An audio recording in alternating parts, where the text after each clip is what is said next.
Hello and welcome to FIDE Women's World Championship Match 2025. Today's game is number 4.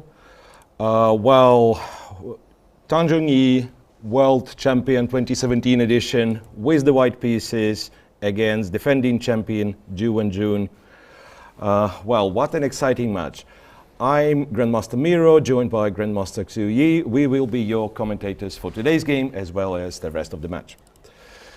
So the game has started and we have one c4 repeating the same opening as in the second game. So the second game, Zhongyi is white, she plays the same English opening. However, it's a different first move from Wenjun. What do we expect today? Yesterday I said I think this will be they will both get very emotional. This will be very sharp game, but actually I don't know. Yes. Actually I don't know. So c4, e6, knight c3, and wait, bishop b4. Already on move 2, I want to say. It's not really novelty, but something that you see very, very rare. Yes. Right. Bishop b4. And it shows Wenjun is also not ready just to play for draw, because she always played some games like d5 or knight f6, which is much more safer than bishop b4. Yeah, so second move bishop b4 is a little bit provocative, I want to say, right? Yes. So what would be white's most common reply? I'm just thinking. Yes. And during the break, I will say today's guest for white pieces to help Zhongyi play the first move is Song Hui, Deputy Director of Shanghai Administration of Sports. And the black help Wenjun to play the first move is Mudaki Mohammed, who's from Arab Chess Federation first vice president. Mohammed Al-Mudaki is Grandmaster himself as well. Yeah.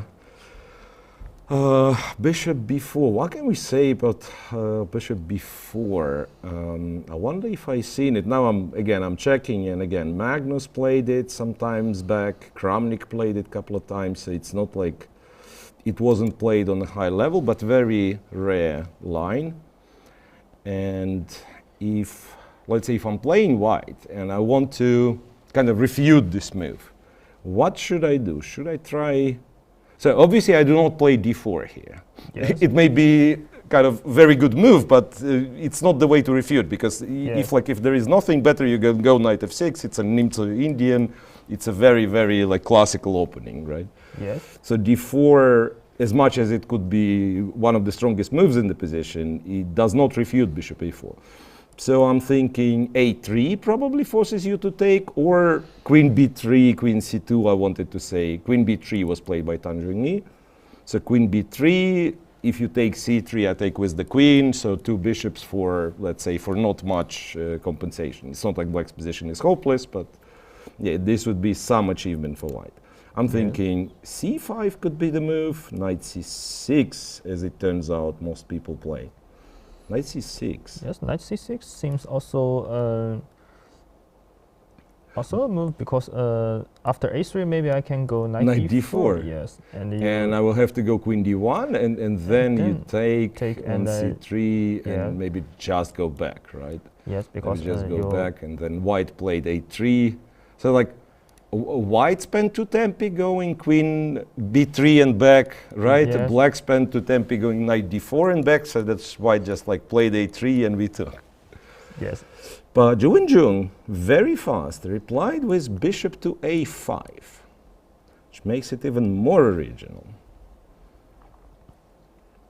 Now you still have some games in there, but from move 3, pretty much, we have some position that it's even hard to tell what's going on. So in a way, we were right that they will, first few games, first 3 games, there were you know, a bit of scouting. I play this, I want to be safe and check, like, what do you know? Now, game 4, both players, not only Zhongyi with white, but also Wenjun with black, they are opting for a much more complex game, and I think this will be like a very, very big battle. And as I promised to say, it will be a very important game, but this can be said about any game, right? Today's round number 4 before the next FIDE, it concludes, if you think of it, 12 games in total. So first 4 games you can consider the opening of the match. So both players after this game will have played 2 games with white, so kind of tried. So far, Wenjun used both of her white's games, and it's 1.5 out of 2. Zhongyi, so far, 1 out of 1. So let's see how this game finishes. So this will be so-called opening of the match. Then during the rest day tomorrow, they once again will have time to reevaluate what they're playing for, what opening strategy has to be. But first, let's see what happens in today's game. All right, after Queen B3, Bishop A5. Yeah, here I think it's a very unusual position. Absolutely. Actually, this is the first time I saw this position. Yeah, and I'm surprised there are still games, and actually let me quickly mention from high-rated players there was a game Giri Kramnik, which after knight f3, c5, d4, knight f6, d takes c5, knight a6, I think transposed into. No, it didn't. Bishop e3, knight e4, still something very tricky. Yeah. And eventually it was, Giri won, but I think not because of the opening. Let me see, it was some like long game. It was some long game. But if you go back to position after move 3, bishop a5, you're right, it's very rare, it's very original. G3 was played. I was thinking like you can really like play some crazy moves maybe, like almost anything. You know, a case can be made for h4. Yes. And then I don't know why, but even h4 looks not so stupid. Like bishop a5 is a little bit strange positioned, right? Far away from the king side. So maybe even like a move like h4 could make some sense. Yeah, g3. It's one of the moves that were previously played, but no games of strong players in there. You know, when you mentioned knight f3 from Giri Kramnik game, of course, Kramnik played c5. My first thought of the game is if you play knight f6, maybe I will go g4. This kind of crazy moves make me to make more crazy moves, maybe. No, but g4 used to be the line. Let's say c4, e6, knight c3, knight f6, knight f3, bishop b4. On move 4, g4 was the line, and I think I played a couple of games. It all started with maybe Mikhail Krasenkov, and then Shirov maybe. You can find, like, it's somewhat similar to the gambit you have in Anti-Miran Slav, right? Yes. So here g4 is actually a theoretical move. So it's not impossible that after queen b3, bishop a5, you can also go g4. Yeah. Yes. Okay, so in our case, white already played g3. So she will not play g4. Yes. She will not play g4. Now the question is what black should do. I'm thinking after bishop a5, you probably committed to go like c5, knight c6, something like this is your setup. Yes. So let's see. Knight f6 is of course also possible, but it's one move. It does not define the plan yet. I'm thinking c5, knight c6. Yeah, I think c5 may be better because if you go knight f6, I go bishop g2. Now you have no time to play c5, knight c6. Because I attack on b7. C5, bishop b7. Yeah. Yes, and What I want to say is you go c5, bishop g2, knight c6 is all the things is on time. Yeah, yeah, and then of course you can play knight f6, whenever you want. Yeah. Yes. So. Yes, let's probably. Let's Yeah, see computer's choices are not very relevant in this position, but yeah, that's one of the things it does. c5. Actually, maybe I should mention that after knight f6, bishop g2, computer says you can still play c5, and if white takes on b7, you probably take b7 and go knight c6, and you have some serious activity maybe. For, yes. Yeah, queen b3, just castles, and then goes, depending on what you do. In some lines I can see d5, in some lines e5, but yeah, we can believe there is some initiative for the pawn. So after g3 now, Wenjun is also start to thinking. So it means this position is. Yeah, it's very fresh position, but I will speculate that because she played bishop a5 so fast, she had something prepared. It's just that g3 is not the most critical. It's probably a playable move. There is nothing wrong with g3, but it's like not the move you were afraid of. And that's why she's thinking and like, okay, I can do this, I can do that. Yes, but I thought it's a little bit strange because when I first see this position, I think g3 is very normal. Yeah, yeah. Where do you develop the bishop from f1? Yes, g3, bishop g2. Yes. Yes, it's like after all you're playing English opening. Yes. Yes. So g3, bishop g2 is the very natural. So at least to check what should I do. Yeah, you're right. Even if computer doesn't say g3, you normally when you're preparing and it's like so early, move 5, move 6, whatever, you normally check. Okay, these are computer lines, but what if my opponent just develops the most natural way? Yeah, what do I do? So normally, yeah, you would expect Wenjun to be prepared. Once again, maybe there is like more than one ways of playing for black. Yes.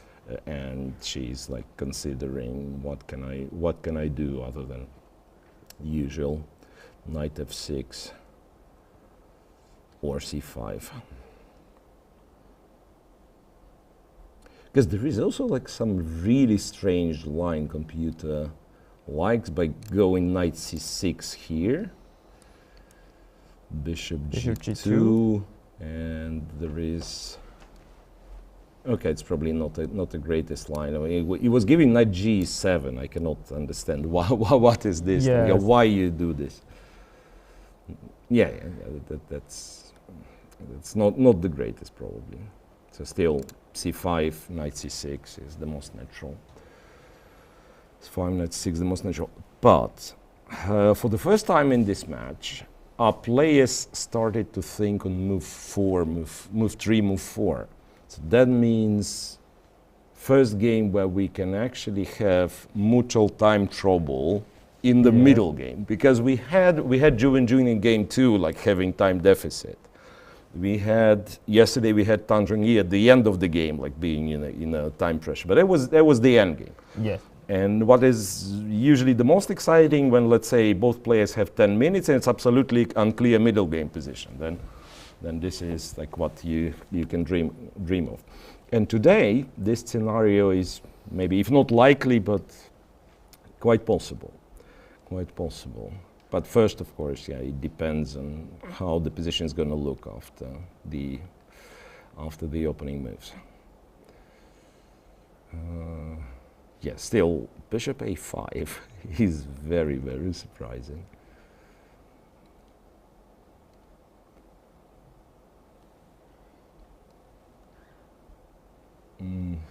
And to talk about the time pressure, I think yesterday or maybe the day after, before yesterday, Zhongyi mentioned she thinks she played too slow in this match. But I think she already played a very fast, and I think her moves is very effective. Yeah. If anything, I think she's the one who kind of puts pressure on the clock. Yes. On Wenjun. Yeah, and No, but this is also tricky because let's say average time you spend on move, it's not so important, right? Because it's important how you handle the critical decisions, because you can be like let's say reasonable overall, but in critical decisions you play too fast and then make mistakes. Yeah? Or the opposite, like maybe you spend enough time in critical decisions, but also you spend time where you don't need to spend time. Like sometimes, maybe a couple of times, it was the case with Wenjun, but it was like you have one move and she would still spend 5 minutes. Yes. We were talking about maybe lack of confidence. To queen take a knight, some move I remember. Yeah. Like when she had to recapture the knight with the queen, and she spent like pretty substantial amount of time. Yep, c5, bishop g2, knight c6, white goes e2, e3. So I'm guessing e3, knight e2, d4 is what she wants to do? I think maybe knight e2, d4 is her plan, just as game 1 to game 3. Mm-hmm. Because this pawn structure, I think Tan played the 3 games. Yeah, again, yeah. So bishop on g3, e3, knight e2, yeah, it will be game 2, but also game 1 with black, something very similar. e3, can black do something? I'm just looking at, again, at what computer has to recommend. I'm thinking, can black do something original? Because you can, of course, you can develop, and it's not the end of the world, this d4 move, but can black somehow stop or fight against white's idea? d6 is, no, d6 is not an independent move. You still go knight e2 and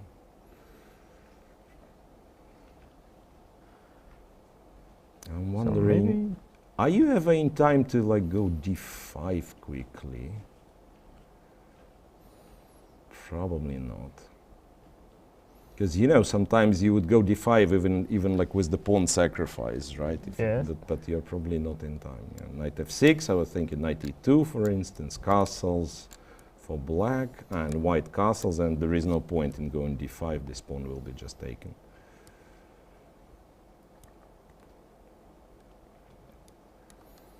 Actually you can go d5. C takes, e takes. Knight takes, knight takes, yeah. That's one of the things computer does, by the way. And says white is just slightly better. Yeah, queen takes, bishop takes, rook d8.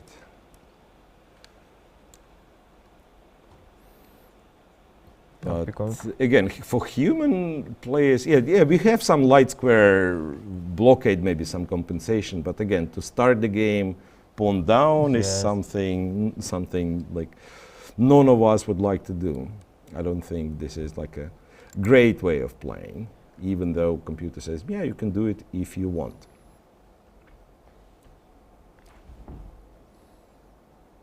Because what other line computer recommends, I don't believe it's possible to play e6, e5. In our position in the game, is e5, but I know this, and you probably know it too, like computer really likes these setups with e5, c5, controlling d4, and then he's very good at fighting against d5 square. Like we would think, okay, but white can put the knight on d5. Yes. Somehow it's not so bad. Yeah, but I don't think this will be played. This is like so unusual. All right, so waiting for Wenjun to make a move. But if you don't play e5, I think the light square bishop for black is very hard to develop. Yeah, you're right. So it's either d5, like ideally you would like to play d5 without sacrificing a pawn, right? If it doesn't work, maybe even like sacrificing a pawn. Because yes, the bishop on c8, b6 with the bishop on a5 is not a great idea, like the bishop got stuck. So that's why the bishop on c8, like bishop on c8 is the main problem of black's position, maybe we can say this. Same goes for white's bishop on c1, but white will relatively easy play d4 after knight e2 castle. Yeah. Clever play from Tan, I want to say. So she was the one surprised, and yet she will now, in few more moves, will get the position that she she already played. E3. And now more, I think more I see the computer move d5 more. I think this is really good because after bishop d5, rook d8, when I deeply think the position, black maybe can take back the pawn after a few moves. Queen takes, bishop takes. Yeah, rook d8. Yeah, like how do you actually proceed? Yes, actually, I want to mention almost all the players don't want to easily sacrifice a pawn, especially you haven't analyzed this position. But one player, Magnus Carlsen, always did. Yeah. No, well, I'm thinking like when I see this position, I'm thinking about somebody like Dubov, who is also like very happy. He's like maybe that's the reason why he also worked with Magnus at some point. Like this feeling for initiative that I will say like, Daniel, I have an extra pawn, I have initiative, and like if played properly, yes, maybe black always has some pressure, some initiative, and it's not clear where do I. Yeah, like say, let's give just some sample line. Bishop g2, let's say something passive, and then you already can you take d2? Yes, maybe bishop g2 I can... Well, you could take d2, but you can also just play for, once again, for development. Bishop f5. Of course, bishop f5 is a good move, and white cannot really defend. I mean, okay, if white is greedy, goes knight c3, doesn't give the pawn, then bishop d3, maybe black is better already. Yes. Maybe black is already better. Yeah, so after all, maybe this is what black has to do, to go for d5. And it's not like white can stop it somehow. Yes. Yeah, so knight f6, knight e2. Yeah, it's very hard to imagine white doing something else. Yeah. But I think it only depends on Zhu Wenjun. She like to sacrifice this pawn or not. Yeah, from what we know, I don't think she's this kind of player who would like easily sacrifice the pawn without something clear.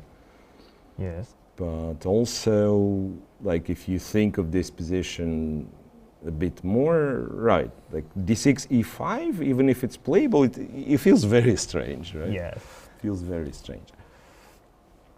So d5, it's an attempt to solve all of your problems. Like you open the center, all the pieces play. But now d6, e5. I want to show after e5, d6. Maybe the one reason computer like the position is because a5 bishop is.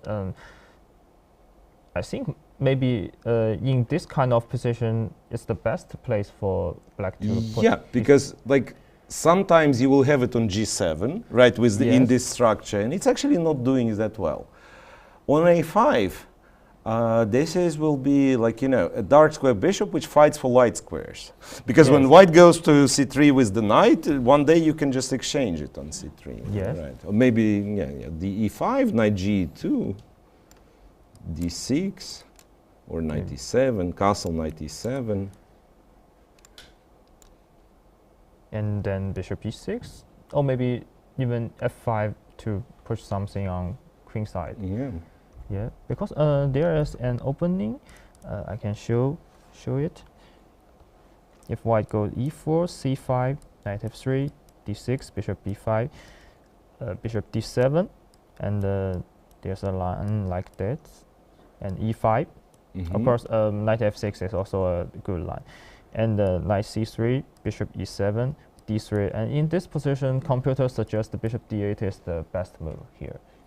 Yeah, bishop d8, and then bishop goes to a5, knight to e7. Yeah, it's. I think this is why computers think now e5 is also a move. Maybe. Yeah, because if you have this structure e5, c5, d6, it restricts your bishop, and then you have the diagonal on a5 to e1 diagonal where it actually does some job at least. Okay, let's see. So this is another possible solution. E3. Yes, but I think if black don't play e5 or d5, maybe white will have a better position. Yeah, okay. Let's try to do something like solid with black. So knight f6, Yep, knight e2, castle instead of d5, which sacrifices the pawn. Let's play, don't know, d6. Yes, and I go. And then white goes d4, and yeah, what do we do? It's unclear, right?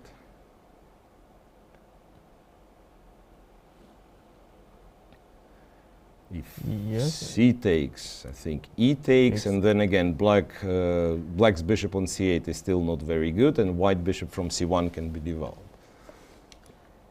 Yeah, you're right. I think actually black has to take one of these decisions, like be it sacrifice with d5, be it like d6, e5 with seemingly a loss of a tempo, but yeah, black has to fight for the center.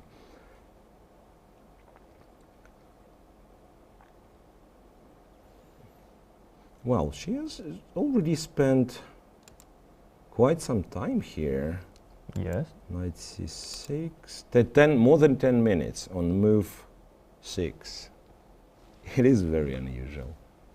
It is very unusual, but also the position on the board is not very common.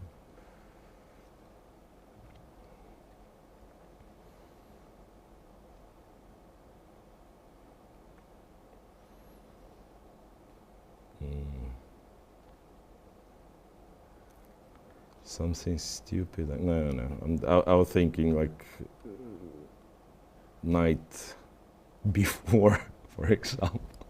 Yeah. But this is probably not very good. Yeah, just knight e4, and I will have to retreat after a3.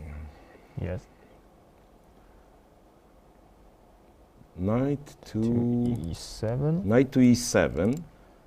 Well, not a bad move because it probably keeps both options. You can still later on go e5, d6, or you can go d5 and then, yeah, take on d5 from e7. And I think Tan Zhongyi will play knight e2 very quickly because you go knight f3, I can go d5. Ah, so yeah. Now knight f3, black can just play d5. Yeah, right.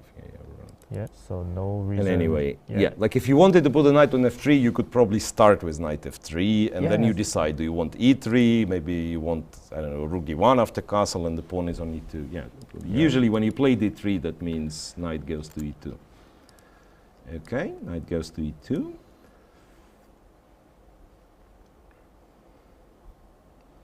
Does it have a... No, it's probably not in this position. Like sometimes when you go knight e2 and you have the fianchetto, sometimes h5 is one idea.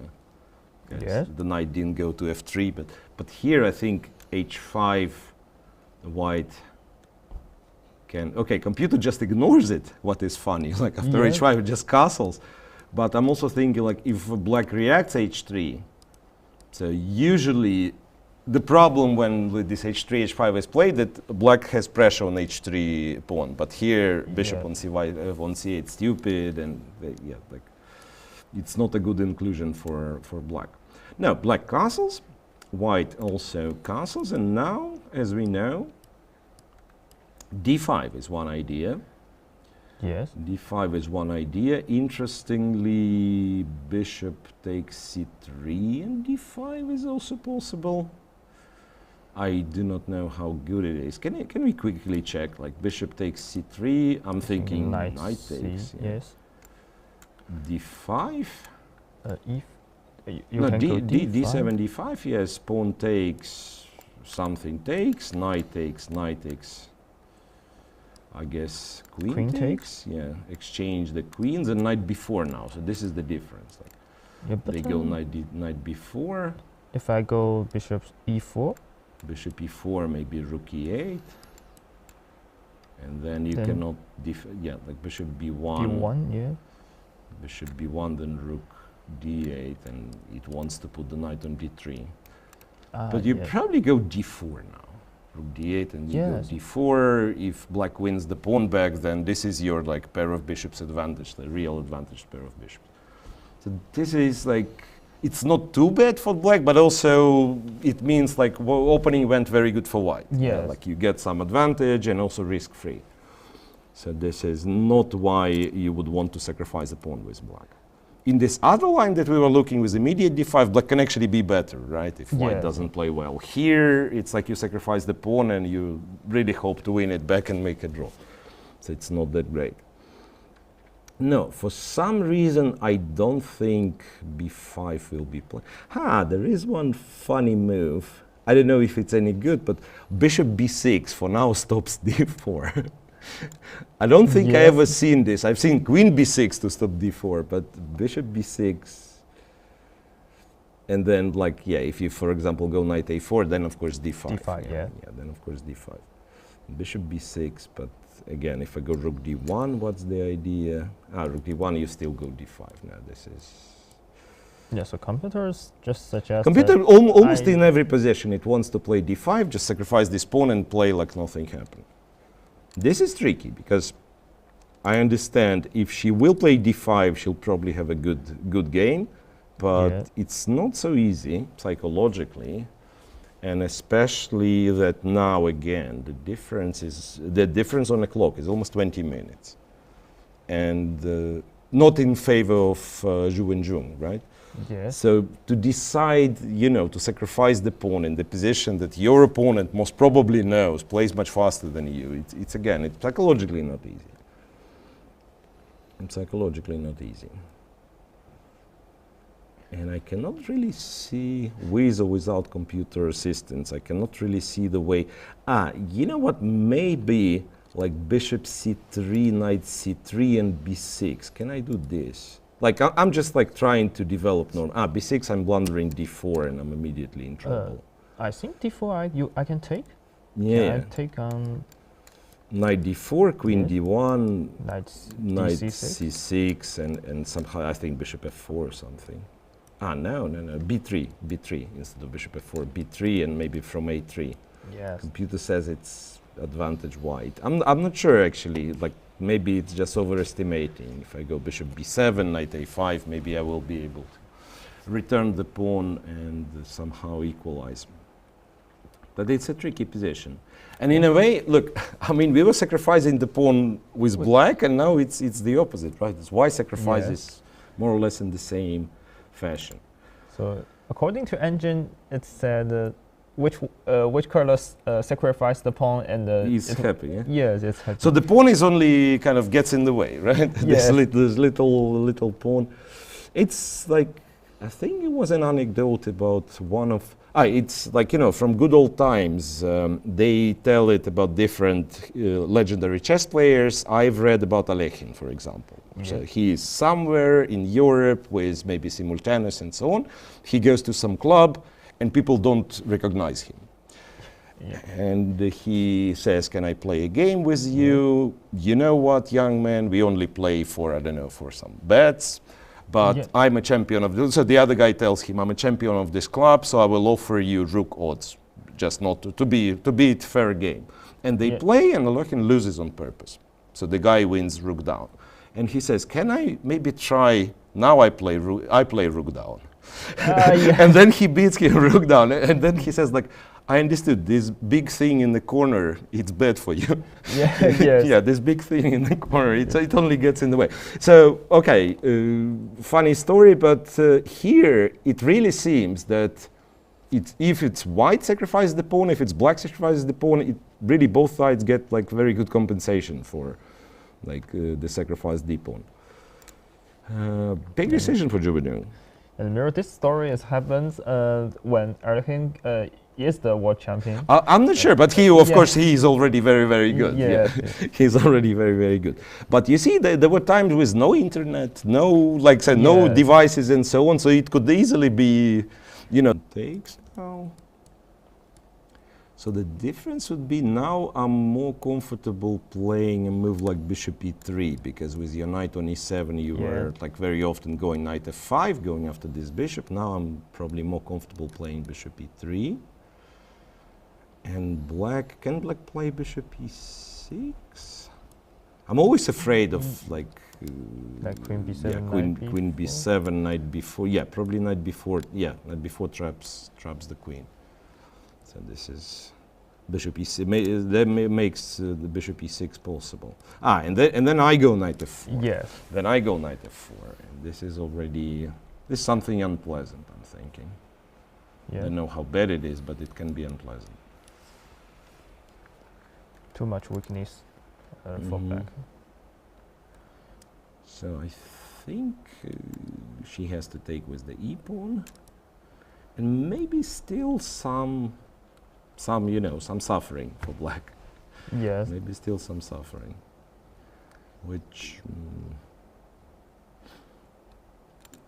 let's say first few moves, it looked like black was going for something, let's say, full fight. Yes, you have your ideas, I have my ideas. Now, after cd5, ed5, it's a little bit one-sided still. It's like white has some slight initiative and we have the symmetrical structure. We'll see.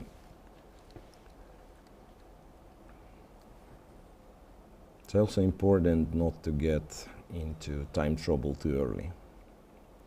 Because before that, Wenjun was like much better prepared or much deeper prepared in the opening.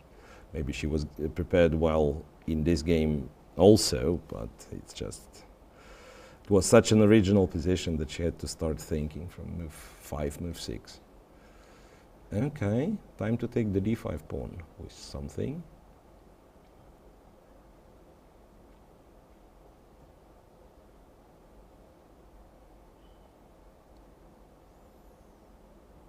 Takes with the pawn. Yeah. cd5, ed5.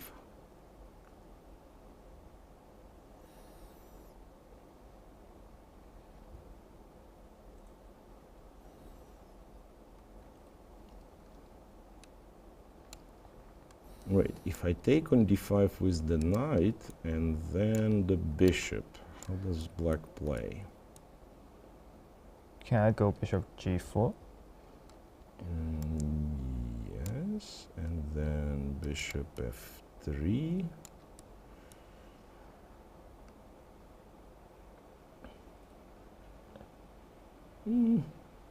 If I maybe just you take, you take f3, you take d4 maybe, and again something similar we already had.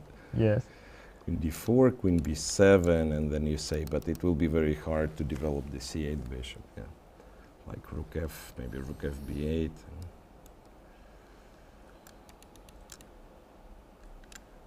I'm not sure which side will satisfied with this position. Maybe maybe Tan will think I can get more than this position, or maybe Wenjun don't want to give up a pawn. I'm not sure. So I said this is like it's a possible scenario, but maybe maybe none of the players wants this. Bishop e3. Bishop e3.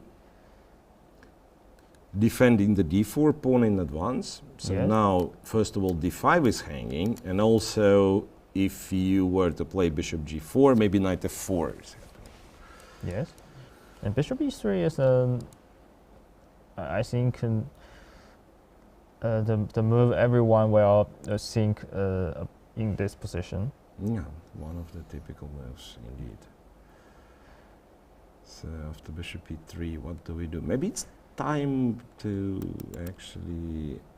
Okay, one of the things computer does, for example, takes on c3. Says, you know what, this bishop is not doing much. Yes, and maybe knight c3, you go knight f5? Knight c3, it goes knight a5. Knight a5. Knight a5, so this way kind of making sure that the d5 pawn is not under such a pressure. She does take, yes. Bishop takes c3. Yes. Actually, if you don't go bishop c3, maybe d5 pawn is in real trouble, yeah. Yes. Bishop c3.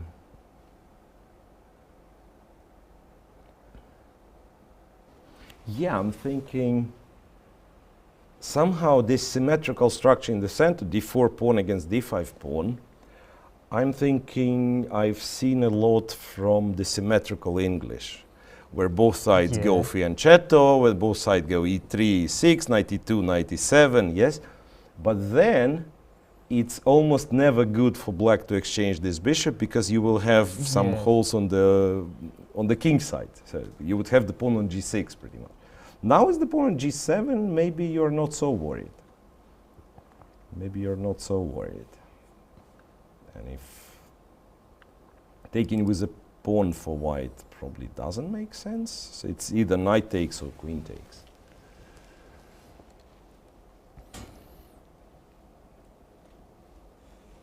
Okay, knight c3. Knight takes c3. Yes. Actually, I think no reason white don't take with knight here, because I need to develop it. And actually, today's game here after g3, c5, it's really like the English opening c4, c5. Yeah, so it's just the bishop is on a5, yes. not on g7. Knight a5? No, not played yet. Not played yet. But it's not like black has too many alternatives. Zhongyi played the knight a5. She did play knight a5, yes.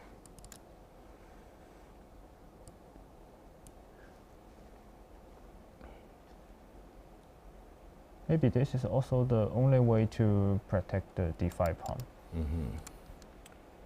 And what is the plan after queen d1? Maybe you go bishop e6 and trying to quickly play queen d7 and some bishop h3. Still, I have a feeling that this could be pleasant for white. Yes.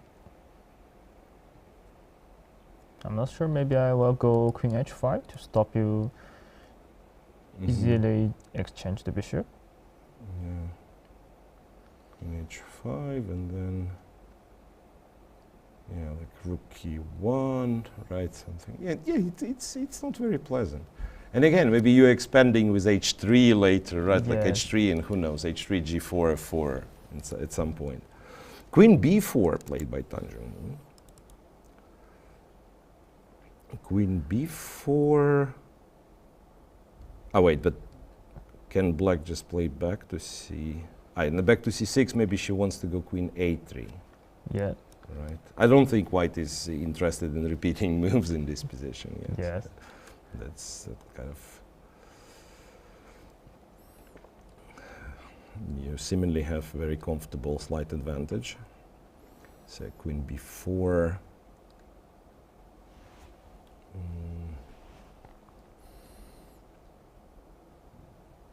Still slightly better position and 20 minutes on the clock. We can say like a pleasant advantage for Tanjung. And after queen b4, if black goes bishop e6, maybe you need to be careful about bishop g5. If you go f6, rook e1 seems better. Rook e1, yeah, like everything is... Yes, too much things are hanging here. Too many things hanging, yeah. But yeah, but I'm thinking, like, black already at this point playing for, like, let's go equalize, right? So black is not against going back to c6. Yeah. Black is not against going back to c6.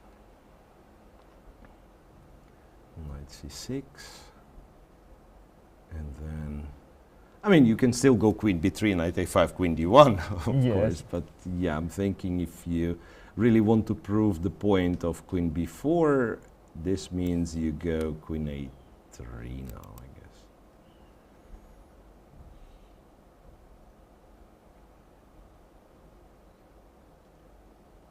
But on the other hand, queen a3 doesn't press on b7 or anything, so black can still go bishop e6 and maybe plan for knight f5. Maybe queen has nothing to do on a3. Yes. We had queen on a3 in yesterday's game, now I realized. Yes. It was in a way something similar. d5 pawn was weak, or, okay, I mean, was the target for white and the queen was on a3. Let's see, because like usually this is the time where we would make a first break in our broadcast, but also I want to make sure that this is not like moves repetition. Yeah, yes. Yeah, like whenever Tang does not repeat moves here, yeah, we will be prepared to take our first break today. But now let's wait for white to make a move.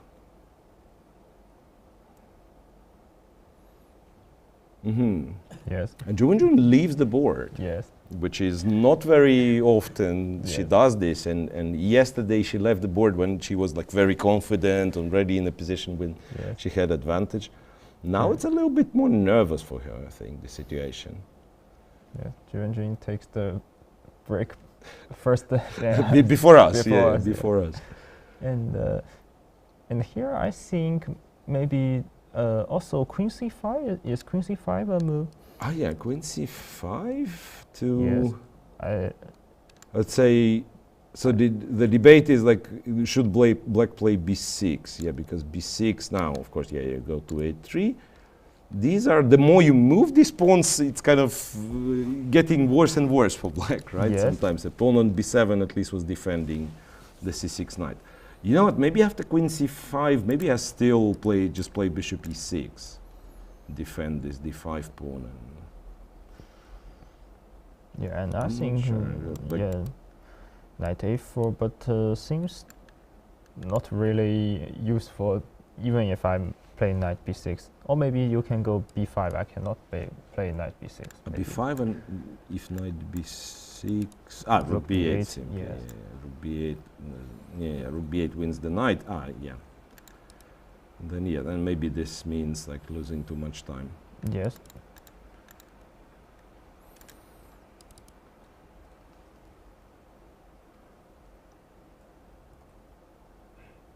Still no move. Still no move from Zhongyi.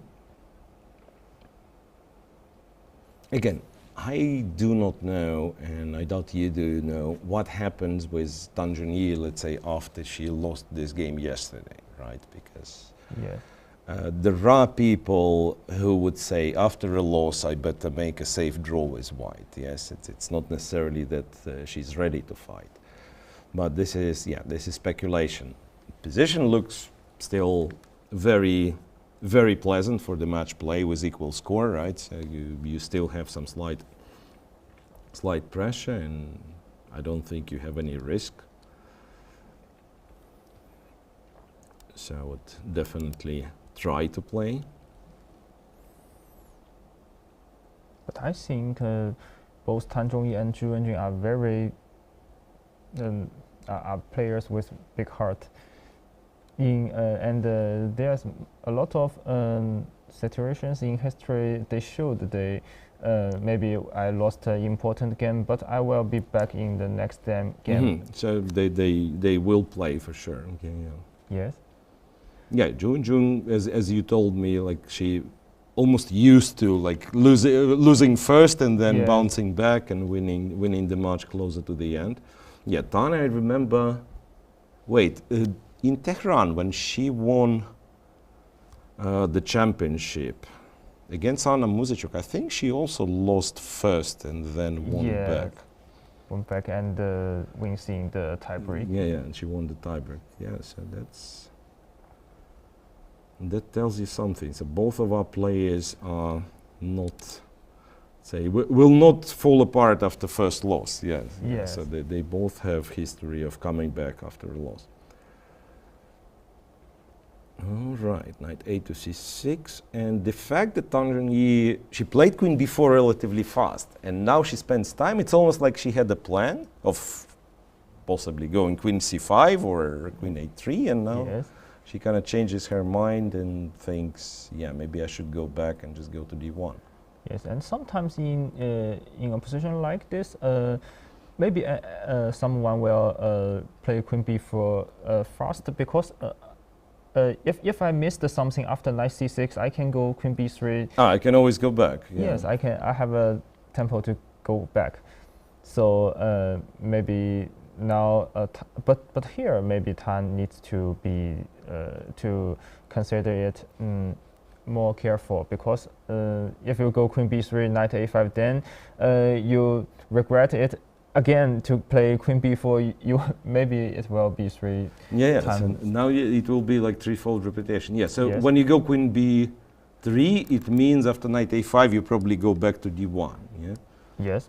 And if you, let's say, if you play queen c5, it's also, how to say, it's a committal decision, because yeah, if black just develops normally, bishop e6 and so on, you really have to know what's the plan next. Because at some point it can be that the bishop on e3 is even a little bit stupid, right? Yes. And queen c5. Queen c5 is on the board. Queen c5 is on the board. And here, black cannot play b6, queen a3, and b5. If black can play b5, this will be a good move. But yeah, there is simply knight takes. Yeah, there is simply knight takes.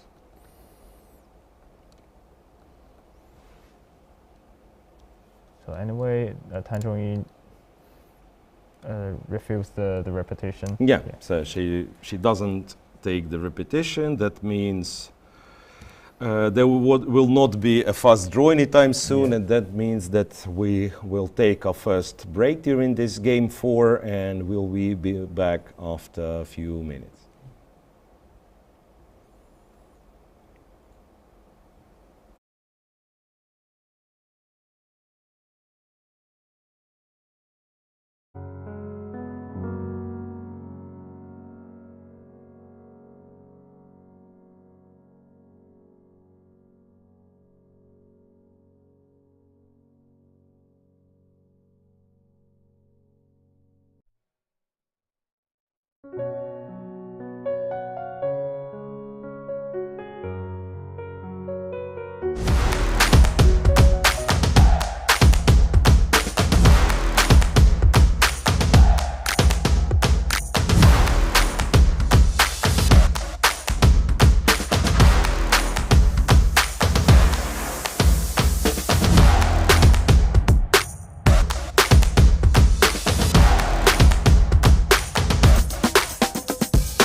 Welcome to Shanghai, host of the first half of the Women's World Championship match between Wenjun and Zhongyi.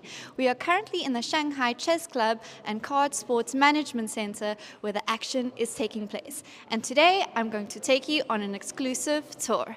Let's go. The match has been made accessible in 2 languages, English and Chinese. And for this reason, we also have 2 different broadcast studios. One in English with our FIDE presenters, and one in Chinese, which is broadcast to CCTV and the Olympic Channel. And in the English commentary studio, we have Grandmasters Zhongyi and Evgenij Miroshnichenko, who are breaking down every move of each game for us that you can find on FIDE's YouTube channel. And here we have the press room. As with many rooms in the building, you'll find chessboards sprawled out, Chinese chess, and Go. But on this side of the room, we have where the press magic happens. After every game, there's a post-game press conferences where we can hear thoughts of the players and questions from journalists. Also in the venue, we have the dining hall where lunch and dinner is served every day, with interesting delicacies that can be found in Chinese cuisine. And of course, with every match at this intensity, it's important for players to have their own private spaces. And we have that right here in the playing hall. Little private sectors for players to come sit, relax, have some snacks, and of course, keep an eye out for their opponent's moves. And this is where the chess magic happens, the stage for the FIDE World Championship. Both players have picked their own chairs to suit their comfort. The lighting is great, there's lots of space for spectators, and this is where we see the action unfold. So first, Shanghai or Chongqing? Shanghai. Chongqing. Summer or winter? Summer. Summer. Black or white? White. White. Day or night? Day. Night. Bishop or knight? Bishop. Bishop. Blitz or rapid? Rapid. Let's. Cats or dogs? Dogs. I think it's cat. French or Sicilian? Sicilian. Sicilian. Kasparov or Fischer? Fisher. Kasparov. I am here in Shanghai, China with Women's World Champion Zhu Wenjun for the 2025 Women's World Championship match. Zhu, let's get right into it. You beat Tan in your 2018 match. What worked for you then and how will you apply it to this match? Well, in the 2018, this is that time I was first time to play the Women's World Championship match, and everything is very exciting and very fresh for me, and it was where my dream came true. And this time I think I've had many experience and I'm ready for the match. Having more experience is very important. You were a challenger last time, now you're coming in as reigning world champion. Do you think there's a bit more mental pressure?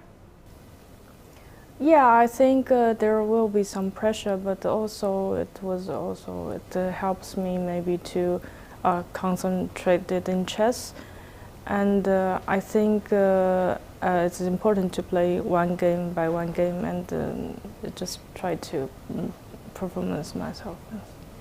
And you've played different formats, knockout and match. Yes. What are the key differences for you and which one do you prefer?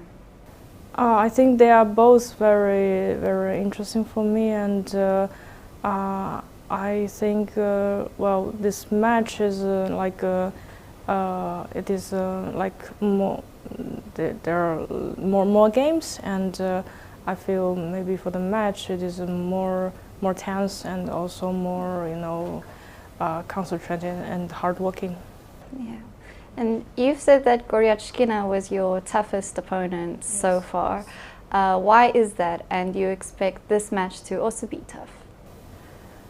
Well, I said that Goryachkina is my toughest match because I feel at that time I was she played well, and I think I was always try to catch her at some point, and also she is at the first time she is quite younger than me, so it's and everything is very new for me. And for this time, I think we both know each other well, so I guess well, it's a kind of double-edged. Like we know each other, and also we know how to play each other. Mm-hmm. How is that, playing against someone you know so well that you played against your whole life? For a title, nonetheless. Wow, for a title, I think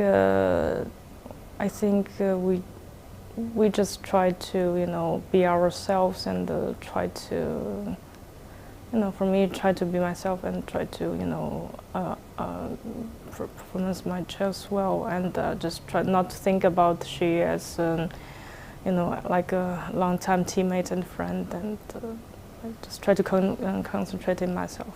Yeah, not friends on the chessboard. No, unfortunately. And you played tie breaks before, and you recently won the Women's Blitz World Championship. How do you feel about the possibility of this match going into tie breaks? Do you feel confident? Well, I guess I didn't think about the tie break yet, but I guess anytime in any circumstances, I must be ready for it. So if there will be a tie break, and I think I will. Be confident and also try to, play well there. And you really have cemented your place in the world as one of the top female players, one of the top players in the world for a while now, being the world champion. How do you see yourself among the greats like Judith Polgar, Hou Yifan, just to name a few? Well, I feel that I feel every woman chess player, they are very strong and talented, and of course for this Judith, she used to be like top 10 in the world, not just in the female. And also for Hou Yifan, she is 4 times women's world champion. And she won the title in quite young age. And but I had to mention that I think Xie Jun, she was like the first woman world champion who's from China, and also her success and helped a lot of like a generation like me, and also many chess players to knowing chess and becoming a professional chess player.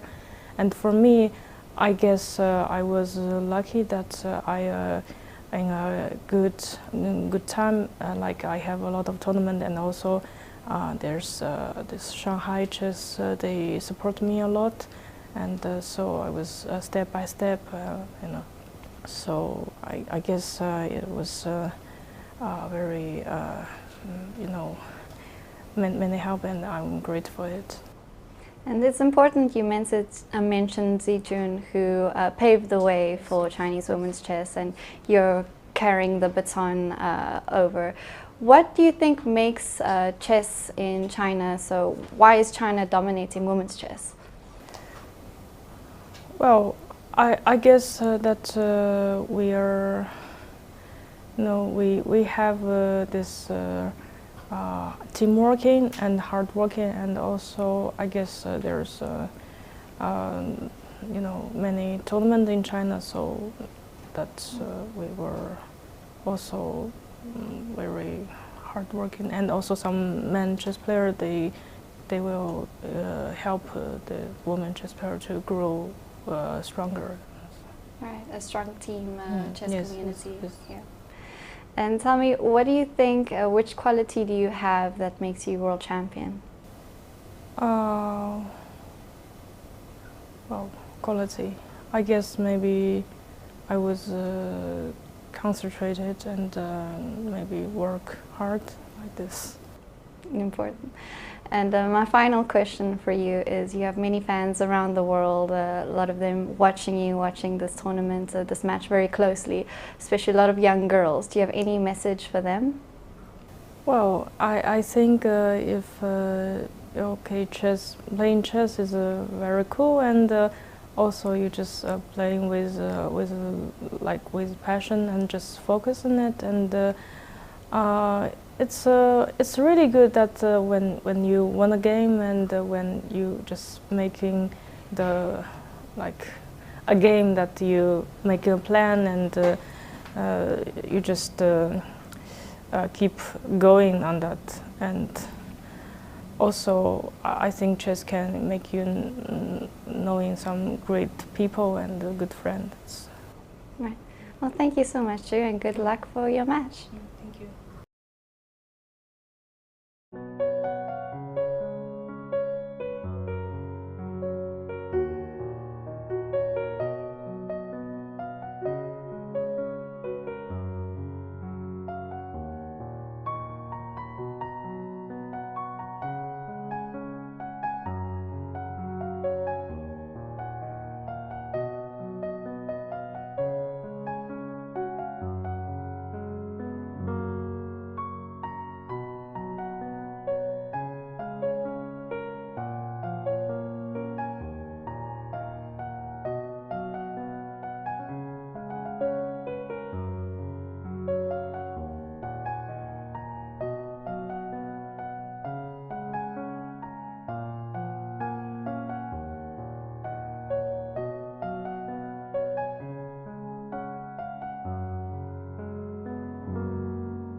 Welcome back, everyone. We return to Game 4 of FIDE Women's World Championship match. And while we've been on a break, only a couple of moves been played, but I think there was one moment, or maybe a couple of moments, that we could really criticize the players a little bit and also pay our attention to.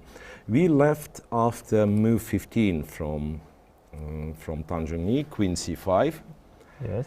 And the move that we said probably should not be played, B6, was in fact played very fast.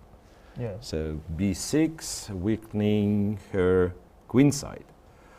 B6, Queen A3, Bishop E6, very logical. Rook C1, Knight F5. And this is the moment I wanted to stop for quite a bit, because next move, Bishop F4, Zhongyi played in few seconds. However, computer says Knight E2 or even Knight A4 would have been better. And okay, Knight A4 is something maybe not very understandable, yes. but yeah, because like at least black can take the pawn. Knight E2 is very logical, in my understanding. You defend the D4 pawn. You are ready to take on E3 with the queen. So if black takes Knight E3, you just take with the queen. And maybe this position shows you why you want your pawn on B7, right? Yes. So now this knight is constantly kind of hanging in the air, and the white will get very comfortable advantage. So rook, let's say rook C3, rook C1, knight to F4, all white pieces finding very good active squares. After bishop F4, we understand, yes, if black takes on D4, probably rook D1, and yeah, it's a very serious compensation, but black has this move B5 instead of taking the pawn. And for a brief moment, white pieces are kind of a little bit disorganized. Black is threatening B4, and it seems not much you can do but go Knight E2. Yes. After which black takes the pawn on D4 and exchanges the knights. Yes, so knight takes. Of course, white cannot be worse with so powerful bishops, so some move like Queen D3, Knight F5 and Rook D1, and white has enough compensation. The question is, can white play for a win after she wins back the pawn? Let's say black does something, you take on D5, do you have enough resources? Or maybe it will be, it will be simplifications and a draw. But first for this, Wenjun needs to play B5, because otherwise after bishop F4 is not such a pleasant position. So I want to say maybe Knight E2 is a serious miss instead of bishop F4. Yeah, Knight E2 was. Or maybe Zhongyi just missed the B5 because. Maybe if you don't see B5, then it also looks very good. Yeah. Yes, and we mentioned it before. After Queen A3, now you cannot play B5. You cannot play B5. So maybe after Bishop E6, you will kind of ignore that there is B5. Yeah, after Bishop E6, let me see. After Bishop E6, Knight E2 immediately also was like a better move than Rook C1, but Rook C1 is okay. Rook C1 is okay, and after Knight F5, computer likes knight position after Knight E2, Knight F4 for white very, very much. Yes. And even after, say, black goes Knight A5, white plays B3. Knight E3 takes with the pawn, so now white also has some pawn weakness, but now I think black's main problem is the knight on A5, which is like on a very bad square, and D5 is weak. White will go Knight and F4, also your the bishop is stupid. Yes, I think this is, again, very, very pleasant position for white. So yes, now absolutely essential for Wenjun to find B6, B5, after which, I guess her position is fine. Otherwise it can be really, really unpleasant at some point.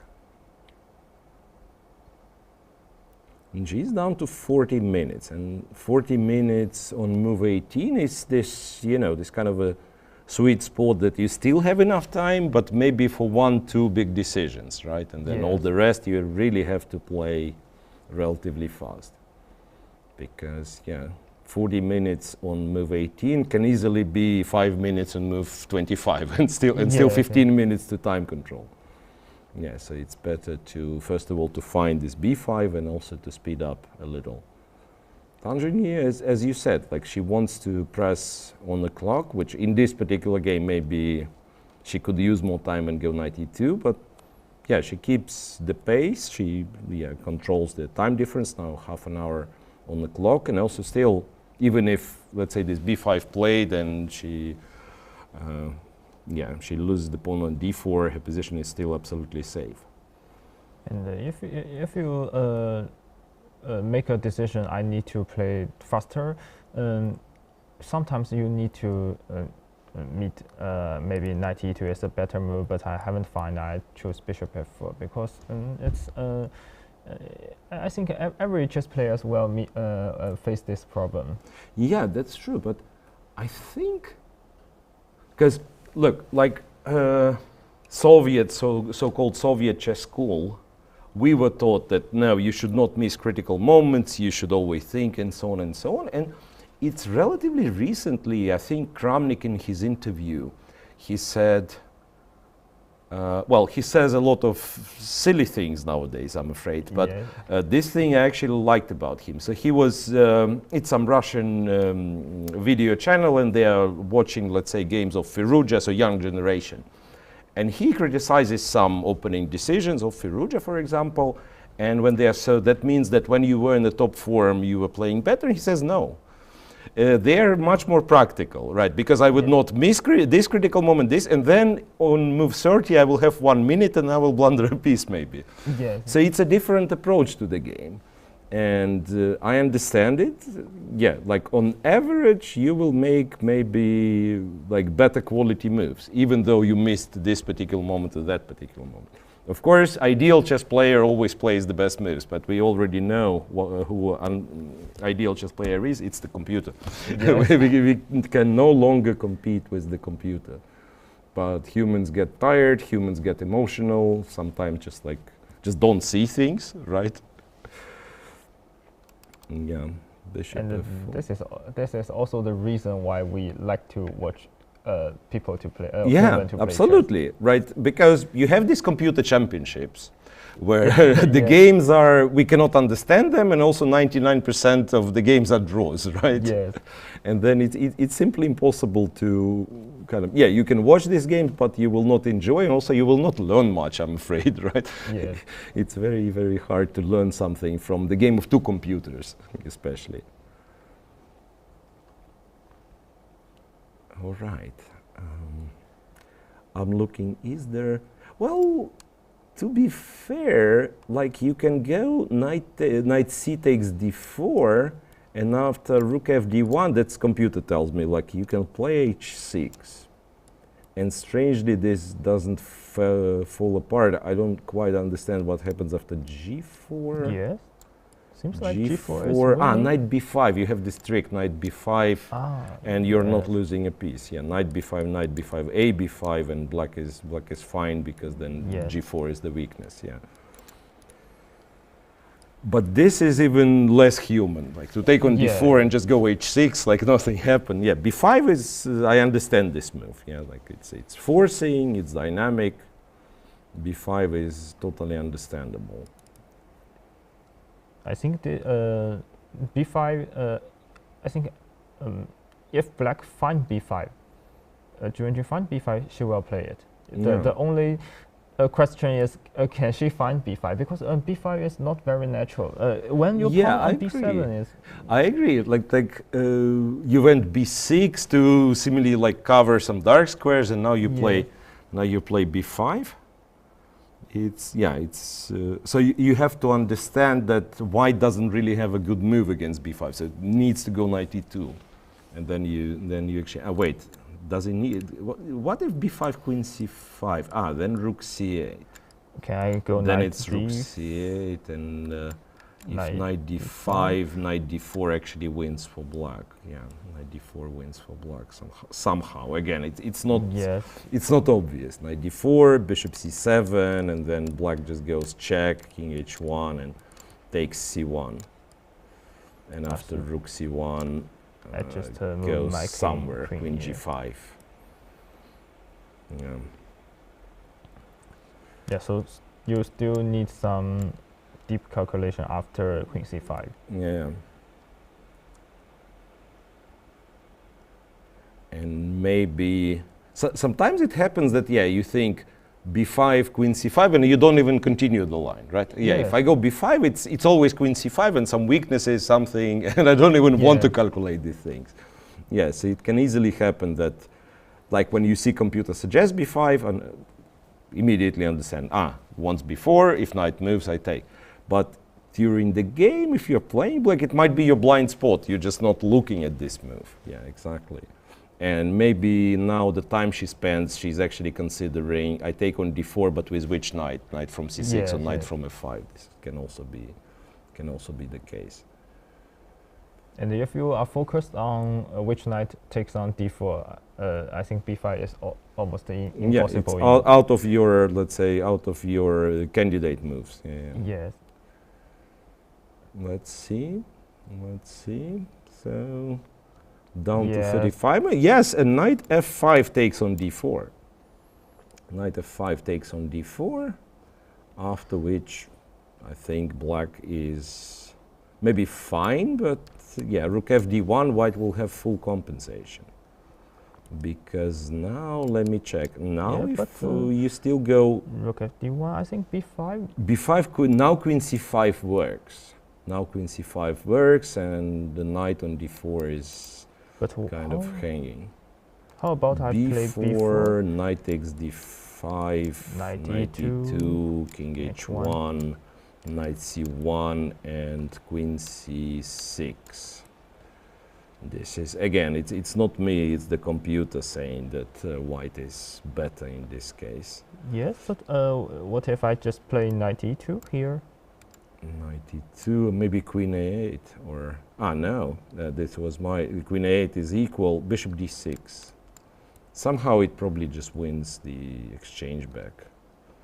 Bishop d6, rook e8, knight c7. It's still, it's far from obvious, right? Because, like, let's say there is a pin on the d file, and like to decide on this is not very easy, of course. And it's really amazing. Tan Zhongyi responded rook fd1 very quickly. Very quickly. Rook fd1. Maybe that was her plan. Like, I go bishop f4, and if you take my pawn, doesn't matter. I just go rook fd1. Yes, but I think I think Tan Zhongyi can not say she missed the b5. It's impossible. Yeah. So she played the rook fd1 really quick. It means she solved everything after b5, queen c5. Mm-hmm. Yeah. Because after b5, I don't actually have. Well, I have like queen d6 as the backup, but this I'm probably not better, even if, like, say, black exchanges, goes rook d8. Like, maximum I win the pawn back. Yeah. So queen c5 is a crucial move. b4. And knight d5 seems the only move. If you're curious, like, computer gives another move, which is impossible. Okay, I mean, probably possible if I tell you there is another move. Rook e1. And when you take the knight, it takes with the pawn and wins the knight back. Yeah. Yes. And says it's like equals. Black goes maybe like queen d7, cd4, rook c8. Yeah. But the move like rook e1, it's almost like cheating. Like, how do you play a move like rook e1? Okay, what else can black possibly do if not, like b5, we know it's the critical, but also maybe bad for black. Knight b5, knight b5, like knight b5, knight b5, a b5, queen d3, according to the machine, white is better. Yes, I will take back the pawn. Yeah, so it's like white definitely takes back the pawn, and then minimum it will be like bishop against the knight or some advantage like this, or you know, if you don't take a2, maybe my next move is a3, and then I'll take the pawn. Yeah, take the pawn later on. Yeah, so it's not so easy after rook fd1. And now I'm looking at computer's best suggestion. It's some trickery, like queen f3, queen f6. Sorry, yeah, queen f6. For now, there is still knight e2, so you cannot take d5. Yes. But now, or you cannot take d5 with the knight. Yeah, like you can probably take d5 with the bishop if you wanted to, or like there are like some computer moves also, like king h1. Sidestepping from knight e2, or even h4 first and then king h2. In a way, you know, it reminds me, it's a different character of the position, but let's say the price of each move is somewhat similar to yesterday's middle game, right? Like when it's very hard to find idea, you can find individual move, but the idea to make progress is very tricky for white and for black. Because, yeah, black is up a pawn, but can never really defend it. White cannot really take d5 for now and plays some different moves. This is very tricky, but I'm worried for Wenjun because half an hour on the clock. Yes. And many moves to play still, and it's a very, very complex position where you play one wrong move and you can just like end up in a very bad position.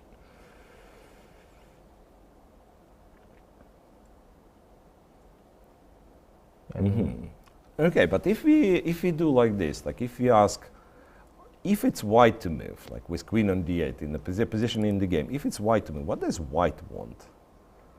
It's also hard to tell. Like which is white's next move? Maybe king h1. Maybe king h1 anyway, right? Or yeah, like bishop e3, bishop e3. You can probably still go queen f6. Yeah, so that means like to find a move like queen f6 probably not so impossible if you think like maybe white doesn't have a real threat. So I think the main idea for white here is to go king h1 and stop knight e2 and find something. Somehow we win the pawn back. Yes. You know.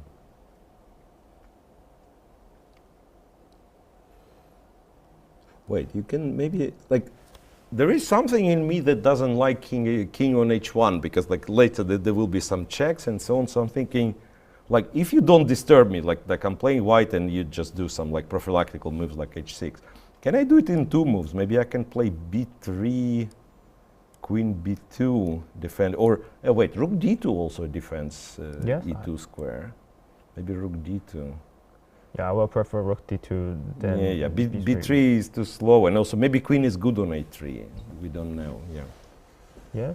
Maybe rook d2, rook d1, and then cover this. To cover all these squares, and then yes, like if we let's say this conflict ends with black going knight f5 back and white takes on d5, should be like close to winning for white. Simply like so much domination in the center. Yeah, if let's say this happens, I think it's resigns. Everything is hanging. So black has to be very clever now with her moves. Like. And now 28 minutes is really. Yeah, really tricky. It's not like you will solve this position in one move. Let's say you found good move, white plays something, and again, same situation. You have to be very careful. So. Black's position is fine, more or less, but the situation in game where like every decision takes you time and you don't have so much time, it is really, really, really, really unpleasant.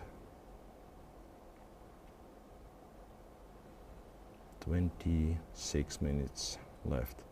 Now I'm ready to say that Zhongyi's decision actually was very, very good in practical sense, right? Play healthy moves like bishop f4, rook d1. It's like you play with initiative, like you bring more and more pieces, and it just, so far works very good for him.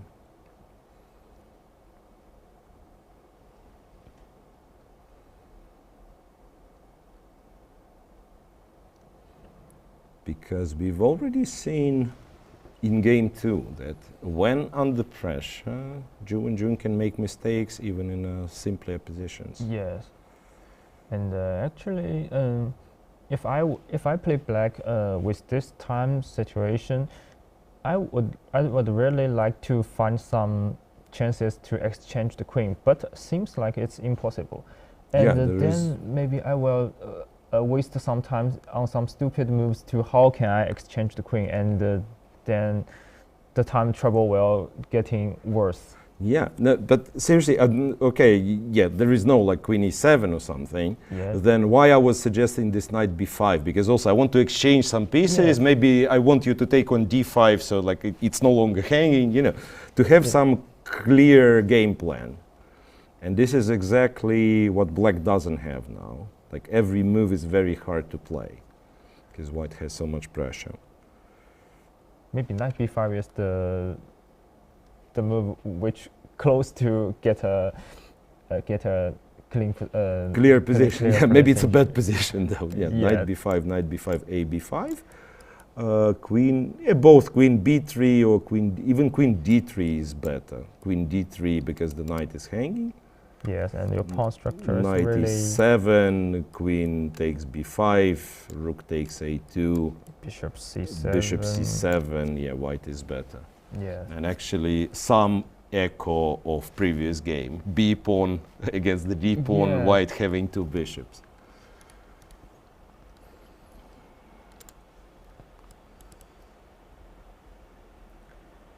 Well, the longer she doesn't make a move, the more worries for the supporters of the world champion. And regrettably, we do not see from the camera, but I'm thinking Zhongyi is not sitting.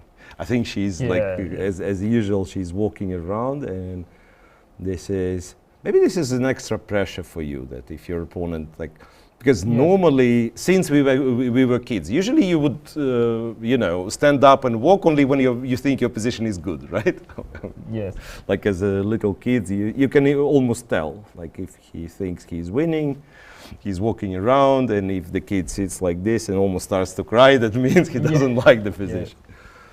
And we have this psychology, I think psychologically, yeah, if your opponent is walking, relaxed, that means, yeah, that means maybe you're in an extra trouble. But no, I was wrong. Zhongyi is actually seated, and maybe she wants to use Wenjun's time to thinking and put more even more pressure, right? Yes. So you spend, let's say, 15 minutes deciding, and I play immediately. Yeah, this is also one mechanism to put even more pressure on her.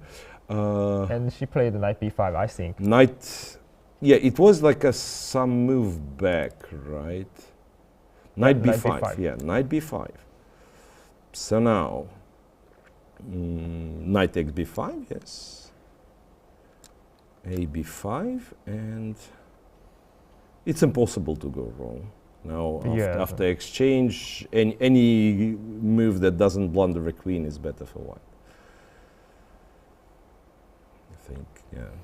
I think Wenjun knows knight b5 is not the best move here, but she just needed to play a move, right? She needed to play a move, and as we discussed, like she probably wants like a clearer position, so like she doesn't have to calculate, because also there is not a lot of time left. The knight b5. Yeah, but this is already after let's say we exchange and go queen b3. This is already something that you maybe can win by simply playing good moves, and you no longer need, you no longer need these tricks like playing on time, waiting for your opponent to blunder. Yeah, this is like already a serious advantage for white. And in game 2, Zhongyi shows if I can win on chess, I will not pay attention to the clock. Because we have the move king d6 in game 2. It's the only winning move, and she spent almost a lot of time. Yes, exactly. Right. So it's part of her game that she kind of plays in the early middle game, especially. Right. She plays a little bit, like taking into account the clock, but the moment she gets the chance to show her skills on the board, right, she no longer messes with like playing too fast or something. Yeah. And even here, she probably knows knight b5 is not the strongest, and she makes a pause, even though, yeah, for white it's relatively obvious that you take on b5. Yes.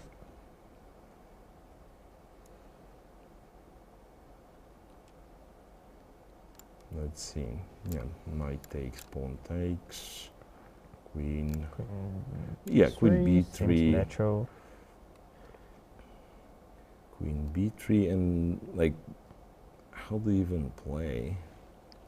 Because the knight is hanging, and before, yeah, like everything is hanging. Knight e7 or something. Knight Yeah, e7, computer says knight e7, queen takes b5. It's similar. Yeah, this is what we discussed. Yeah. We had it from queen d3 takes b5. Yeah. Yeah, there is no good recipe for black. Yes. So you probably end up in this position: bishop c7, queen a8, queen b6.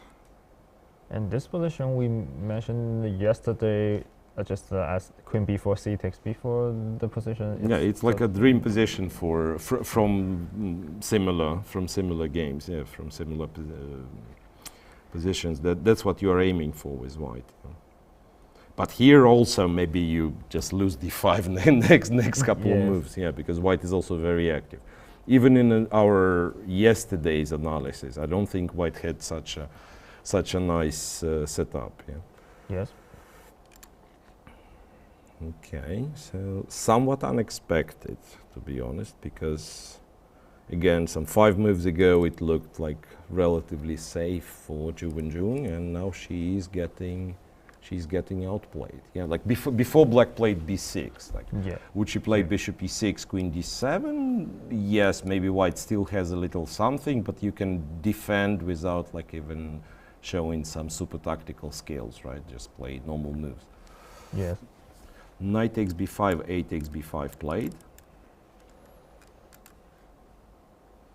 Now it's time for done.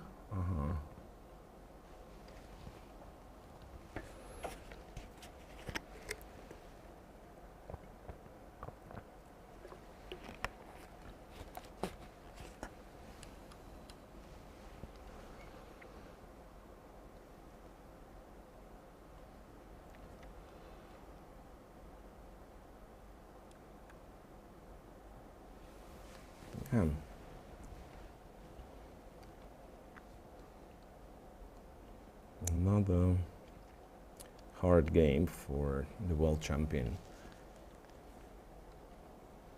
Yes. It seems like so far every game the player with white has some pressure. Right. Yeah, Yes. it's player with white has some pressure, but also maybe we can I would say Zhongyi, like on average, is better prepared so far. Yes. So far is better prepared in the opening. And this is really similar as the situation last Women's World Championship match. Lei Tingjie has well prepared in Shanghai. And then second part, Zhongyi was, Wenjun was like playing well. Playing well, yes. We'll see. Let's see. Queen b3, and another tough decision again. What do you do? Like knight e7, yeah, but maybe there is no other move than knight e7. Yes, I think if you don't go knight e7, maybe you will lose a pawn, because d5 and b5 I can take one by one. Yeah, rook c8, you just take b5 and yeah, maybe queen b5. Yeah, it's +2 already according to the machine. Yeah, it's a huge advantage. Yeah. Or for instance, you go knight a7. I understand nobody will play knight a7. Like after the bishop d5, rook d5, just complete domination. yes. the Queen knight is f6, rook d6, you know. yeah, No, yeah, this is terrible. Yeah. You don't even need to like win a pawn or something, yeah, because the knight on a7 and has 0 moves. Yeah, this should be a disaster. So knight e7 is a must, but even after the best move knight e7, white has a very serious pressure. Knight e7 was just played.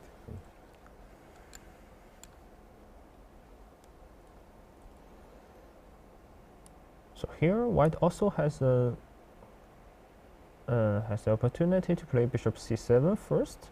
Mm-hmm. Yes, and if you go queen d7, I play bishop b6. Also takes Yeah, down the this pawn. is also an option to take the other b pawn, right? Yeah. I was thinking even like play a slower move after knight e7 to go a3, because black cannot defend b5. b5 and b6. Like, yeah, you could Yeah. try rook a5, but then there is bishop c7. Right? Yes. Then there is bishop c7. This is also something like to consider, that you can go a3, and then actually black is in big trouble if she doesn't find some rook a7 move covering c7. Oh, Rook a7, It's and really then let's say difficult. queen b5, rook d7, Yeah. something like that. And even okay, you find you this, find it, and it's still very unpleasant. Yeah. Yeah. It's but otherwise, like white is almost winning. So a3 could be one of those like practically very unpleasant moves, right? Because you kind of have a threat of winning both b pawns, you know. Yeah. Instead of having like just one b pawn for yourself, you will have connected passed pawns. But yeah, but queen b5 is of course also simple and good.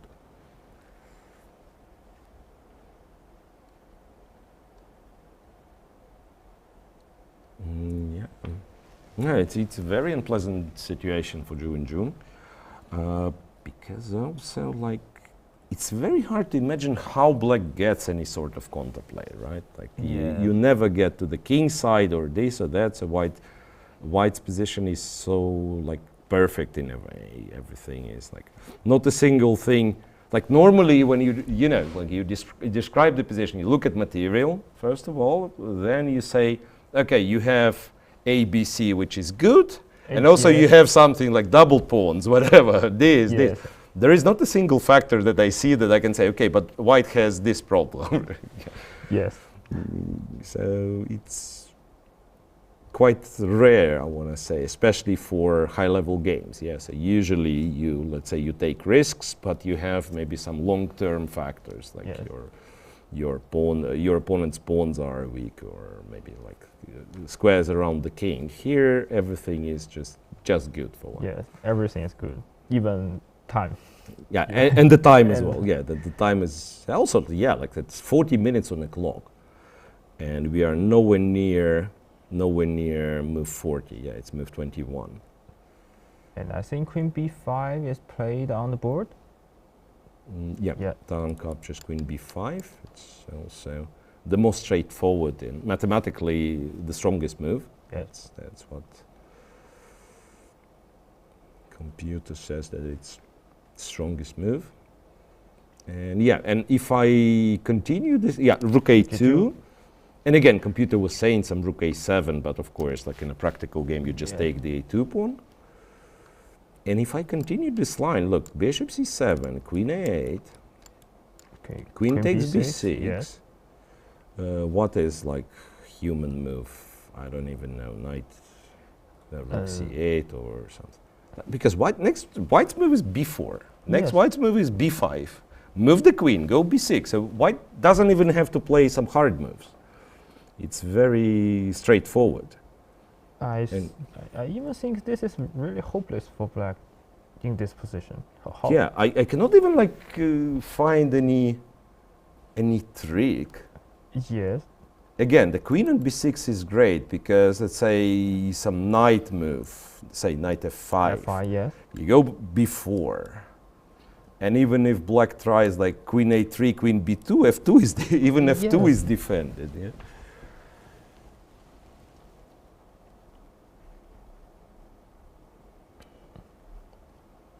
Yeah, queen a3. Yeah, like maybe queen a3 does something. Queen a3, you have queen c5. Yes.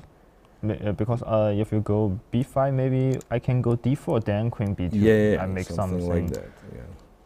Yes, but queen c5. Rook a2, yeah. So this. It gets bishop c7 on the board. At f5, b4, if queen a3, queen c5, yes.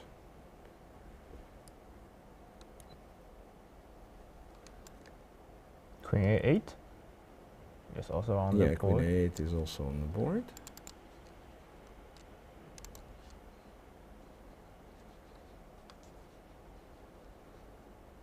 We are following this line, yes. Bishop c7, queen a8.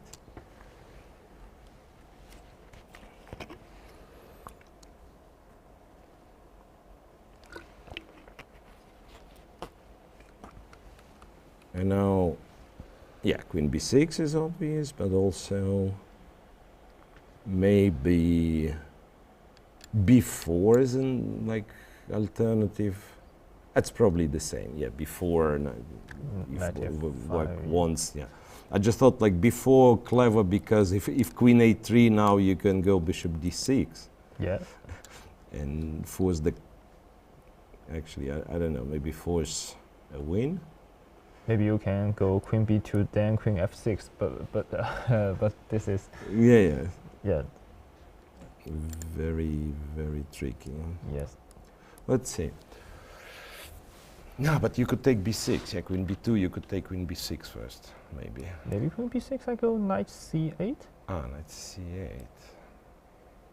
That actually works. Yeah. Yes. Yeah, I missed it. Yes, absolutely right.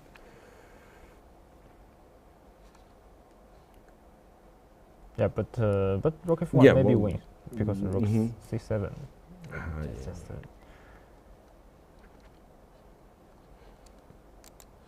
So again, it's hard to see any normal move with which white blunders.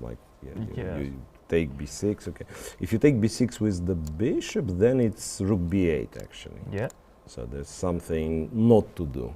Because bishop b6 is artificial. Bishop is so perfect on c7, defending c8, and also eventually you want the bishop on c7, pawn on b6, right? Yes. The bishop b6 is some move you give your chance to make mistakes. Yeah, but it's. No, I agree. Bishop takes b6 is too much. I'm trying too hard, not to win. Yes. Yeah, trying too hard not to win. Okay. So everything in favor of Tang Zhongyi, and to be honest, today it feels almost surprising how, if you want easily, she outplays the world champion. So very straightforward. Develop the pieces, go d4, right? Sacrifice d4 pawns temporarily, and then get this tremendous advantage. She just played bishop to d6, which, believe it or not, but drops a serious part of the advantage. I don't know why. I mean, I know why, but I don't know if I would be able to find. So, bishop d6, apparently, since you found this knight c8 trick, so rook a5 is now strong. Rook a5 now is strong, and if white takes on b6, then knight c8 is just equal. Yes, but can I go queen b4? Seems like a move Rook a5, if queen b4, rook a4, wow. So you just annoy this queen all the time. Yes. Wait, and let's say queen b3 with a rook on a4, and only then you play rook e8. No, d4, our queen is also hanging, so d4, queen e6. The white is winning material. Maybe let's show this one. Yeah. Yes. Queen e6, and then when eventually we take the knight on e7. But yeah, after queen b3, either rook a7 or even rook e8. Rook a5 is played. Rook a5 is played, it's game back on. So the moment I said Zhongyi is getting a very easy advantage against the world champion, Wenjun shows why she's a world champion. Yeah. In a hard position, she finds this sudden tactical possibility to stay in the game. Rook a5 and yeah, let's not forget, white still didn't win the pawn back. So this is a surprising decision to go bishop d6. Maybe she was thinking like she's winning immediately or something. But I don't understand. Like yes. Rook e8, terrible move. Yes. Rook e8. Because rook e8, you still cannot play queen You know d6. what? Rook a8, bishop a3 is the idea. To arrest this rook. So it's maybe she was thinking like she's winning. Yeah, bishop a3 and queen b3 is a threat, and queen b6. You want, like you arrest the rook and then you continue from there. So she probably thought that this is like final touch, bishop d6, and you resign or whatever. I win. Yeah. And she missed rook a5. It's clear because now she started to think. Well, ladies and gentlemen, we have the game back on. White probably still better after some queen e2 or queen d3, but it's, she pretty much will have to do all the job once again, right? So it's white is just slightly better because still needs to win the pawn back. Okay, so I believe Tan maybe will spend some time here. Yes. Right. She has, but you see, this is kind of the opposite side of the same. Like on one hand, you play fast to put pressure on your opponent, but then you miss things like this, which is like which was already in your hands. You're just like maybe think for 10 minutes and find okay, this is like I'm about to miss something.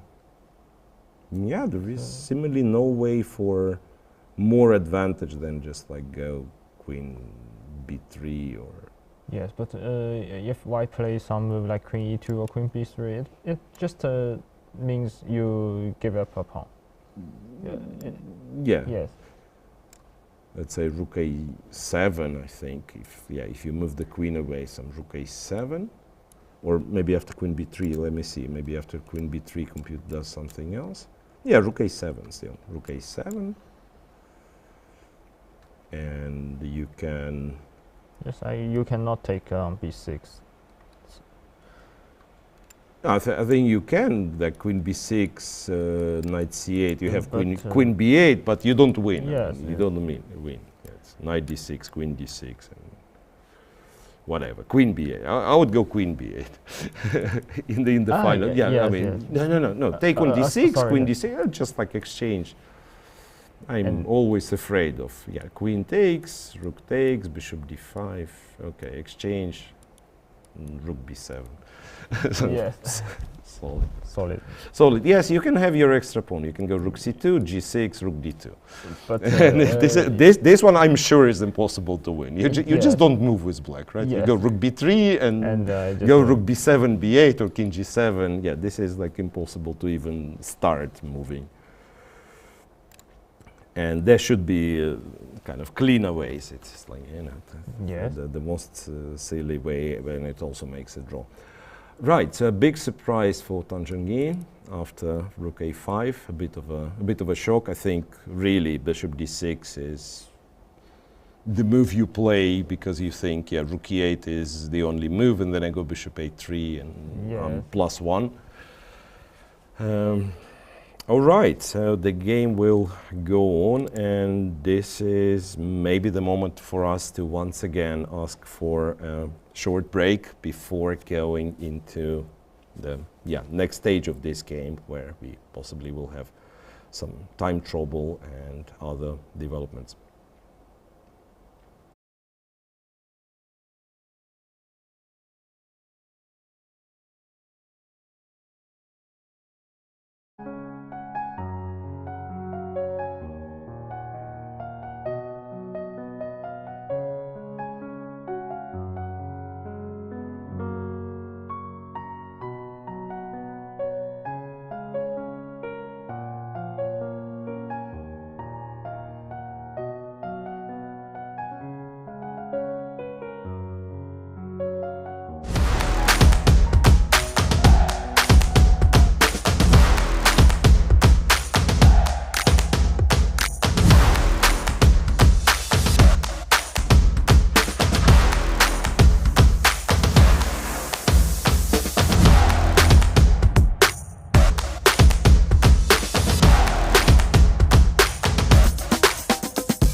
I am joined today by Zhongyi, challenger to the FIDE Women's World Championship 2025.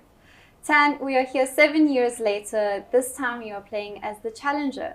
How do you think you've grown as a player since your last match against Zhu? This time, I'm just a whole lot more confident because last time I won the World Championship pretty much out of good luck. And between the championship to the point that I defended the title, I did not have a lot of time to prepare. But this time, I earned the challenger position with the good work from me and my team. So that's why this time it's just much better prepared. And you did earn it very convincingly at the candidates.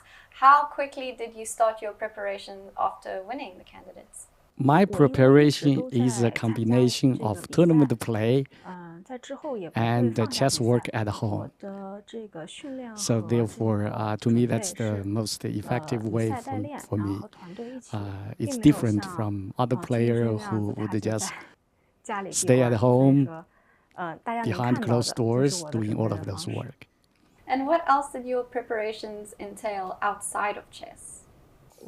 Okay, so physical exercise is certainly a big part of this.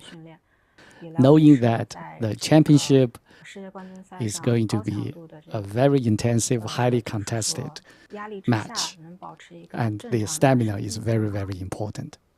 You mentioned that you are feeling quite confident and calm going into this compared to the last match. Do you think your experience as being a world champion before gives you more of a confidence than any previous challenges had with Zhu? That sounds like a very interesting point. I never thought about comparing me versus other challengers, and I believe that everybody has their own challenge, and everybody needs to deal with their own challenge. I'm dealing with mine. And what qualities do you think you have of a world champion? I don't feel that there is certain kind of quality that you work on the quality before you become world champion. It's usually when you become world champion, people look at you and trying to find some qualities that they can attribute to your championship. If you ask me what is my very standout quality, I would say that I never give up. And then how would you compare your playing style to Zhu's? So a lot of people think that I and Zhu Wenjun are very different players. Actually, I don't think so. We are both very, very practical players, trying to do things to get the best results. It's just the way of being practical is manifested in different ways. Some people think that she is very resilient and very difficult to break, but certainly everybody is breakable. Oh. And you've already mentioned that getting here to challenge the title was hard-earned, hard-fought by winning the candidates. What would it mean for you to win the championship? This is nothing less and nothing more than a world championship. Certainly, I have won world championship in the knockout format, and this is the opportunity for me to win it in the match format. So to me, I take this as a new challenge, and I really like new challenges. And let's talk about chess in China, especially women's chess. You've long dominated chess, starting from Zijun, Hou Yifan, now Zhu Wenjun. You're challenging again. Why do you think chess is so popular in China, and what makes women's chess so strong here? Chinese female players have got to this position for a lot of reasons. Mainly the environment is very conducive for our development because the Chinese women are more independent, they have more opportunity, and for example, in the top 4 players in the world, that they are all Chinese, and one of the youngest of the 4 is Lei Tingjie, and she is already 28 years old. The other three are even older. And it is very likely that in other countries that female players at this age, they probably are already mothers with a lot of mother responsibility. So they don't get to this position not because they are lacking talent. It's because they have made other choices, give priorities to other things as a female. That's what I think. My final question to you is, this is the spotlight of chess, this match. You have supporters all around the world. Do you have a message for them? I certainly hope that I can provide stably high-quality games. I know that with the match at such a high stake, sometimes it's not very easy to generate very high-quality games. So it is my hope that for this whole match of 12 games, I can have a couple of games that people can say that's really excellent games. Thank you so much, Tan, and good luck for the match. Thank you.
Welcome back, everyone. Welcome back to Game 4 of FIDE Women's World Championship match. And after the break, we resume our coverage on move 30.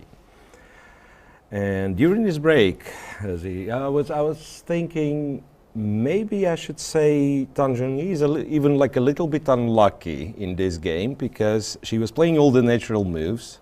Yes. And it was good. And the first moment she thought, okay, let me be clever. Let me play, not take the pawn, but play some clever move. All of a sudden it happened to be a mistake. And now, from what I can see, her advantage is gone. Yes. Gone completely. Let's update our viewers with the moves they played while we were on a break. And also, you maybe Zhongyi think I cannot win a game without any clever move. So maybe like you even feel it feels too easy, right? Yes. Yeah, like it almost feels too easy. She only had to take the pawn, and it would be like a huge advantage. Now, after what she has done, bishop d6 and clever move rook a5 from Wenjun. What happened was, they played queen b4, rook a4, queen b3, finally rook a7. Yes, this is the position we briefly discussed. Yeah, rook c7, exchange on c7, and queen c6. Yeah, one of the good moves. Queen takes b6 and queen c2. So now the situation, white eventually actually takes on b6 with the queen, but the situation is a little bit different because now with only one rook, you have some kind of maybe some issues on the first rank. If you leave the d file, let's say you go rook e1 or something, maybe d pawn starts moving, I don't know. Yeah, so black gets some counterplay. The queen is very active, right? The queen is very active. So after queen c2, bishop f3 was played.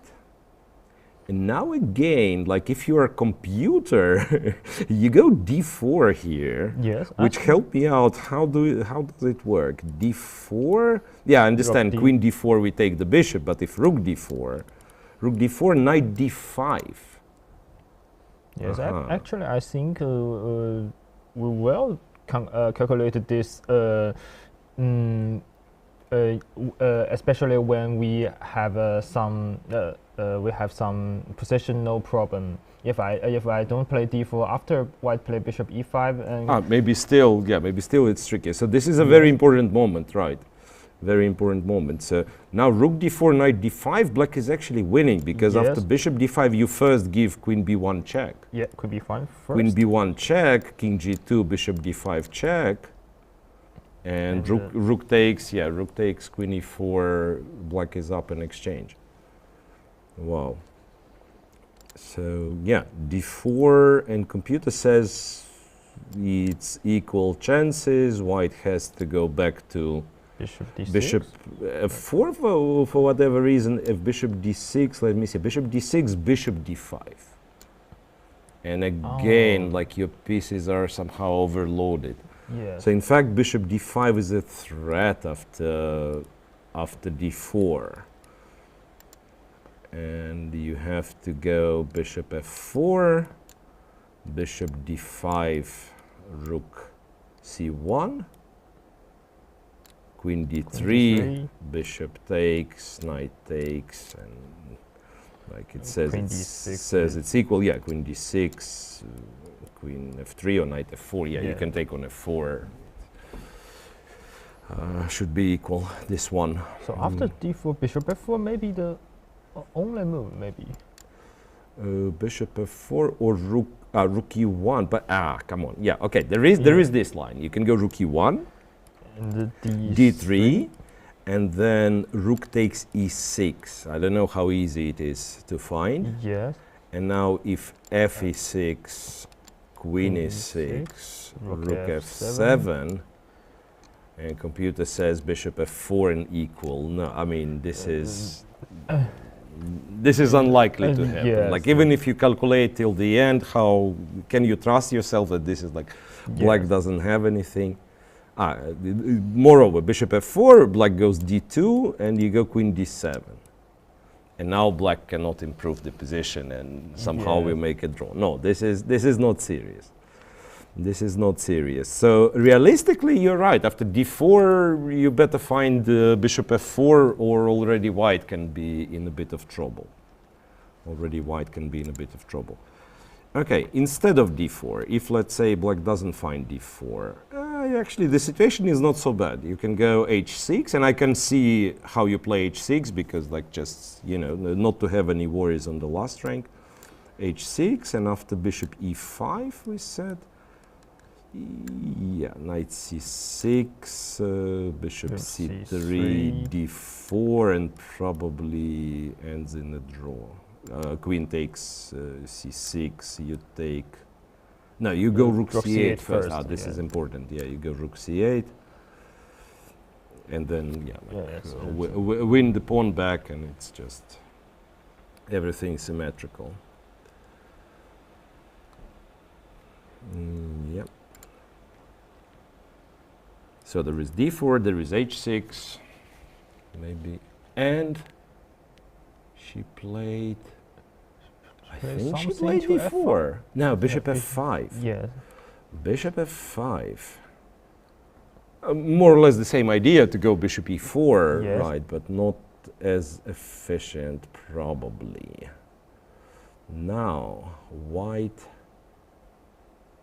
again, should pay attention to this bishop e4 threat by moving the rook, I think, to e1 or a1. Maybe rook e1 is something you want to do. And after bishop e4, this is interesting. Bishop e4, you take and go bishop e5 or something, because it might still give white some chance.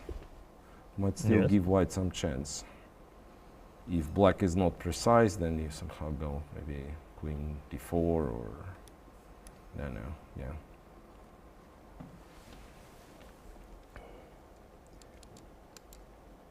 After bishop f5, what else white can... Yeah, it's not like white has a lot of options, yeah. It's not like white has a lot of options.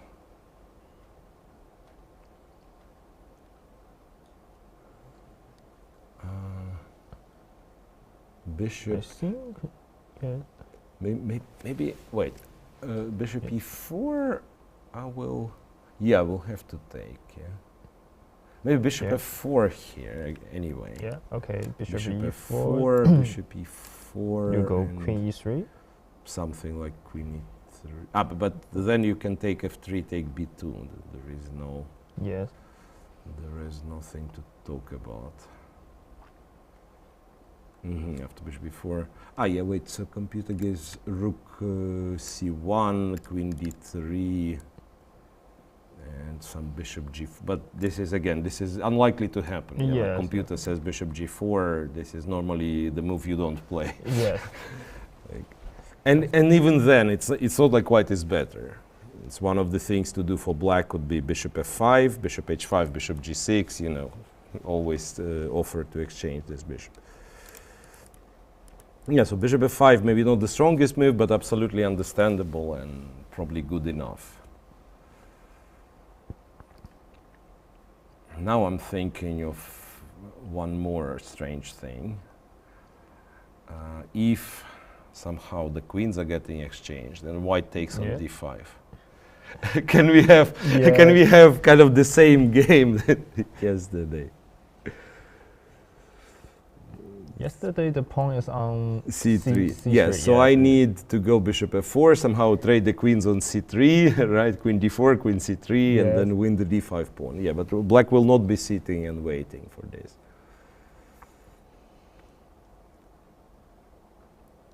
Actually, white and black pieces, I think the biggest difference is the pawn, not on c3, but on b2. And other than this, like bishop on c7, we had bishop on c7, right? And it's very similar if you think. It's almost ironic how similar it is. These three pieces are the same, and maybe this bishop is on b7. Yeah, the bishop was on b7, but okay, white didn't have these light square weaknesses, of course. Now you cannot really imagine the bishop away from the king. Right, and is bishop e4. Yeah, like I'm thinking if something, if I play a move like b4, for instance, with white, at first I thought maybe I'm losing. I'm not losing. So bishop e4, I will run away to like g4. Yes. And at least black can just bishop f5 for a draw. Yeah. But also the line after, say, f5, bishop h5, g6, it's absolutely unclear for me why this is not winning for black. Yes. Computer gives some bishop f4, black takes the bishop, rook c1, and somehow finds a perpetual, but even this one is like super unclear. Bishop f4 on the board, yes. Yes. Bishop f4 on the board.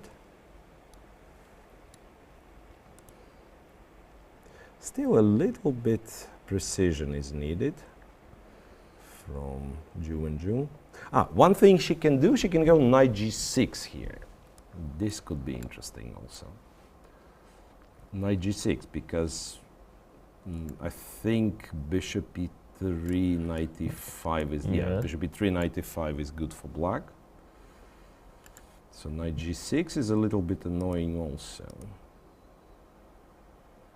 Knight g6, queen, not sure, queen e3, can I play queen e3 or queen d4 somewhere? But queen e3, at least I can go queen b2 and it's just queen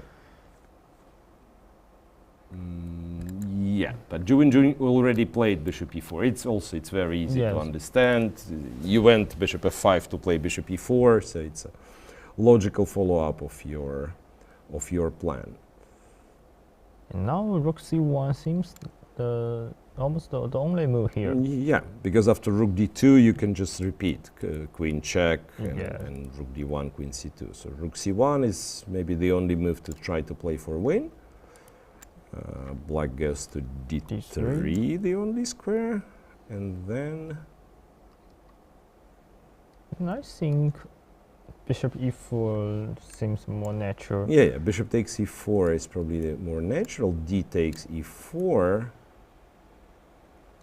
and black's next move is knight d5. You know? Yes. So queen e3 maybe. Queen e3. Now I'm not so sure, because I see computer line and it says, for example, rook d8, queen takes queen, pawn takes queen is a draw, but like this is something it's very hard to decide if you can go, because it can easily be just king comes to this pawn and you lose. So I don't think you can reliably play on this, even though, I trust the computer, probably jumps with the knight, somehow makes this draw, but this is the line you very likely to refute with black. Refuse to play. And that means that after bishop takes, pawn takes, queen e3, what else can you do? You can maybe take on e3, I don't know. Can you take e3? But still like take queen on e3, bishop e3, knight d5, bishop c5, bishop c5 or bishop d5. Yeah, like the game is still on. Yes. Bishop c5, I'm pinning you, I guess, because you cannot go b4. Rook c8. Yes. Maybe rook c8. Yeah, but bishop d4 instead of bishop c5, bishop d4, and it's actually. I mean, I understand how this can be equal, but also the game is still going. Yeah, the game is still going. And I think both of the position with pawn on d3 or e4 is not clear. Black can not find any clear way to ensure the draw. So So you probably go for one of these positions, but like to be sure that okay, this is just equal. It's hard to tell. Yes. Okay, let's see. But first, Tan has to find rook c1. To find kind of to make her decision. Because there are no other options. Yes. Rook c1. It keeps like computer keeps dancing with this bishop g4, bishop h5. But yeah, in this line, eventually it goes rook c1. Yeah, rook c1 is the only move not to like make a draw immediately. And then it's queen d3, and then it's bishop e4. Rook c1 played, yes. And queen d3 also played. Queen d3 also played. Bishop e4, d4, queen e3.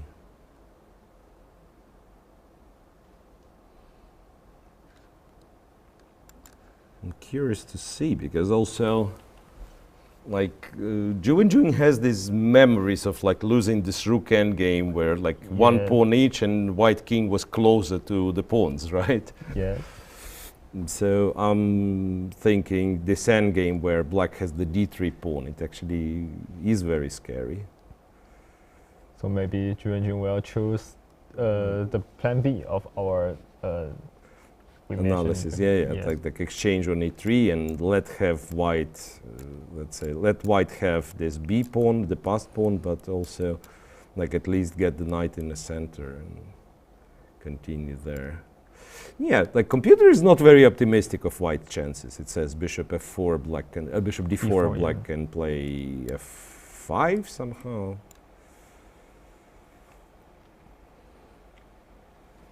Yeah, maybe it's not easy to start moving this pawn. Like rook c5, rook d8.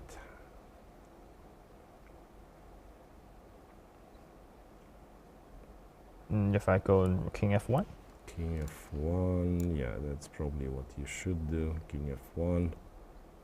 I guess even g6, king e2, yes. King f7, something like that. Like to get the king on e6, let's say, and rook on the b file, and just pretend that this is some sort of a fortress.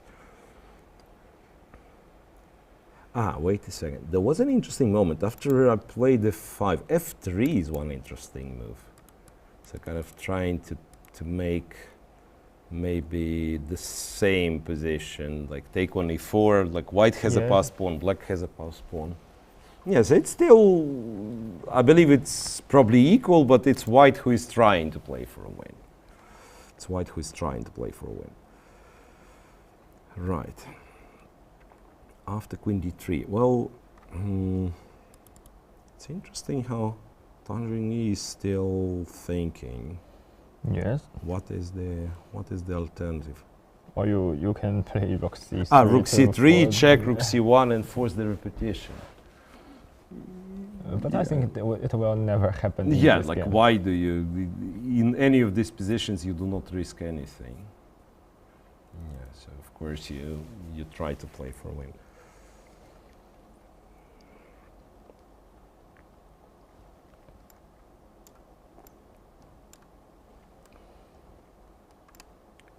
After bishop takes e4, well, theoretically, queen takes doesn't make sense. Yeah. Yes. I think pawn takes take always. pawn. Yeah. Queen e3. And maybe to illustrate like how you can get into trouble if you don't exchange but go knight d5 immediately. I'm thinking it's already very unpleasant. Like you exchange, go bishop d2. Yes. And then a rook b8. b4. Maybe b4 immediately. Yes, and the plan maybe is rook c4, rook d4. Rook c4, rook d4, just win the pawn. And this is horrible for black. Yeah, this is something you don't want to do at all.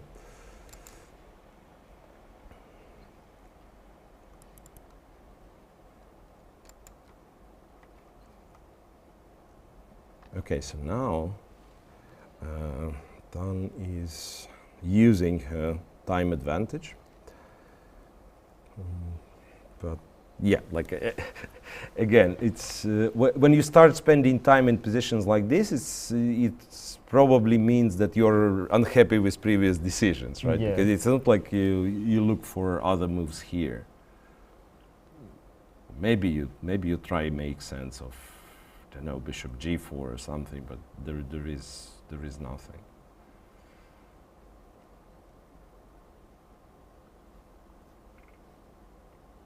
So you should just take and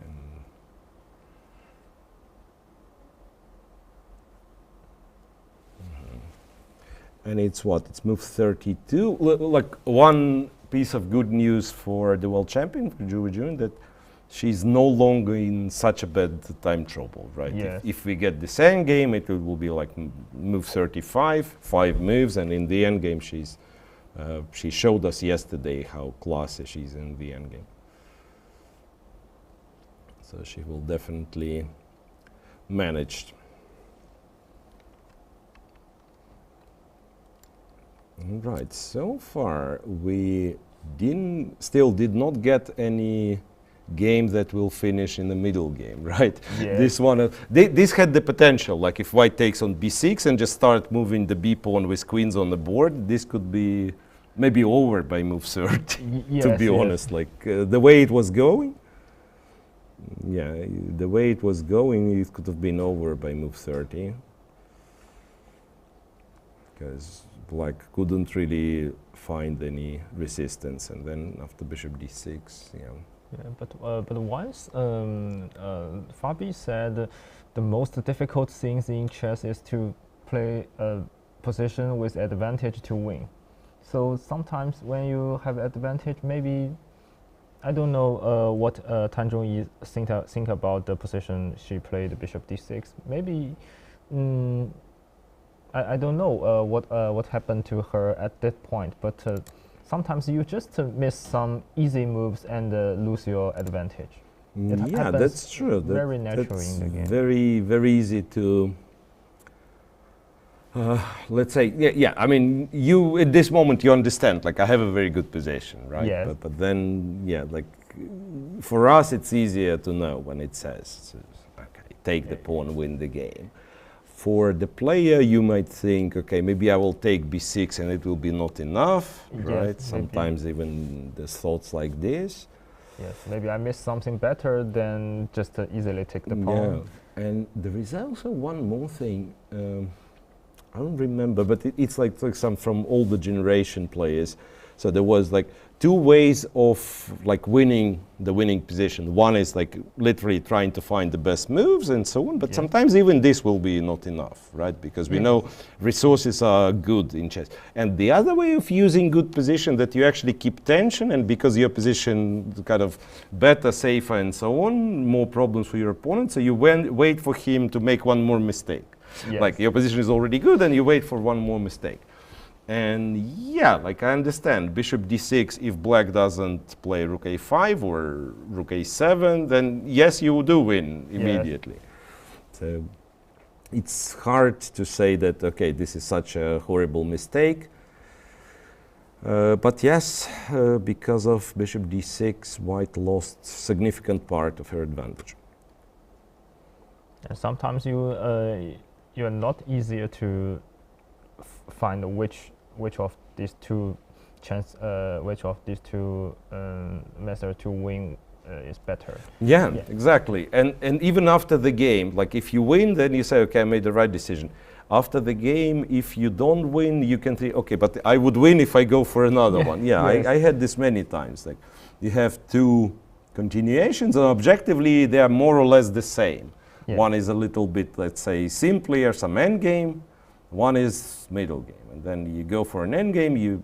Your technique is not enough or something, and you say, "Oh, I should play this more complex position." Maybe you play more complex position, you don't win, and you say, "No, I should have." Okay, it's a winning endgame, right? Yeah, Why didn't I go for winning endgame? Yeah, so it is understandable. It wasn't like a simple puzzle like this. You take the pawn, you win. So of course, plus there is definitely tension after yesterday's game. So yeah, perfectly understandable. So bishop, I'm a little bit surprised why it takes her so long to, wait a second. We talk about the bishop g4. Yeah. Many times I talk about bishop g4. Now I thought, like ideally, I want to take on e4 and for you to take with the queen. Can I go bishop g2? Because bishop g4 is something like mysterious. Humans don't play like this. Bishop g2. Not that I like it, but I like the structure. Let's say if you take king takes, maybe I like it better than the d pawn instead of e pawn. But after bishop g2, knight g6, knight g6. No, wait, knight g6, bishop d6. My rook will now maybe there's captured. like some problem with the rook. Yes. Rook e8, queen c6, and rook d8. Even maybe queen c8 is a move or something. Queen d7 after rook d8. Queen d7, yeah. And the rook is actually in trouble. Yeah, that's a funny line. So after bishop g2, knight f5 is what computer recommends, because it probably has kind of the same point to go to d4 and so on. It also covers d6 square.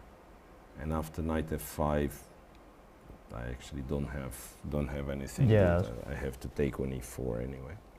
And knight d4 is knight d4 is an strong, unpleasant, unpleasant threat, of course. So at the end of the day, similarly, there is no alternative to bishop takes e4.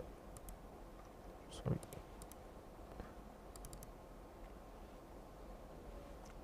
And now we have the opposite situation. So Wenjun is sitting and thinking for her opponent's time, and maybe she will try to kind of press back on the clock, even though she has less time, but now they're spending the time differently, right? Yes. Wenjun, she also played much faster. From the moment she found rook a5, and now she started to play much faster. And good moves as well. Yes.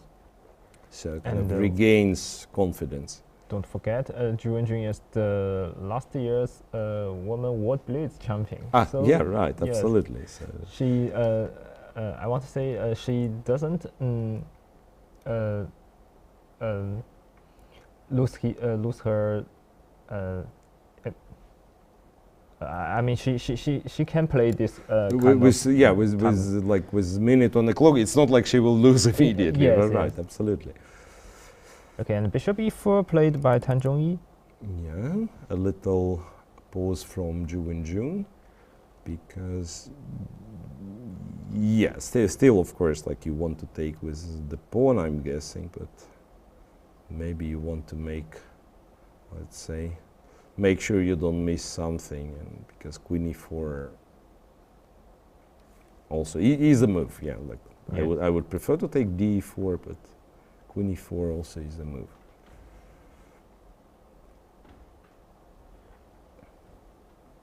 It seems like d4 will be more natural, and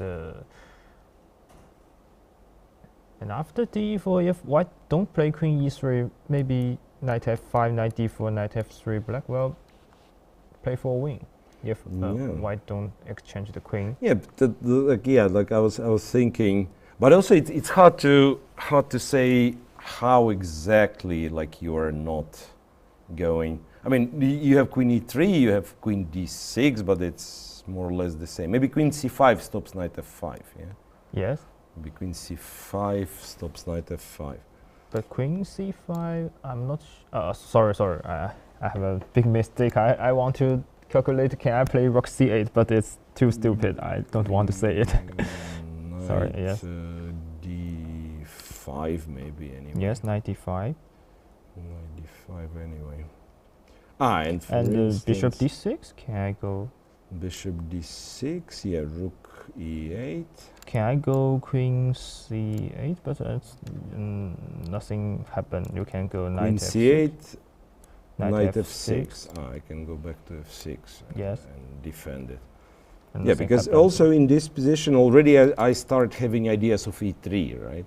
Yes. And maybe the king will be not so safe. So white also needs to be like active all the time. Bishop e4, still no recapture from Wenjun.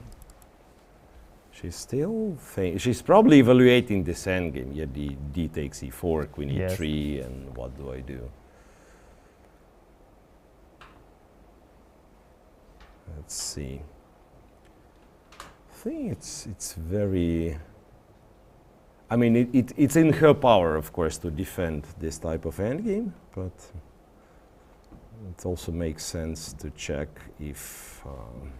Let's say if she's not missing a chance with... How bad is queen e4 anyway? We keep saying like queen e4 is not great, but how bad is it? Maybe it doesn't make much sense because... I still go queen e3. White goes queen e3, right, and how do you... You cannot keep the queens on the board. Yeah. So it's not like it's super bad, but it also is not helping you much. Yeah. So I think pawn takes is the way to go.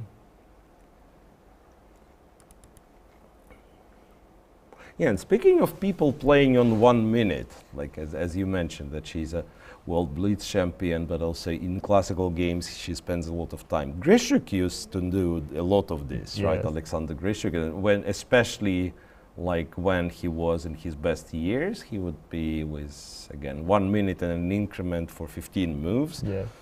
And actually he would be the one kind of trapping his opponents, right? Because sometimes people would just see, okay, he's on seconds, he must blunder something. Yes. And he would even win some games like that.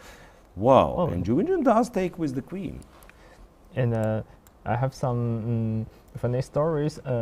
Grishuk once, maybe 6 or 8 years ago, he is our foreign player to play Chinese league. Mm-hmm. And I'm very young that time, and I was also his teammate. And when I play my game, I saw why Grishuk is under maybe 2 minutes, 1 minute, and his opponent has a lot of time, and the position is very unclear. I'm worried about his position.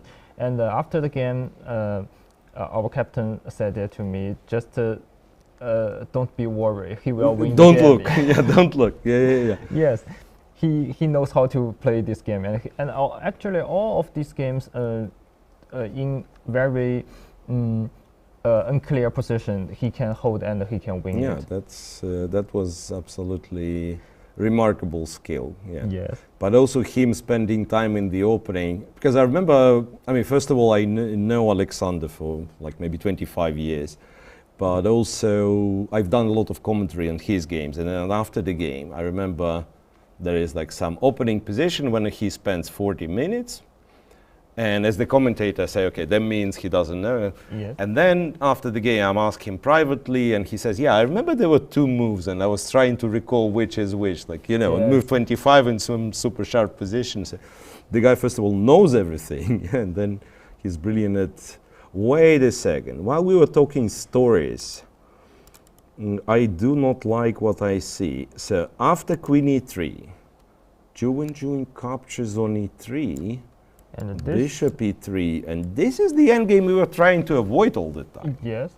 Actually, this is the position we haven't talked about it before. We haven't talked about the pawn on e4 or on d3, but never on d5. Not with the pawn on d5, but what's the, like, there is nothing good about pawn on d5. If you want it on the d file, it's better to have it on d3.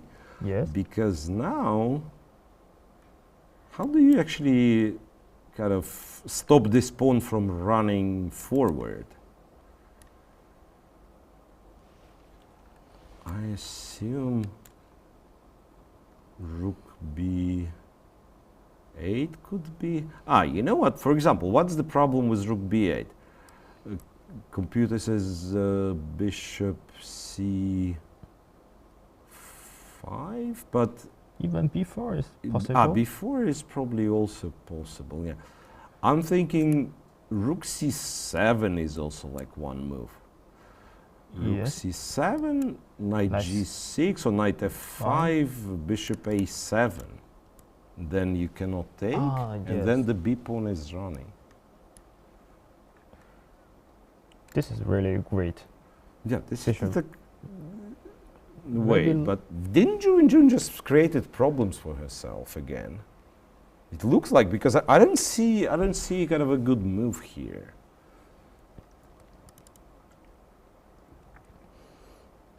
Also, rook c8 is impossible here. I can just exchange it and bishop c5, and it's finished. Yeah, this is a very nice. Yeah, this is a very nice point. So rook c8, knight c8, bishop c5. It's the pawn endgame with outside passed pawn. Yeah, this knight and bishop, they are present, but also the moment you move the knight with black, white just takes it and wins the resulting pawn endgame. Yes, so we are back to. All right, yeah, you get the king on d4, you push the b pawn, and you just win. So we are back to like this situation where Wenjun is in a serious trouble. And I think maybe like because of one tempo. So imagine you have h6 with black, and white has h4. For instance, it happened earlier, or h3, whatever. Yeah. Then you go rook b8, and probably you have like close to zero problems. Because now bishop c5, you actually could go knight c6, I guess, right? So before never happens. Yeah. And if you stop the pawn on b2, then you are fine. And before you can take, right? And all these bishop a7 tricks are not happening. Yeah. There is no checkmate on the last rank. That this is important. Yeah. But now it's actually, and I think she missed this whole idea about the last rank, because she went for this relatively fast.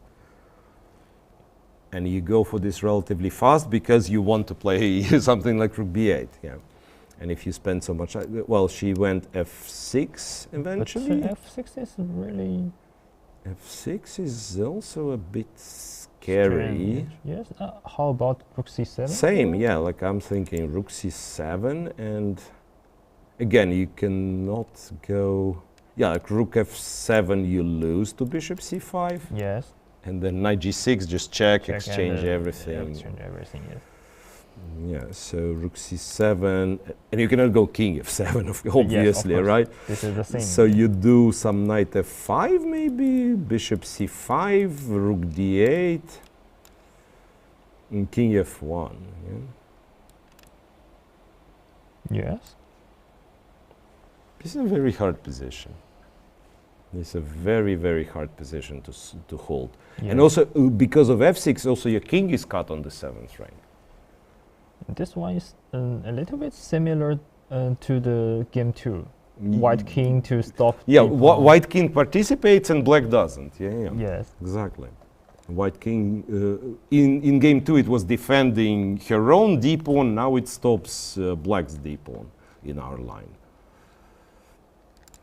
Yeah, so after f6, and it's not like rook c7 is it is the strongest move, yes, but it's not like you don't have, well, maybe, you know what, like for instance, I check the line king f1, then rook b8, and black is back to being fine. Yes. Yeah, so rook c7 is important move. Rook c7 is an important move.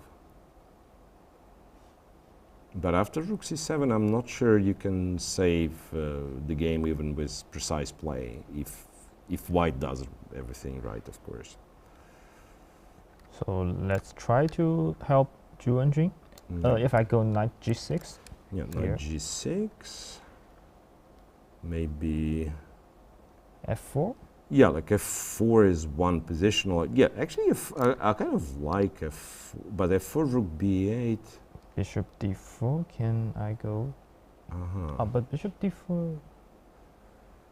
Okay, f4 is a strong move, let me tell you. f4 is a strong move, but after rook b8, do we find bishop c5 or not?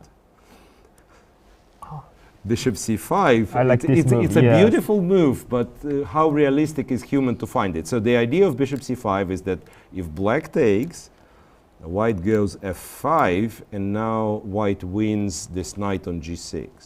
Yes. Because if knight e5, it's a checkmate after rook c8, rook f8. So tricks like this. By the way, rook c7 on the board, knight f5, bishop.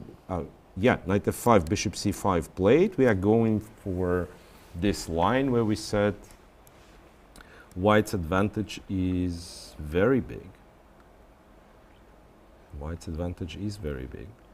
And Wenjun still needs to play 4 moves in 5 minutes. Which I think these 4 moves are very important. Yeah, yeah. Now, because like first of all, your position is already dubious, but if let's say if you play one more inaccurate move, maybe there will be, like you reach the time control, but the position is completely lost. Rook d8. Yeah. Yeah, I think it's Rook d8. Yes. Rook d8. Yes. Now, also interesting because King f1 now almost like an only move to keep the advantage, which I didn't quite understand. Yeah, but because maybe you. Yeah, if you go before d4, King f1, d3, King e1, you're still in time to stop the pawn. But then Black has this knight d4 resource in this moment.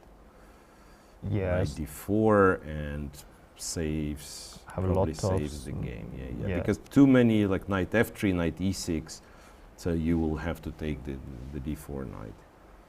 But King f1 already on the board, best move. And now the difference is that if you go d4, White will play King e2 or e1, and d3, King d2. Yes. So now after knight d4, White just takes and goes rook c3, and we are back to studying rook endgames. Yes. But this time, I think it's not difficult for White to win, because after rook d3, b3, your king is you cannot move your king across the d file. Yeah. So it's like both black rook and black king will be bad, right? The king will be cut off, and also the rook is like your rook already has to start taking some pawns for you to have to have chances. Yeah, so White will win like almost no problem. You will wait. You will wait. You take the d3 pawn. You go king c3. You go rook d2. Right. So it will be like almost zero counterplay. Whoa. Whoa. King f1, move 38. So 3 more moves for Wenjun. And let's say maybe Black's only chance is like rook b4 here.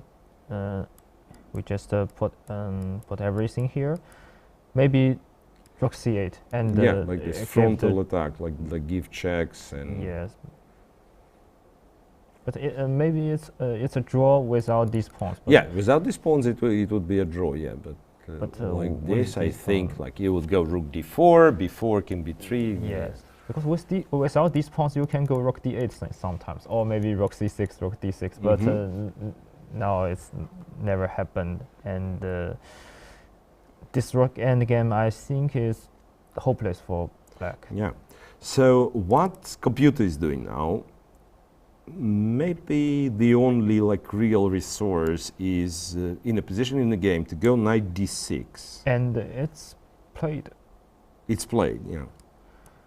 So now if you take on d6, it's probably like not as bad, yeah? Like rook takes, you want rook b6 or rook b7, and then you go rook c6, and it's actually a draw, and an easy draw. And it's almost the same as the game 2.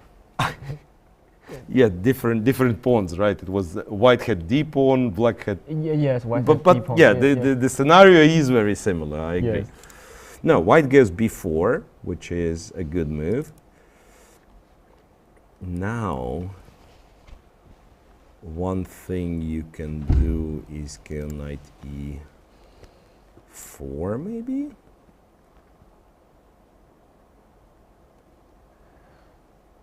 Or I'm not sure. It's still hard to stop this pawn. I mean, yes. Still hard to stop this pawn because, like, knight b5, rook b7, the pawn just starts moving. Yeah? Knight c3, maybe knight c3. So if White goes b5, Black goes d4, right? And the pawn is like the pawn is moving fast. Yeah, it is tricky. But knight c3, I think white will go bishop d4. Here, knight c3, yeah, you're right. Bishop d4, knight e4 back, and then...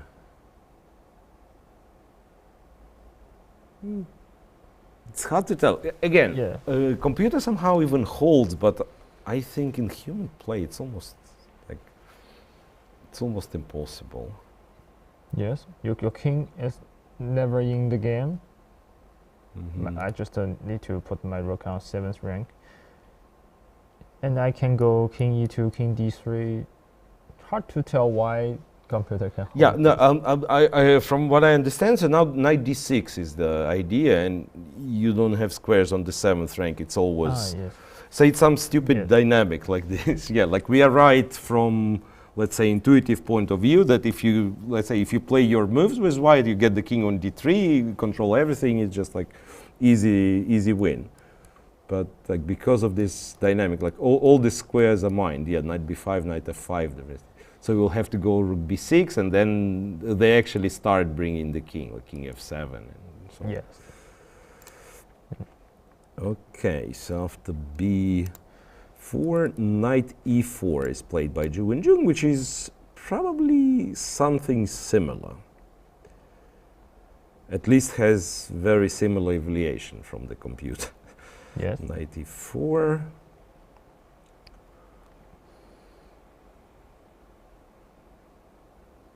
Let's see.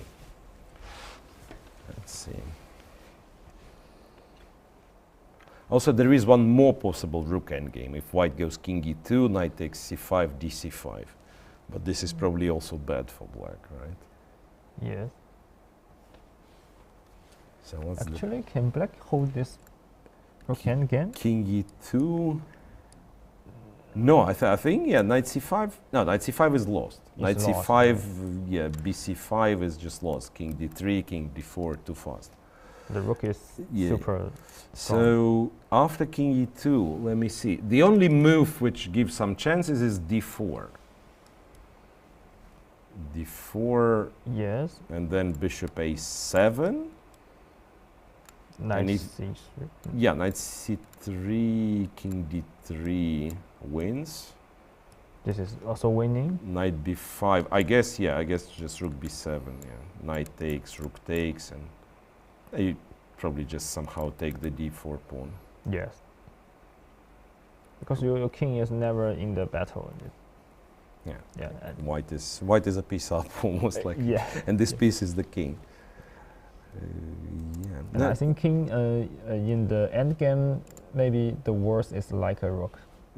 Yeah, because like we were taught that it's like it's same 3 pawns. Like this is how they teach us in, let's say, from Soviet and later on whatever Russian, Ukrainian chess school, that bishop equals knight equals king, 3 pawns. And then, like, the better you get, you understand, yeah, probably bishop is, on average, stronger than a knight, and also in the endgame, king is more than any of the two. Yes. Yeah. Knight e4. And after d4, bishop a7, so what should black do? Yeah, d4, bishop a7, and black, again, make some moves that I don't understand, like a5, h5.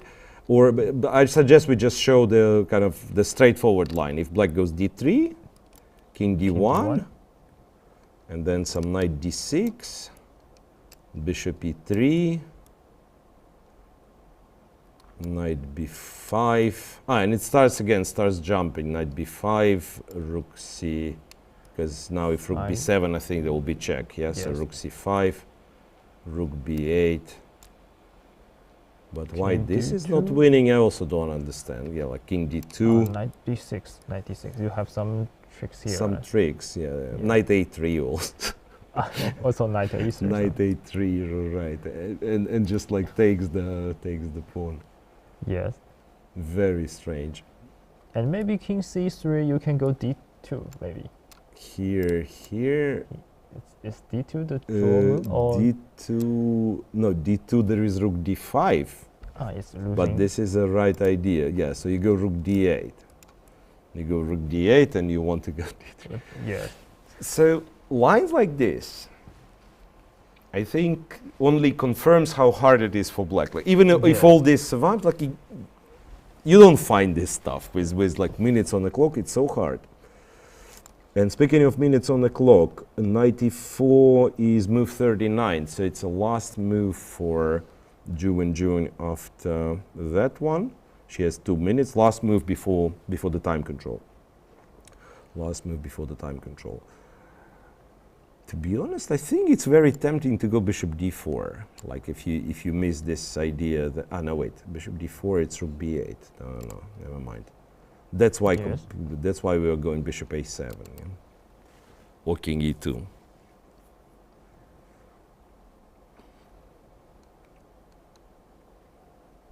Let's see.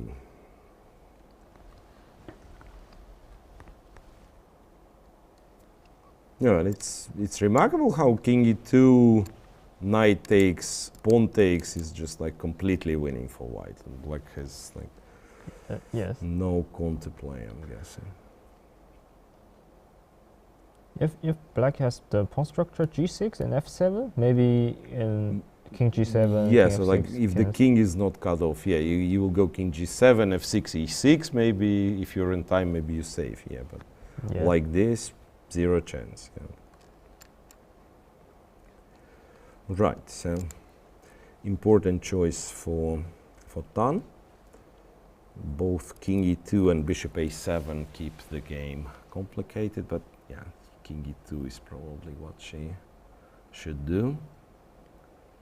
After which king e2, and again after king e2, what was d4? Yeah, d4 is strictly on the move, on move 40. If you don't play d4, anything else is bad.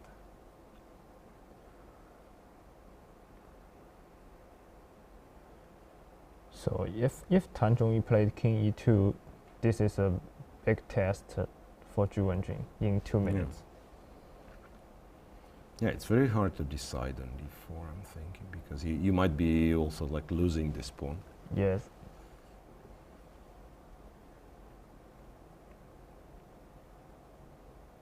Mm-hmm.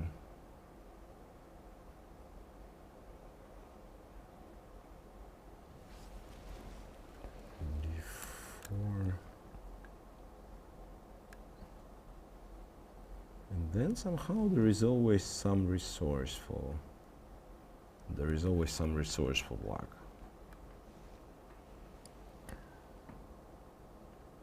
Like for instance, king d3, knight f2, king c4, white would win, but white loses after d3. Yeah. d3, bishop f2, d2, the pawn promotes. If you cannot play d3, it's if you cannot like say d3, bishop takes, and somehow d2 is not a queen, then then it's absolutely lost.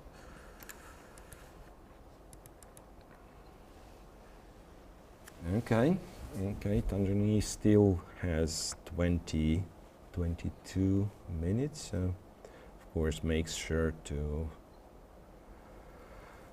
calculate everything.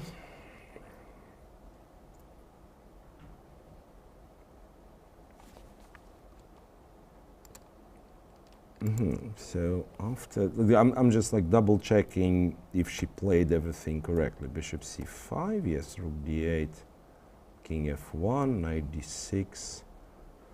Computer wanted king e2 with the pawn on b2, so this is like a little bit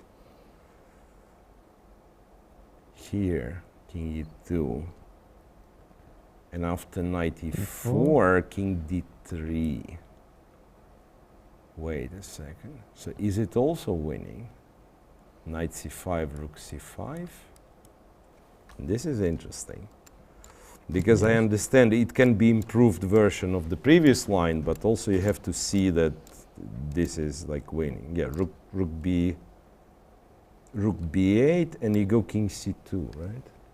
Yeah, you go king c2. d4, rook c4, d3, king c3. Yes, and d2, rook d4. Also tricky, right? Yes. Also tricky. Then slowly, just like win the d pawn and same winning endgame. Wait, Zhongyi just played bishop to b6. This allows black to go rook b8. And After which bishop back to c5 is a draw. Now you can take and actually go behind the passed pawn. So you need to put the bishop on a5 with white. But at least black doesn't lose immediately now because the b pawn is not moving. The bishop is stuck on a5. And computer actually claims that after rook b5, black's probably holding rook b5 and yeah, after rook king b5 is e2, not an easy move to find. Yeah. King e2 and okay, holding is like white has slight advantage and you never know again. Maybe there is a plan of like king goes to d3, c2, b3, a4 and wins. Yes. Yeah? Anyway, rook b8. So there was a danger in this position that the b pawn would just run to b7, right? So now at least like white is not winning fast.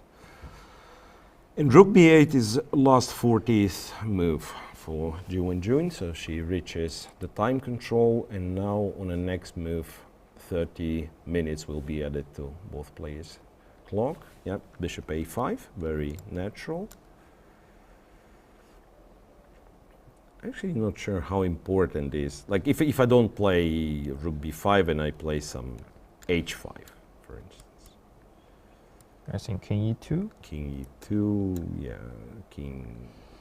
I think king h7 is not helpful, right? I'm going in the in the wrong direction. Or maybe you can try knight d6, knight c4 to exchange the bishop on a5. But maybe this is why maybe you go to b5. You put the rook on b5 and then you go knight d6, knight c4. Yeah, so after bishop a5, rook b5, say king e2, you go knight d6, king d3. But there's a question. Can you go knight c4? Yes. Right. Now this would be another interesting moment because, you know what? In this position you can go knight b7. Yes. Knight b7. This is. But knight b7, can I go? Sorry. There is a check. Yes, rook b8 and then knight c5. Yeah, yes. that's the problem. So black has this trick. Yeah, after knight b7 it is actually equal.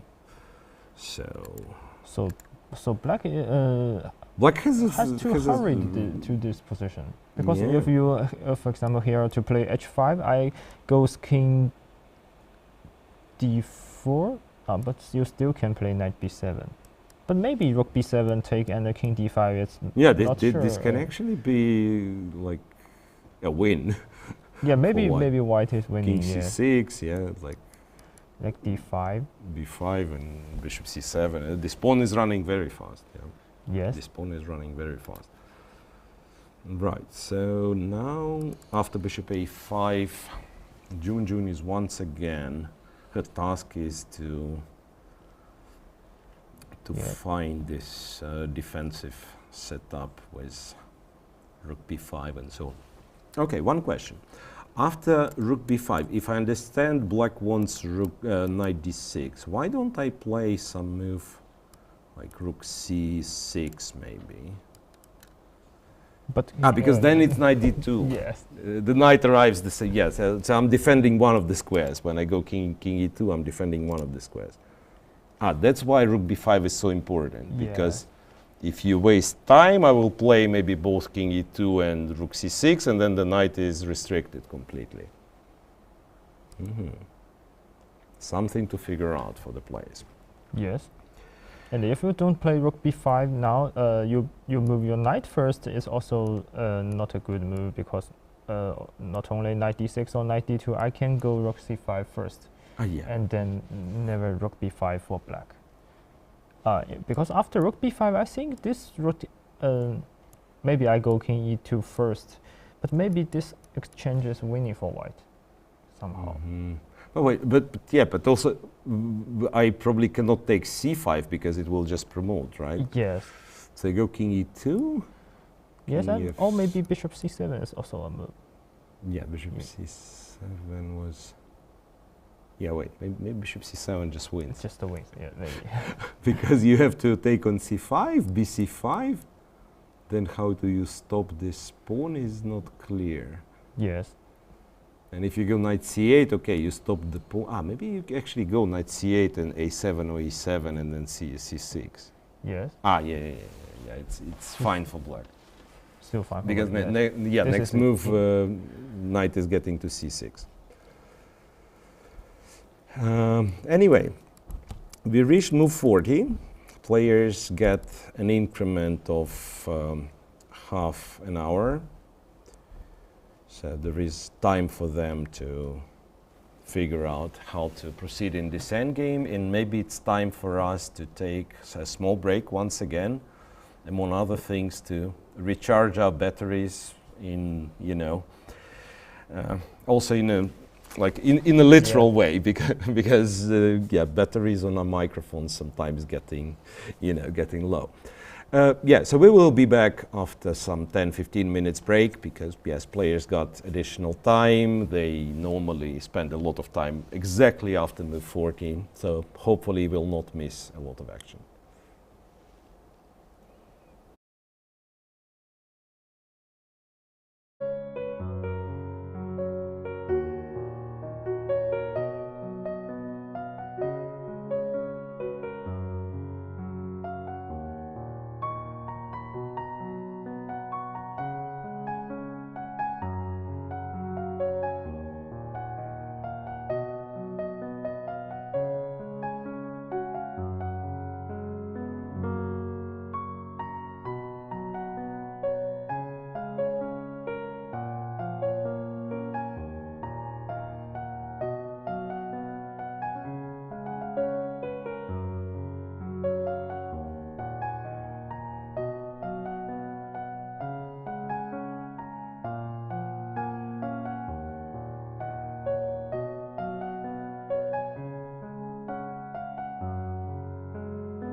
Welcome to Shanghai, host of the first half of the Women's World Championship match between Wenjun and Zhongyi.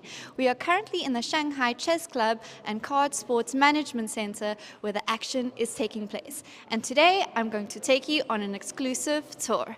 Let's go. The match has been made accessible in two languages, English and Chinese. And for this reason, we also have two different broadcast studios. One in English with our FIDE presenters, and one in Chinese, which is broadcast to CCTV and the Olympic Channel. And in the English commentary studio, we have Grandmasters Zhongyi and Evgenij Miroshnichenko, who are breaking down every move of each game for us that you can find on FIDE's YouTube channel. And here we have the press room. As with many rooms in the building, you'll find chessboards sprawled out, Chinese chess, and Go. But on this side of the room, we have where the press magic happens. After every game, there's a post-game press conferences where we can hear thoughts of the players and questions from journalists. Also in the venue, we have the dining hall where lunch and dinner is served every day, with interesting delicacies that can be found in Chinese cuisine. And of course, with every match at this intensity, it's important for players to have their own private spaces. And we have that right here in the playing hall. Little private sectors for players to come sit, relax, have some snacks, and of course, keep an eye out for their opponent's moves. And this is where the chess magic happens, the stage for the FIDE World Championship. Both players have picked their own chairs to suit their comfort. The lighting is great, there's lots of space for spectators, and this is where we see the action unfold.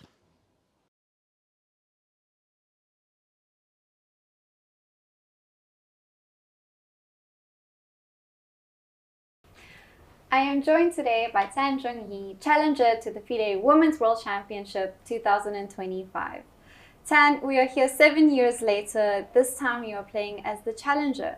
How do you think you've grown as a player since your last match against Zhu? This time, I'm just a whole lot more confident because last time I won the World Championship pretty much out of good luck.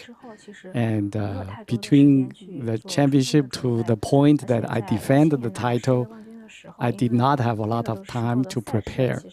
But this time, I earned the challenger position with the good work from me and my team. So that's why this time, it's just much better prepared. And you did earn it very convincingly at the candidates. How quickly did you start your preparation after winning the candidates? My preparation is a combination of tournament play and the chess work at home. So therefore, to me, that's the most effective way for me. It's different from other players who would just stay at home behind closed doors doing all of those work. And what else did your preparations entail outside of chess? Okay, so physical exercise is certainly a big part of this. Knowing that the championship is going to be a very intensive, highly contested match, and the stamina is very, very important. You mentioned that you are feeling quite confident and calm going into this compared to the last match. Do you think your experience as being a world champion before gives you more of a confidence than any previous challenges had with Zhu? That sounds like a very interesting point. I never thought about comparing me versus other challengers, and I believe that everybody has their own challenge, and everybody needs to deal with their own challenge. I'm dealing with mine. And what qualities do you think you have of a world champion? I don't feel that there is certain kind of quality that you work on the quality before you become world champion. It's usually when you become world champion, people look at you and trying to find some qualities that they can attribute to your championship. If you ask me what is my very standout quality, I would say that I never give up. And then how would you compare your playing style to Zhu's? So a lot of people think that I and Zhu Wenjun are very different players. Actually, I don't think so. We are both very, very practical players, trying to do things to get the best results. It's just the way of being practical is manifested in different ways. Some people think that she is very resilient and very difficult to break, but certainly everybody is breakable. Oh. And you've already mentioned that getting here to challenge the title was hard earned, hard fought by winning the candidates. What would it mean for you to win the championship? This is nothing less and nothing more than a world championship. Certainly, I have won world championship in the knockout format, and this is the opportunity for me to win it in the match format. So to me, I take this as a new challenge, and I really like new challenges. And let's talk about chess in China, especially women's chess. You've long dominated chess, starting from Zijun, Hou Yifan, now Zhu Wenjun. You're challenging again. Why do you think chess is so popular in China, and what makes women's chess so strong here? Chinese female players have got to this position for a lot of reasons. Mainly the environment is very conducive for our development because the Chinese women are more independent. They have more opportunity.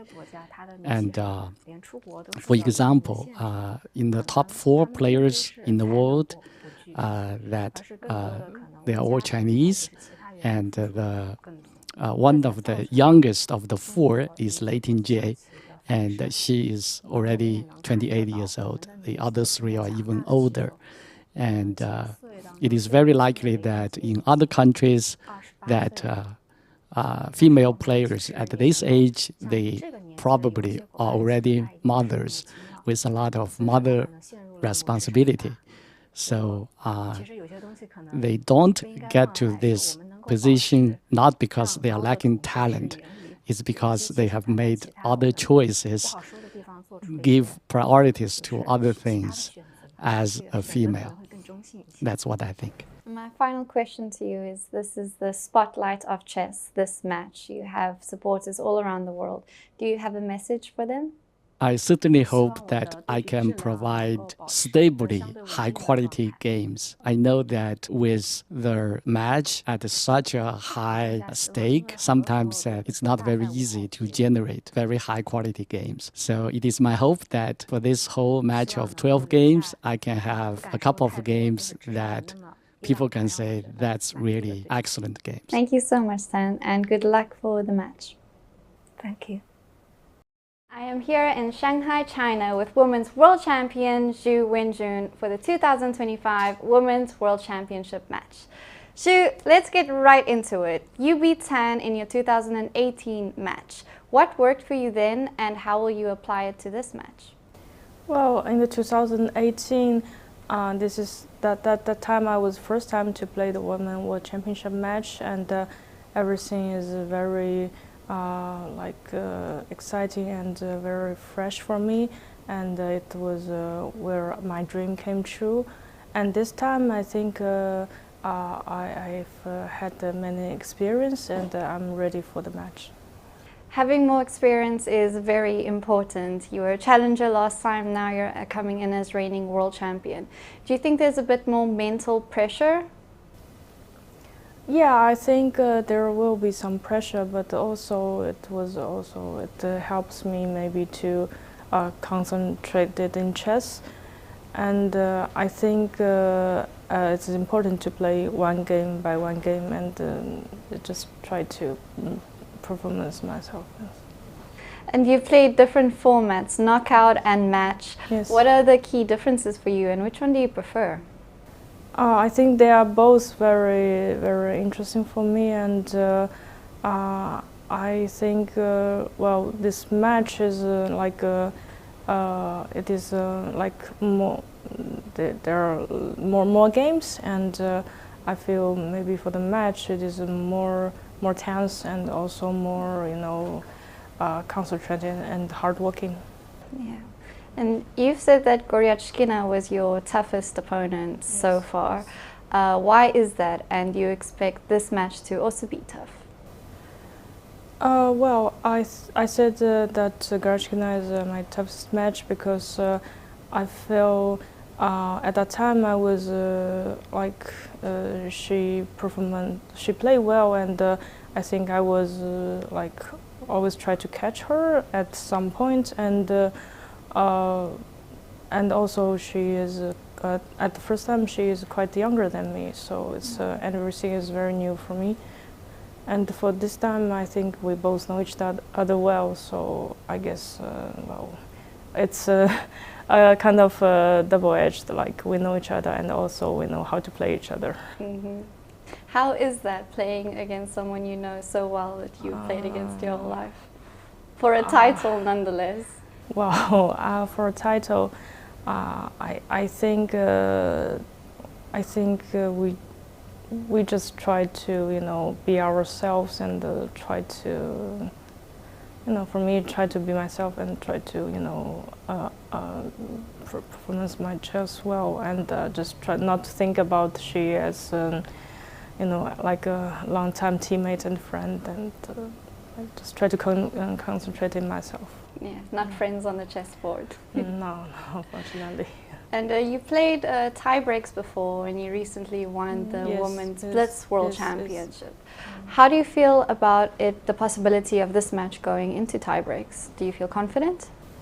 Well, I guess I didn't think about the tiebreak yet, but I guess anytime in any circumstances, I must be ready for it. So if there will be a tiebreak, and I think I will, be confident and also try to play well there.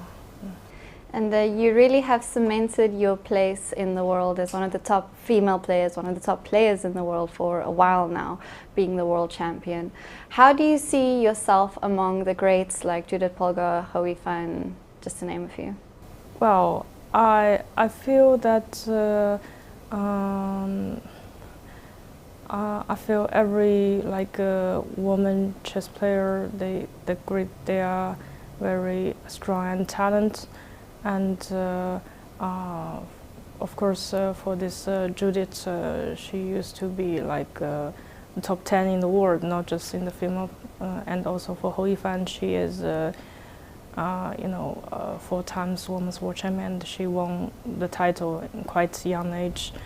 And but I had to mention that I think Xie Jun, she was the first woman world champion who's from China, and also her success and helped a lot of a generation like me, and also many chess players to knowing chess and becoming a professional chess player. And for me, I guess I was lucky that I in a good time, I have a lot of tournament, and also there's this Shanghai chess, they support me a lot. And so I was step by step, So I guess it was very, many help, and I'm grateful for it. And it's important you mentioned Xie Jun, who paved the way for Chinese women's chess, and you're carrying the baton over. What do you think makes chess in China so? Why is China dominating women's chess?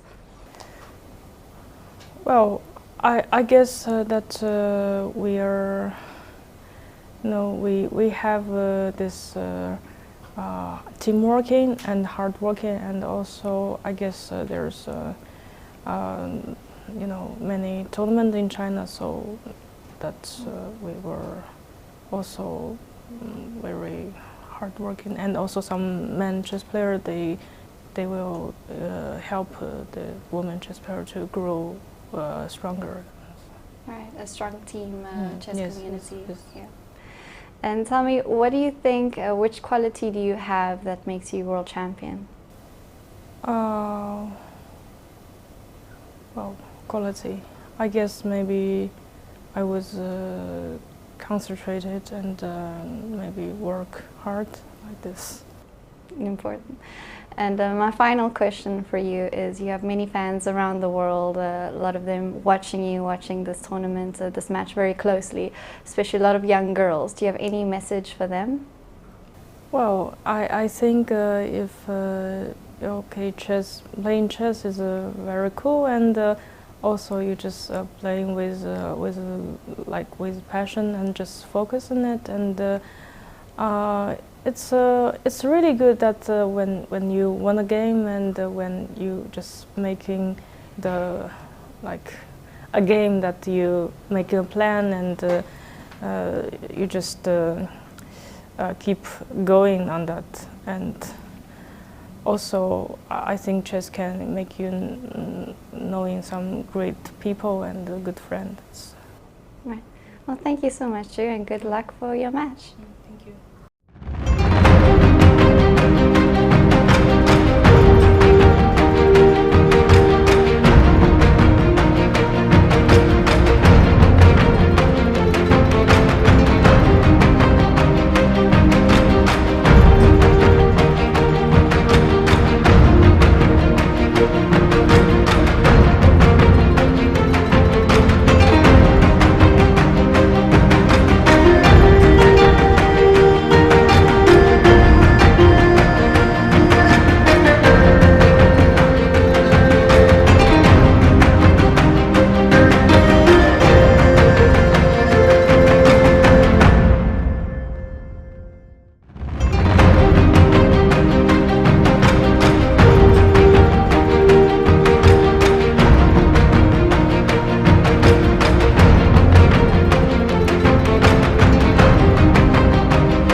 Welcome back to FIDE Women's World Championship match game 4. We rejoining after we took a break after the time control, and it might have been like a lot of time, but we didn't miss a lot of moves. And in fact, both players understood how complex the task is, and especially Wenjun. I think she spent up to 20 minutes before playing the right defensive move. So let's see let's see what happened.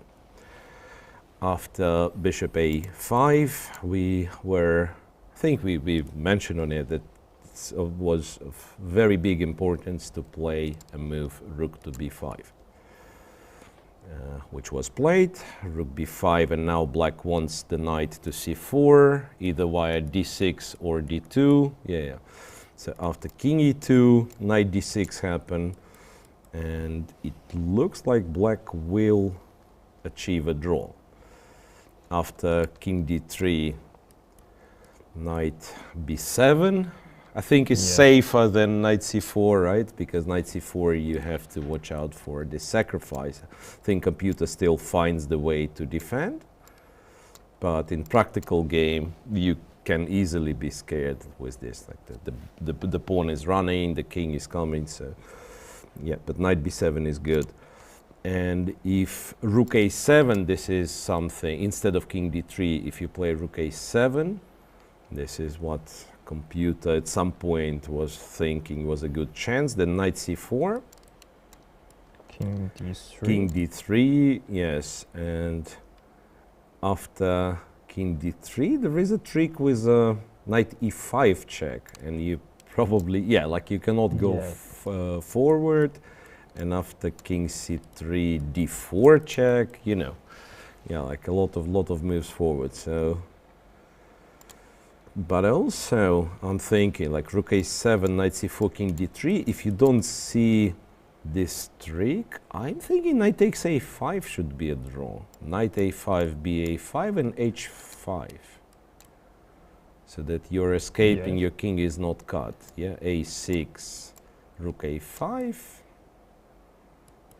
King c3, rook wait a second, rook a4. This is scary. No, this is, you still can lose. Computer somehow goes rook a1, rook a1, king d4, rook a5, and if king d4, then you go d4, and somehow you defend. But this is like not very systematic defense. Yeah, the other one was like much more understandable. Anyway, very good defense from Wenjun when she needed it. Yes. And if she holds this game, I think it will be the first time in this match that we can talk about the real missed opportunity. Because game one, yes, Wenjun had like very slight plus, but it was more or less normal game. Game two, it was the opposite, like there was nothing, but then the moment Zhongyi got opportunity, she won brilliant. Yes. Game three, same, but for Wenjun, there was like very close to a draw. The moment she gets a chance, she wins without wasting it. And now, Tana, I would say she's got two chances maybe, right? So one in the middle game when she could take queen b6, right? Like here. Bishop c7, yes, so queen b6 would be like decisive advantage. Instead, bishop to d6 missed a huge part of advantage after clever move rook a5. And then the next one was, let me think, where to, maybe right after they exchange the queens, right? It's clear that you should be able to put like a lot of problem. Yeah, like here, king e2 instead of b4, for instance, was very good chance. Yeah, was very good chance. But here, I think the difficulties is much more harder than the first queen b6. Yeah, it's difficult. Yeah, here even first of all, like to understand that you go king e3, king e4, but also even if let's say you played, there is.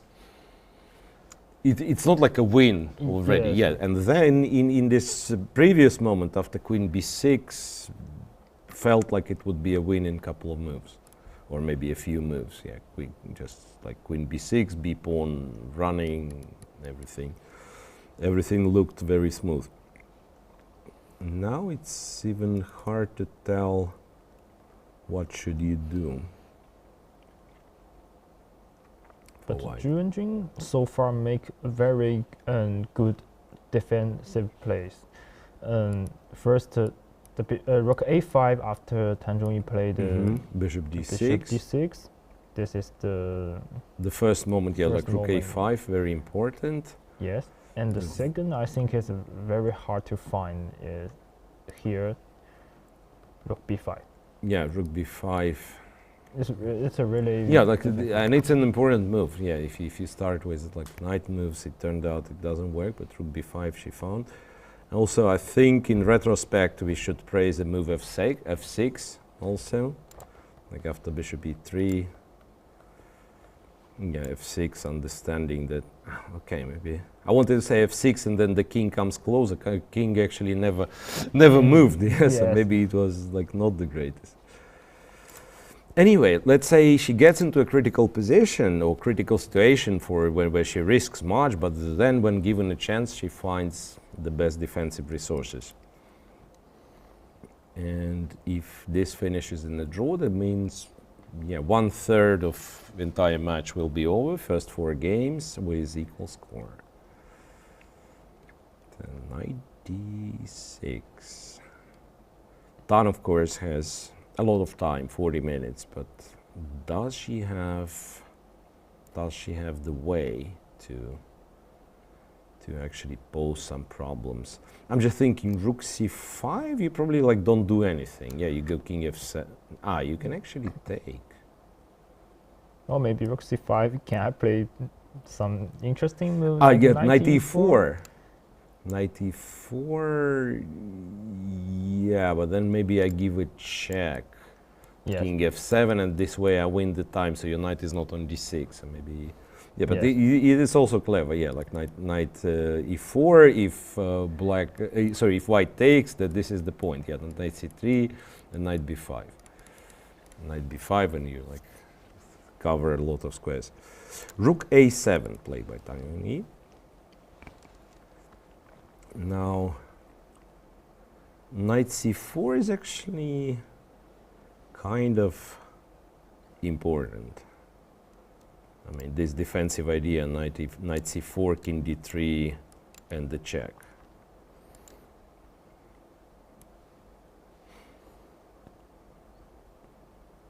And after this check, it seems.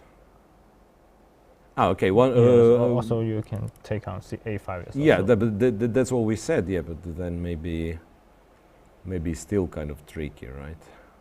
Yes. So knight e5 probably just makes a draw, because So there is this d4 march, and if let's say if you go some like If I go crazy, king king c3, d4 d4, check, king king b3, d3, I think I have to check rook a8, rook 8, yeah, king f7, rook d8, d8, and knight c6. Ah, but knight c6 is a c6. mistake. I can take on d3, I think. yeah, knight c6 is actually, yeah, knight c6 loses. This is a nice tactic. Rook d3, knight a5, king a4, right? Yes.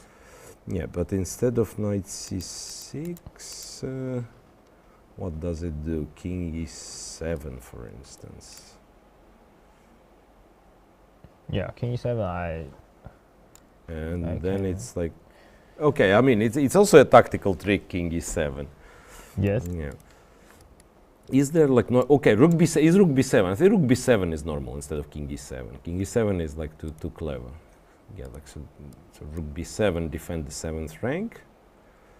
And if let's say f4, now I go knight c6 Yeah. and I can take. Yeah, so it's so f4 knight c6. You'll have to go rook d5. And now I can. And now Yeah. king e6 or some. Yeah, no, Yes. it's probably. Yeah, okay. This way, it's maybe even black tries a little. Yeah. So we made a move in this direction. King d3, knight goes to e5. Knight e5. Wait, if I go king e3, you can still go d4, d3, right? Yes. And king e4, d3. Mm-hmm. Yeah, and then knight c6 and just take, and it's Yeah. simple. So she probably will know. King d2 is one thing. Ah, yeah, but wait, but after immediate king d2, maybe you just play knight c6, check, king f7, and c3, king c3. I'm thinking now I will be able to take on. Ah, no, wait, take on a5, rook a5. What am I saying?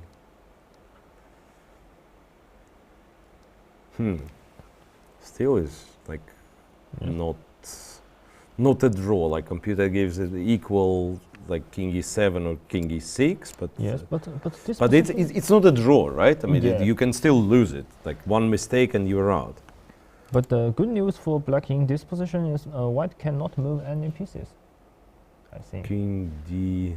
For example, I go king e6. Maybe king d3, king a4. Ah, Or king. No, wait. On the other hand, king d3. Maybe you can take and go rook b7, but you probably don't want to, even if it's a draw. You're right. It's very risky.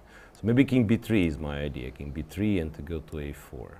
Ah, but yeah, maybe knight a5 I can go. Ah, you can actually have this one, which is like even worse for me. Yes, but this should be. Yeah, I should not even like try this. Yes, yes. Even if I somehow survive, I should not try this. So check, king d2. But let's say after check king d2, if I go d4, then somehow you return back to c7.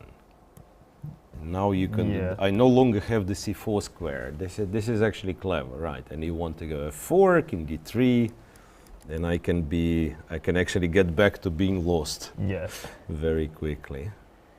So it's not over yet. Yeah, it's not over yet. If white finds this king d2, black will still kind of have to show the defensive skills. Actually, I haven't seen very good defense move here.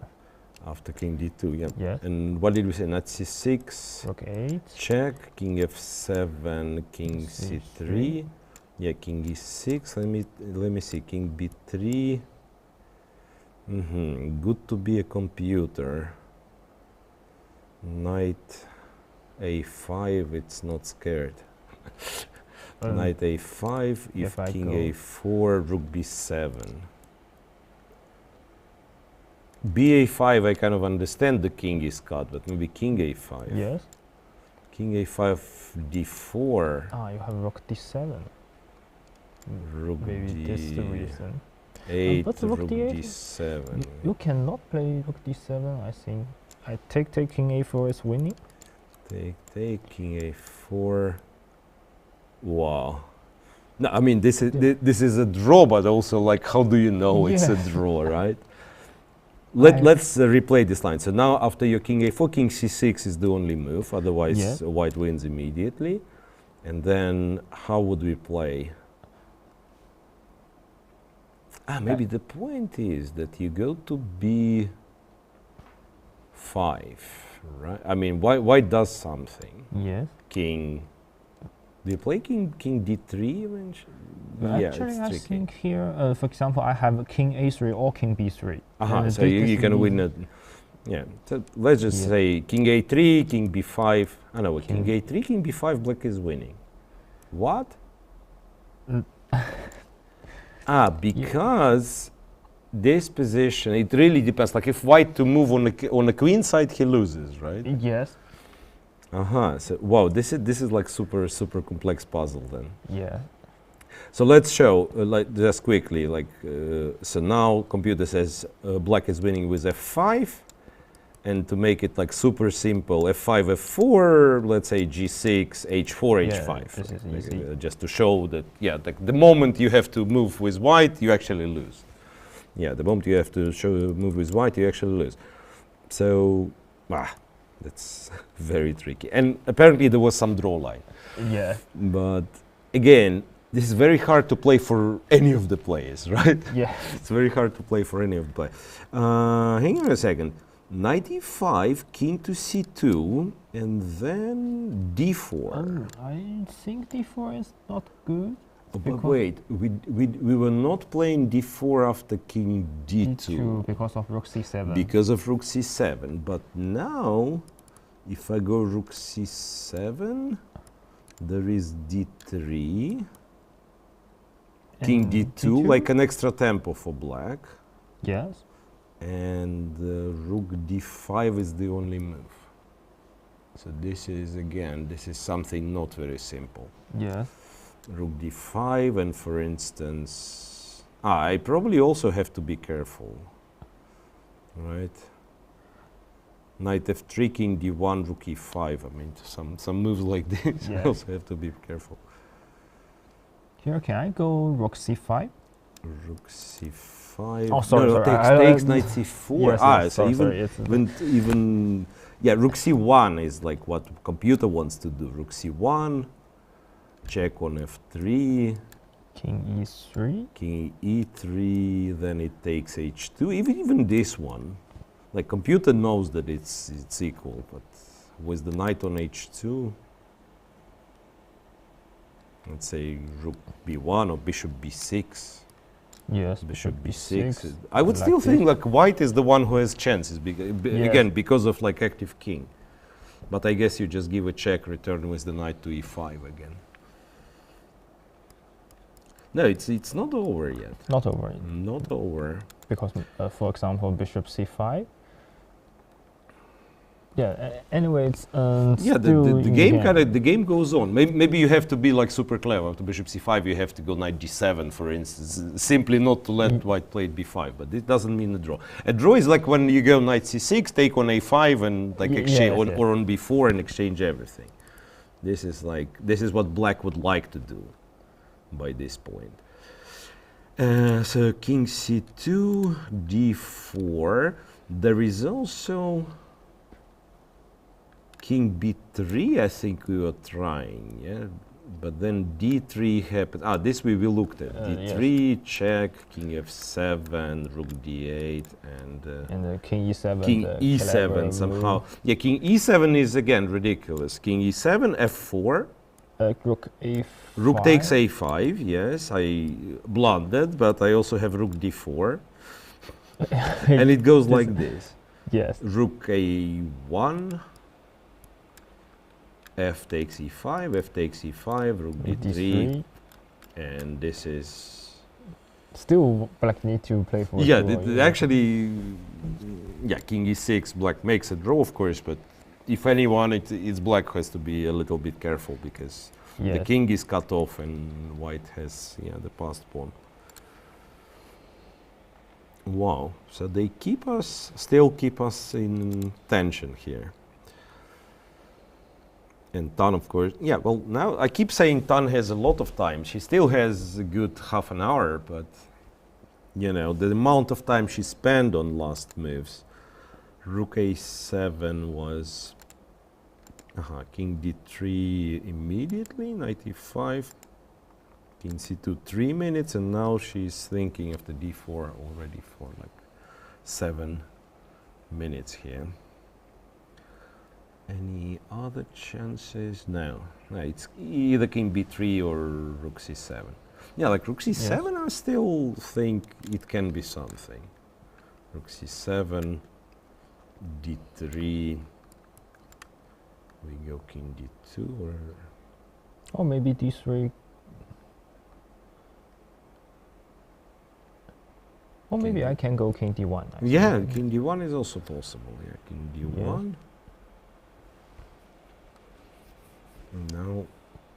Yes. Now you have no tempo on knight f3.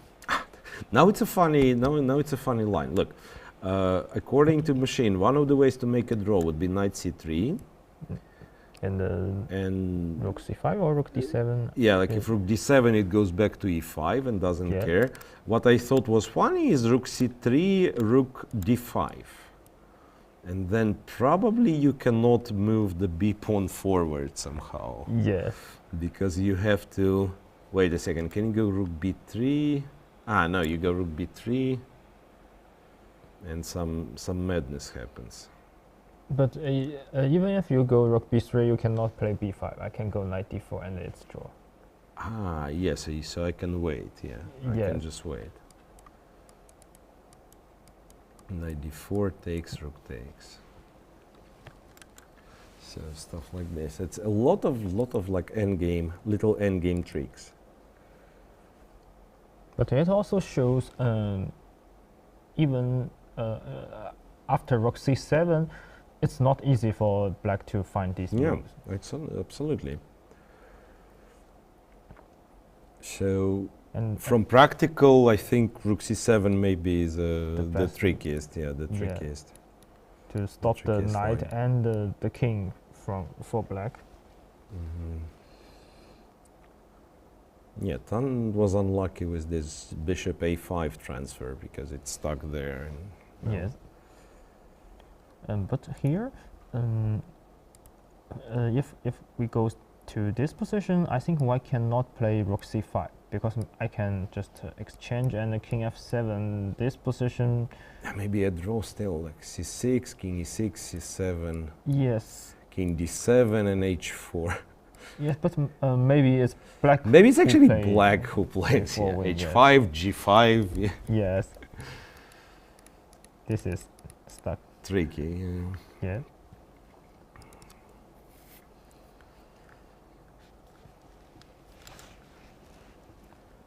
Let's see. But good defense from Wenjun so far. Yeah. After the time control, rook b5, knight d6, knight c4, knight e5 check, d4, all the best moves. So it's amazing that like a lot of players would be, you know, tired after the time control, and for her it's almost like the opposite. So maybe not so great opening today, but then at some point she starts playing very well.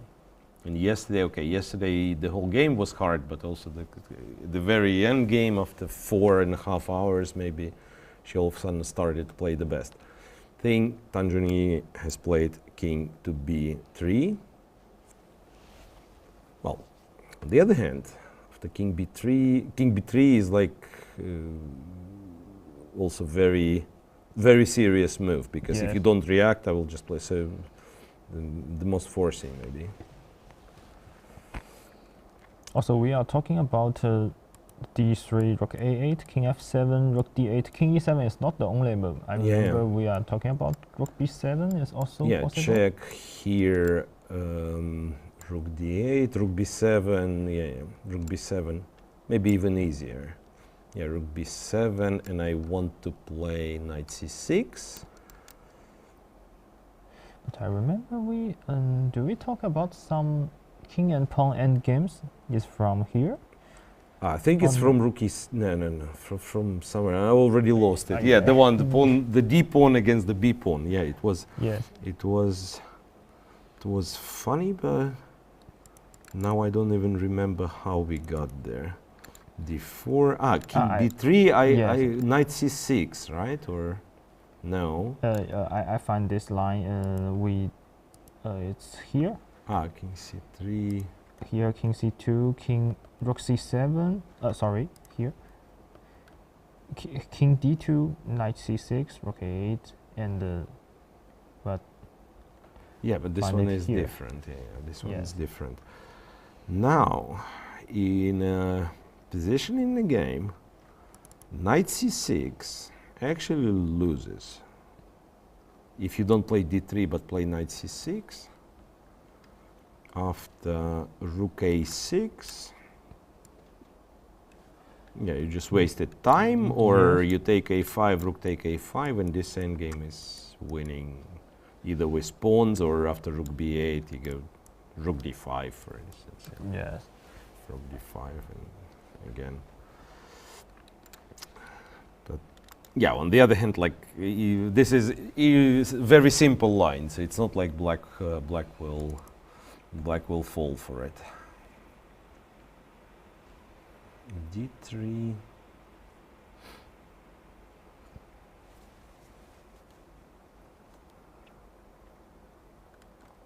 There is also rook d5 for black, which she played, by the way. Rook d5 is also good enough, but maybe it allows the game to continue. Black can play bishop b6. So this bishop, which was stuck, now is getting back into the game, and after d3 you go rook a1. And to be honest, I don't quite understand why it's a draw. I guess you get the pawn on d2, like d2, rook d1, king f7 is what computer gives, and then after bishop e3, knight f3. It seems like the white is It thinks it's a fortress, but yeah, I would be scared with black in a position like this, because let's say something easily. If I go king c2, how can you? Yeah, king c2, knight e1 check, and the king c3, and king c3, knight back to f3, and if you take d2, I don't know, and you just wait. Rook d4, b5, rook d6. It basically says you cannot unpin. Yes. And wait, and if I go king c2, knight d4 check. Yes, but rook d4 is very important. Yeah, so like king c2 I will take, yeah. So yes. But again, this is like study-like solution, which is not necessarily easy to find. Yes. But d3 I want to play for sure. Rook a1. Let's say if I go king f7 here, how scared I am. Let's say white goes bishop e3 probably anyway, yeah, or bishop c5. No, bishop e3. Bishop e3. Bishop e3.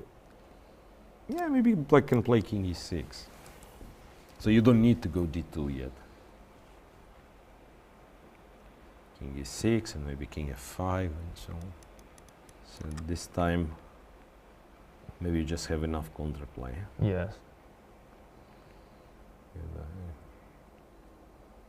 Because again, yeah, if you get the king on f3, maybe you can sacrifice the rook for the b pawn, not only the knight. Yeah. Bishop b6 on the board. So we might see this or something similar. So it is still not a safe draw for Wenjun, simply because white has a passed pawn. White king is still much more active than the black king, and our world champion is getting down the clock to 4 minutes. And this time there will be no extra time added. It's 30 seconds per move, but no more additions. Bishop b6. Yeah, d3. I mean, you probably play d3. Yes, you need to be careful about the time. I think some point in this kind of endgame, you need time to find some critical moves. Yeah, there will be some there will be some moment where you actually have to calculate. Something that I cannot understand for now. If I play a passive move knight d7, then you go bishop c7, d3, rook a1. You would play rook a1. I would play rook a1, which is a good move, but computer goes rook a5. Yes. Rook a5, rook d4, and then okay, it doesn't matter. In fact, it doesn't matter. It goes rook a5 and then rook a1. Maybe later you will win a tempo on king c3. Yes. But anyway, d3 seems like more or less the only real idea. D3 seems to be like more or less the only real idea. Otherwise you're in trouble.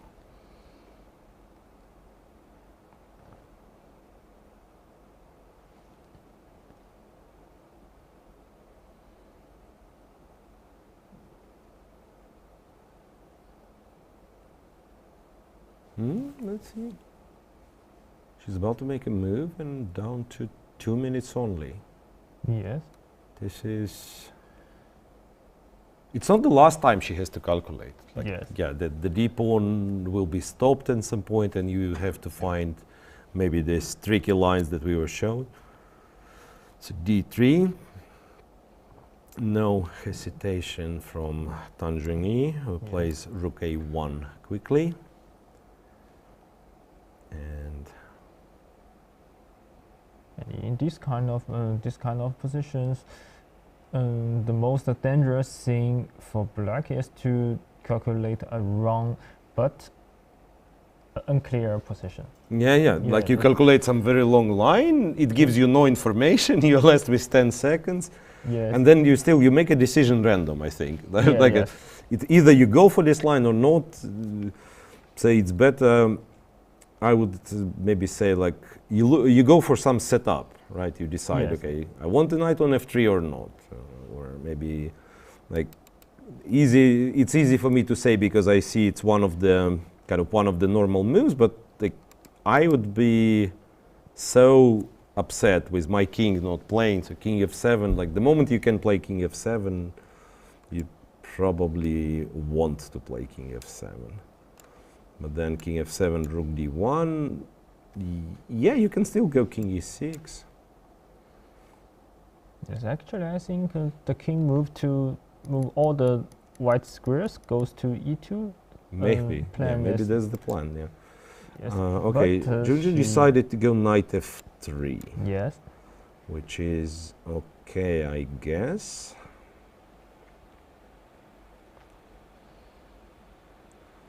Knight f3.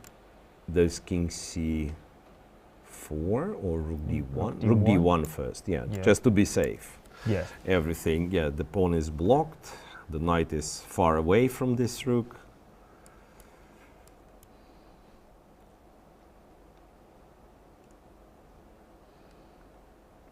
You can still go king f7, right? Yes, that's king what she does. King f7. Then after king c3. And wait a minute. Can I go king c4 here? King c4, yes, you can, but then you're not threatening, right? King c4, rook d7, you can, or king e6, yeah, you cannot take.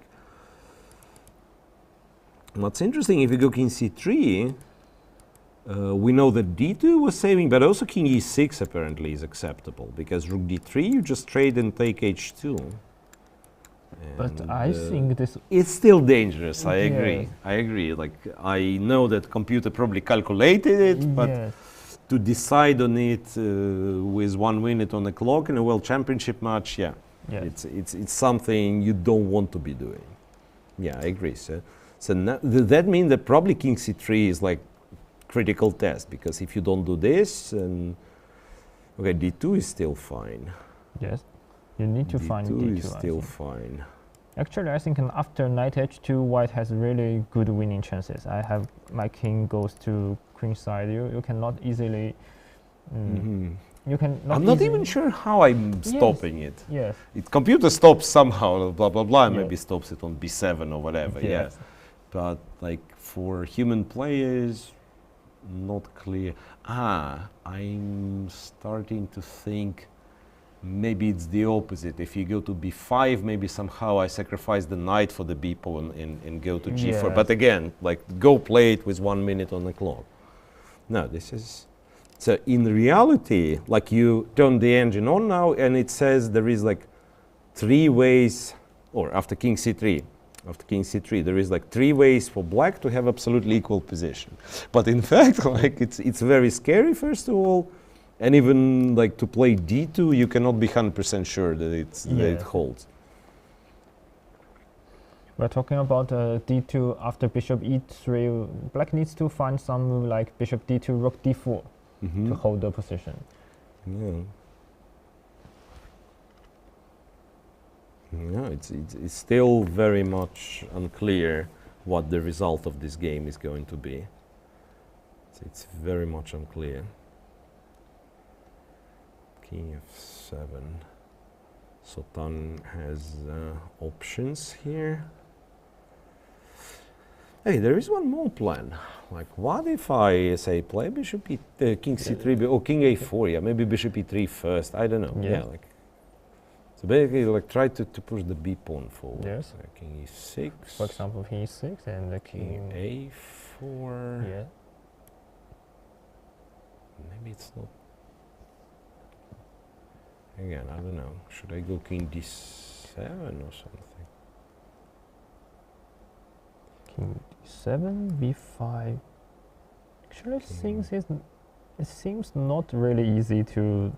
Again, Yeah. it's scary, yeah, because I can get the pawn to b6, then maybe return with the king to c4 or something. Yeah. Yes.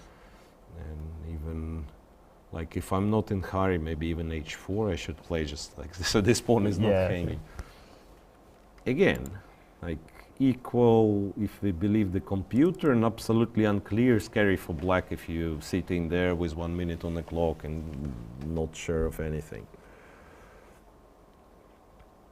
Yeah, and again, like, I'm looking at these lines, I don't even want to replay them on the board, but from what I can see, there is no universal kind of reaction for black. Like, for instance, if white goes h4, computer suggests you go g5. If white does this, you do this. So it's like, it's very tricky. So Yes. that's the point. If there was like one setup, right, I go for this and hold everything. That's actually, yeah, actually quite tricky. Let me see, king c3. Okay. King c3. This is what I was calling the kind of the critical test, because now we can have this endgame with bishop versus knight, yeah, with d2. No, she plays d2. And bishop e3. Bishop e3. So now, I guess it's still not too late to take, let me try. If I take h2, yeah, I can probably take h2. And then rook takes, I just let's rook say d2, rook yeah. takes, bishop takes, knight f3. Bishop f4, maybe. No, bishop f4, king e6, b5, king d5. Somehow it's not afraid. And if king c4 instead of b5, then some contemplate g5, h5. Yeah. Maybe in time. But again, you need to. And okay, and if you don't want to mess with this knight h2 thing, you can play h5, for instance. Yes, but you have to find. And this yeah, rook. and after bishop takes, rook d4. You have to find this rook d4. Which is tricky. Yeah, rook d4. Rook d4 Actually, is. rook d4 is really beautiful.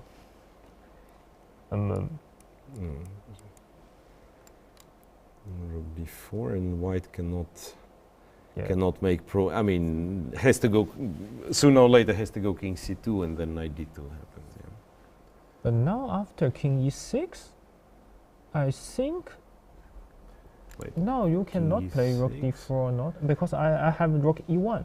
Bishop takes d2. Yes, here rook d4, I have rook e1. Rook d4, you wait. I mean, the problem with computer is still thinks. You're right. We have rook e1, but it still thinks like knight e1, king d4, and then knight f3 okay, so is a take it draw. here, this is draw, yeah. Which is yeah. And she did take on d2. Wait, how important for me is to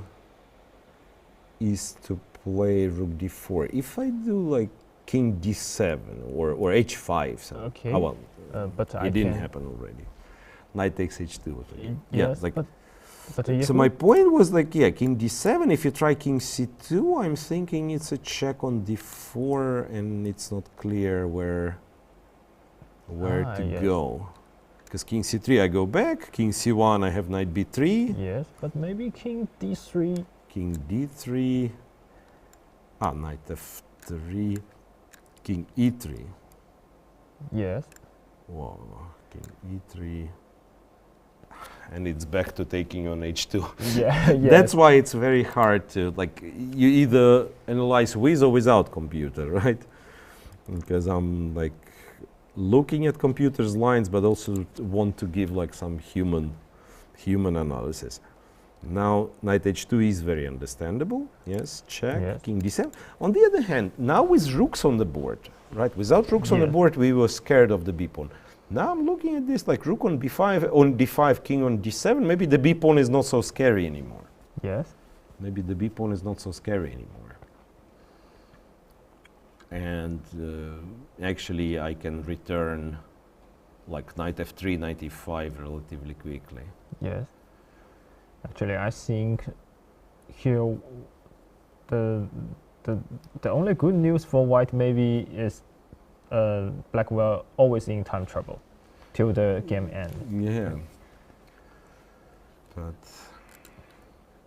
I think yeah, white still can make some pressure on black. For example, like rook a1. Rook a1, king d7. Maybe rook a1 or... Huh. Interestingly... actually, instead of rook a1, can I again, like I switch this thing on and bishop e3 is probably strong. Yes. Bishop e3 with the idea to go bishop c5. Ah, And now, if you go knight f3, then yes, then rook a1. yes. But if you go knight g4, it's bishop c5. And I don't know. I'm going for this. Yeah, rook e7 we cannot allow. So then what? Knight e5, it's f4. Knight c6. Knight c6, king c4. It's possible to lose this. Yes. Right? Relatively easy. So rook d2, b. No, not b5. Yes, b5. I have b5 you rook c2. actually hold. Yeah. Yes. Have Check some and check and check. No, instead of b5 now, rook a1. It says maybe king b5, king b6. Then b5. Anyway, some chances still some chances.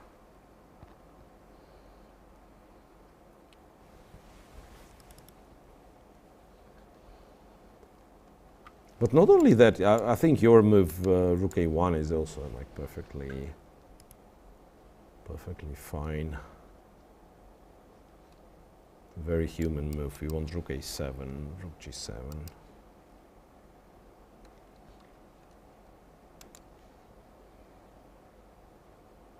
Still hard defense, especially on one minute. And Tan Zhongyi goes bishop e3, Bishop e3. which is more accurate. Yeah, it's more accurate, and apparently because after rook a1, black was going knight g4, and again there was some dynamics. Yeah, you can give a check. I'm guessing. Yeah, this, and some knight e4 checks. Even this one, like bishop f4, maybe still you can still play on. Yes. But yeah, bishop e3 is more accurate, and now again with 1 minute on the clock, there is quite some pressure. There's quite some pressure on Zhongyi.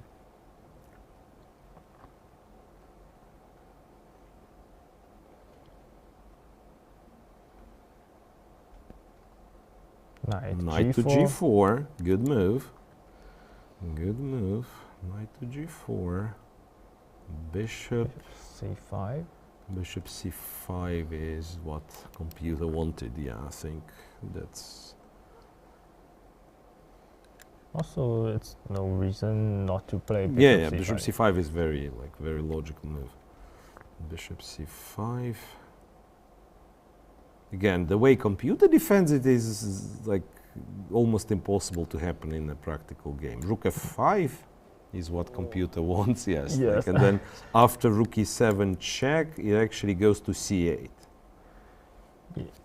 Because if you go to c6, it's f4, and white is winning. Just to inform you how complicated, I don't even understand what it is, yeah? So, king c8. But king c6, I think I know why. I can go rook g7, and you go rook knight f2, king c4 is checkmate. Next move. So I cannot even take, Yes. cannot even take. So it goes to c8 after this check. Check goes to c8. And basically, yeah, like king, I don't know, yeah. If f4, g5, something like that. Yes. So white takes the g pawn, black takes somehow Yeah, black takes f2 and maybe somehow holds, but even this one, like you can never be sure. Yes. Because one move and Still, yeah, yes. still. Yeah, king d4 is a nice move, by the way. Like king d4, what, like h5, and you're just praying that this is a draw, right? Yes. And maybe it is because like b5, knight e4, Yes, have, this yeah, is but it's not the draw Not you want easy. to. Yeah, not the way to make a draw and be, let's say, be happy. Actually, I really don't think anyone can play rook f5 under 1 minute Yeah. in this position. Okay, so what happened was bishop c5, knight e5, rook a1, rook king a1, e6, f4. F4. Wait a second. I think there was some miss. So bishop e3, knight g4, bishop c5, knight e5. f4 was very strong. Yes. f4 and first. Nice. f4 first. She had to get to go f4 first. And then if knight c6, king c4, this line that we were looking at. Yes.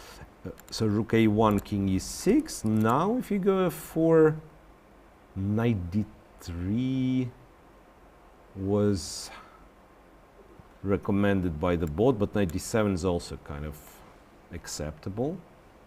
Knight d7 is what she played. Knight d3, I guess at some point you could like take b4 and exchange all the pawns. Maybe this is Yes. this is the idea. Let's say you get the time for h5 and then you already ready to take, go like g5, exchange all the pawns. Which, by the way, doesn't mean a draw in human play, because you can still lose rook and bishop versus rook. Yes. Knight d7. So now, oh wait, another check from e1.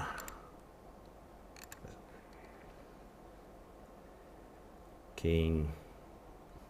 Oh, actually tricky, right? King f5, yes.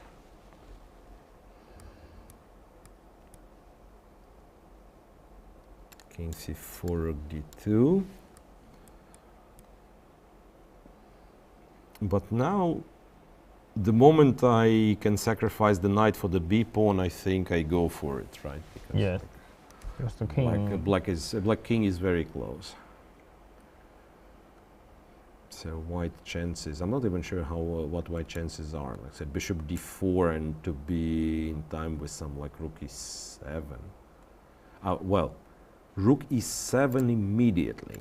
Okay, this is, you take on c5 no matter what, yes. Yes. Knight c5, bc5. And I guess you go, g5, just g5. Wait, but it's also tight, right? g5, fg5, fg5, rook h7. How can I draw this? Wait, if I go king g4, Sorry, rook g7. rook g7 and... good question. I'm not in time to take the g pawn, right? Yes, but maybe you can go. I rook just c2. give a check and wait, right? Yeah. King d5, and let's say I wait. Rook c1, c6. No, king d5. You can. I can take also a- give. I can go after the pawn. Yeah. The king d5. I can go rook c3. Right. What's interesting, Obuta said even rook c1. Let's say you get the pawn to c7. Check here, here.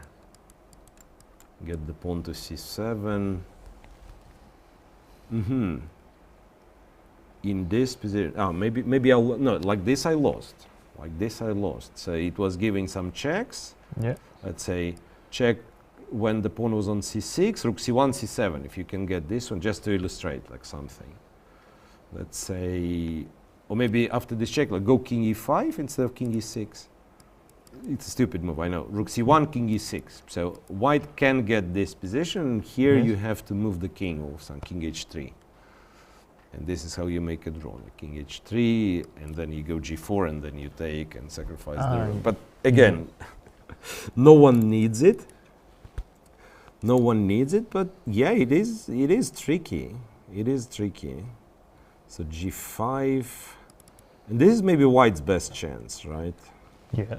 This is white's best chance to take g5. King g5, by the way, loses. So fg5, rook h7. What is like normal way of making it? Making sure that it's a draw. Rook c2, king d4. Ah, wait, maybe you make a draw immediately. Maybe, yeah, and now you give another check. If it's king c3, you can go rook g2, I guess, right? Yes. Also, if you go, but if I King go king e3, but then back to c2, rook. and king g4. Yes. This So is you need, easy. yeah, maybe this is like you make this draw immediately, and you don't need any like studies and so on later. Yes. Yeah. Wow, what a monster game. And again, 60 moves and counting. Yes. Yes. Our Lady is not giving us any shorter games. fg5 played. Rook h7 played. Yeah, rook h7 played, because otherwise it's like a very trivial. The computer says like c6 is also one of your moves, but then it's very trivial. You just like Yes. sacrifice the rook and make a draw with one remaining pawn. So rook takes.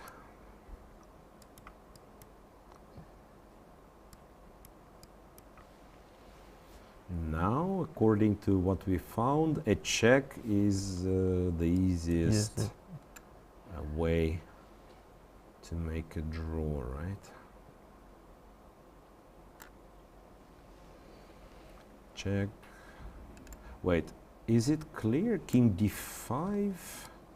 King d5, I can go. Ah, you can actually give another check, maybe. King d5, you can give another check if it's yes. even easy. Yeah, so I have to come in front of my pawn, Yes. and then of course, yeah, rook g2 or king g4 first, and then rook g2.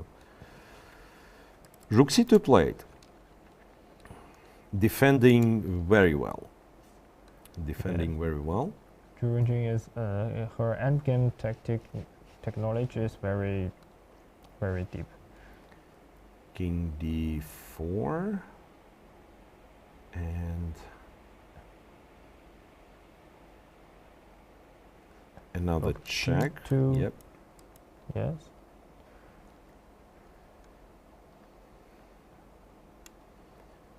And king c3, we are just in time, right? Rook Yes. g2, Rook g2. c6. Ah, yeah, It's, we are in it's time. not Yeah. a difficult Check draw. and like give all the time, give checks, and then rook behind and so on. Yeah. Imagine they play till the very end. So you take my rook, then Yeah. you know the pawn goes, and you sacrifice the rooks. Rook d2, king c4, rook c2. I think Tan will try maybe to like go. Wait, can you king b4 check king a5? Is this any helpful? King a5.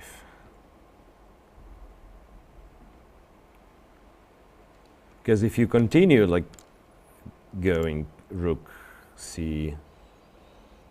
But maybe I go king g4 first. Yeah, you can king g4. And I you, think white needs to play rook g7 if wants something. Yes, and I go rook b3. I think it's not.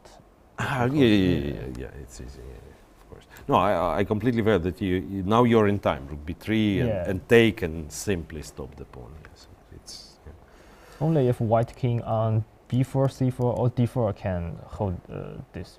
Because after then it's tricky.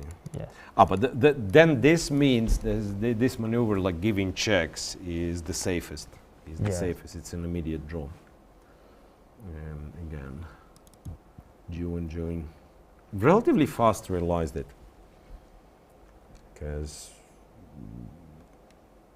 still, like on move on move 60.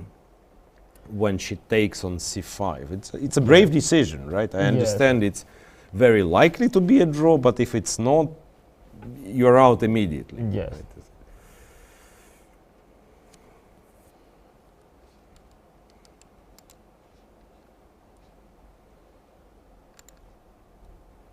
sometimes you need to make this decision with some luck. But I think this time Zhu Wenjun is confident with her So decision. it's like intuition based, or maybe even she managed to calculate. Like, on the other hand, to be honest, like I would be very much surprised if, let's say, I go for this position, maybe not calculating it, but believing it's a draw, and then I would find out, white somehow wins. It would be a big surprise for me. Yes. Because like with all the experience, like there is so many draw tricks in this rook endgame, so Yeah. there should be something.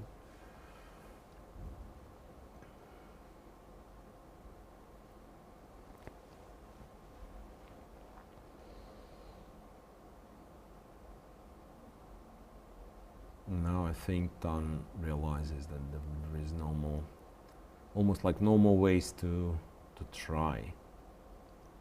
Yes. It's just an automatic draw. Well, very tough game for both players. Very tough game for both players, where Tan definitely missed a couple of chances, if not more. Yes. The biggest being, of course, in the middle game, queen takes b6. We still believe it was decisive advantage after queen takes b6. But also in the endgame, she could pose more problems to Zhu Wenjun.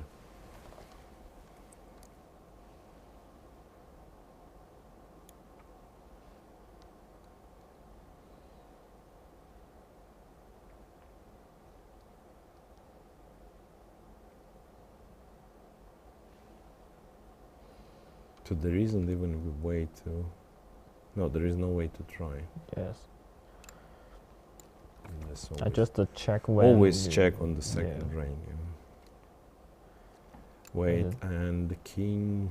Check No. until your king is not on these three squares. Yeah. And then I go for the pawn. Mm-hmm. Check. King c3, rook g2. Yeah. c6, check. No, it doesn't Yeah. make any sense. Yeah, it doesn't make any sense. You can always go rook g1, rook c1. Yes. No chance.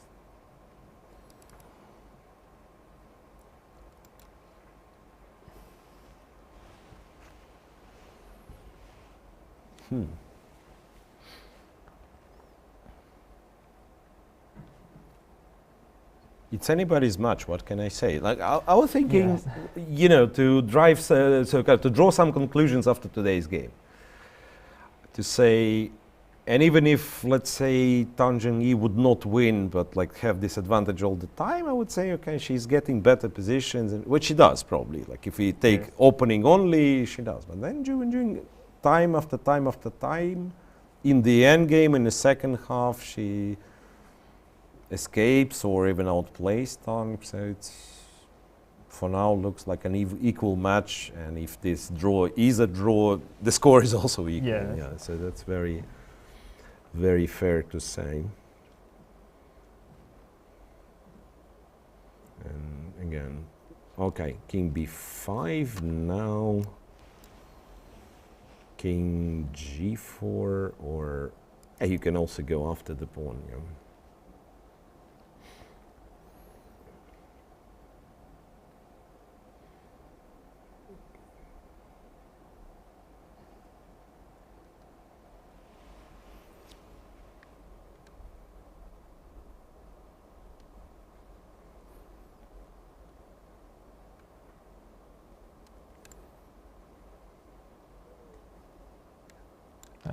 I think we will see this game ends with only two kings on the board. Yeah, if you go king g4, c6, king g3, c7, g4.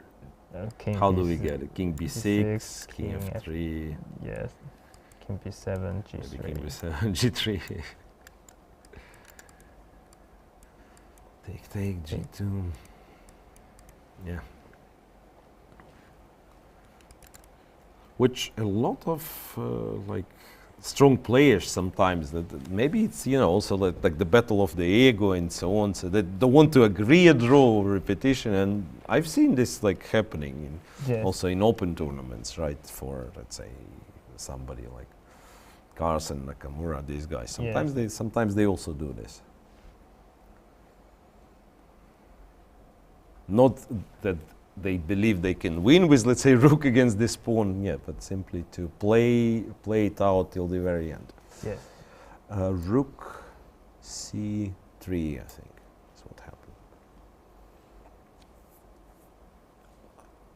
Which is one of the good enough moves.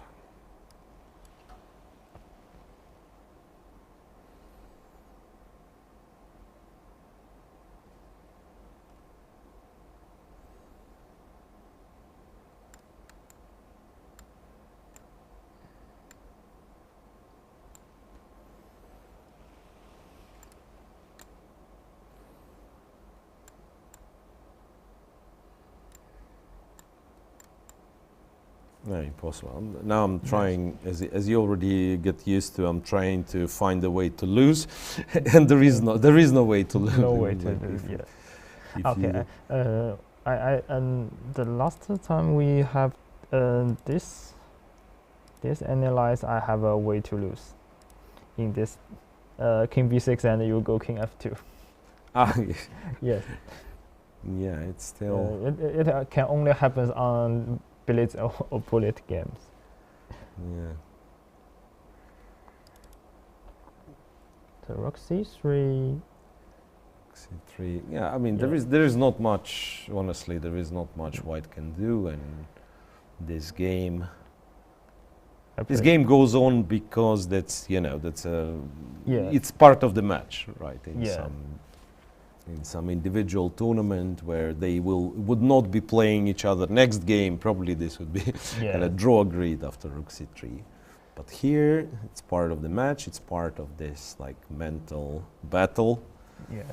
So that's why this is why they are the world champion, and how to say, never get tired in any position. Right. There is one more thing that I recently, I don't know if I like this, but when, let's say, you have one pawn and I have the king, I mean nothing else, to stalemate your opponent. Because it's still a draw, but it's kind of, you're forcing the stalemate, right? I cannot checkmate you, but I will stalemate you, so you cannot move.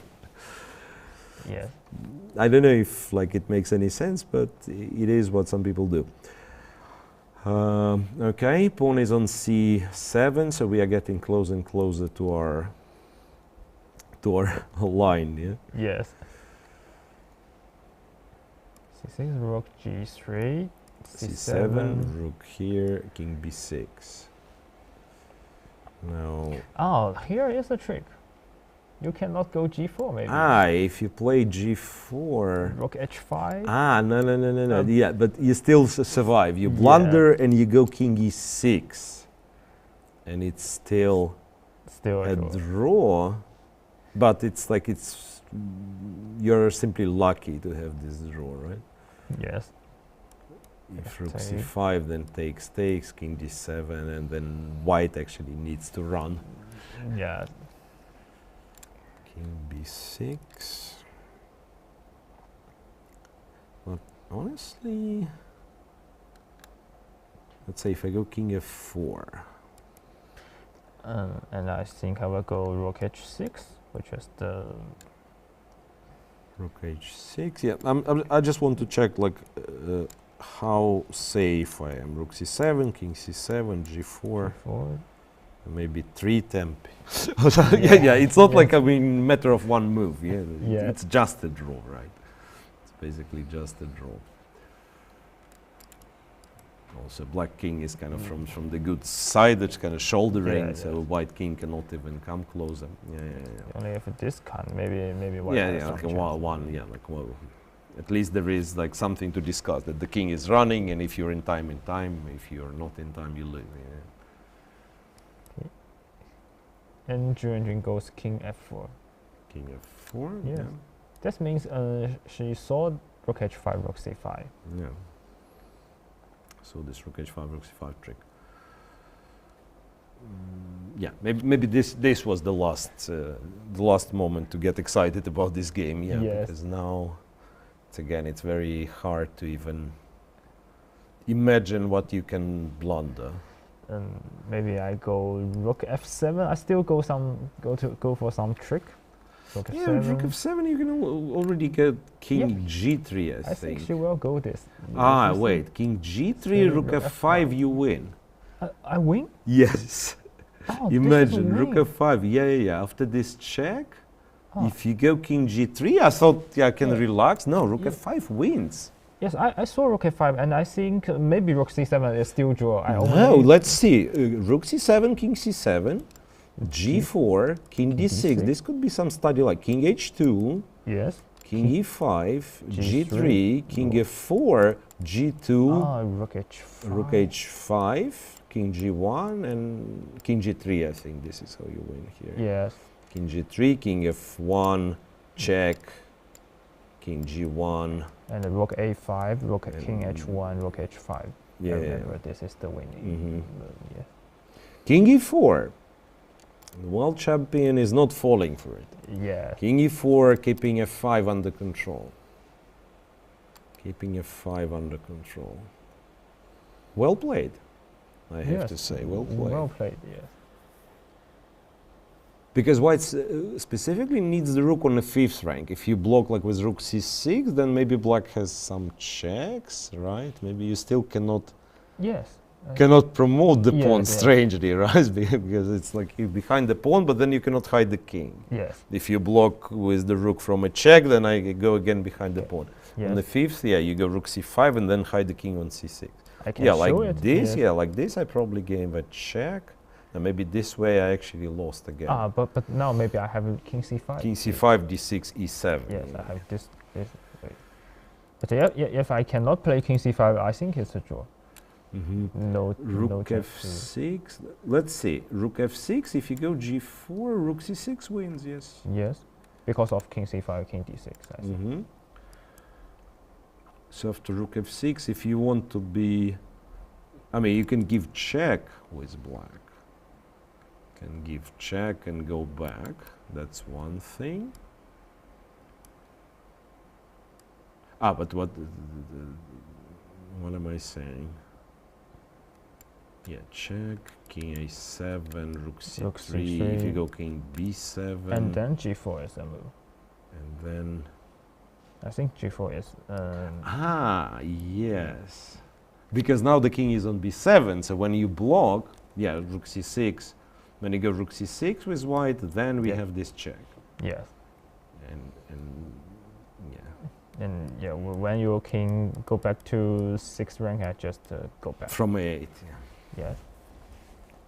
But anyway, I think black just need to take first. You're right. Rook f6, it's already enough. Take on c7 and go g4. Yes. To make this a draw, you just need to put your king and your opponent king in the same side of the from the pawn. pawn. From the pawn, yes. g4.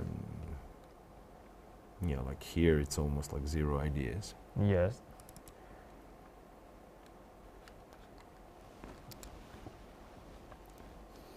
But if this happens, if rook c7 happens, that we will see a king against the king. Yes. Almost for sure. So 2 games, 70 plus moves in a row. How long was yesterday's game? Let me check. I think 89 moves. 87 or 89, Yes, game 3. Game 3 was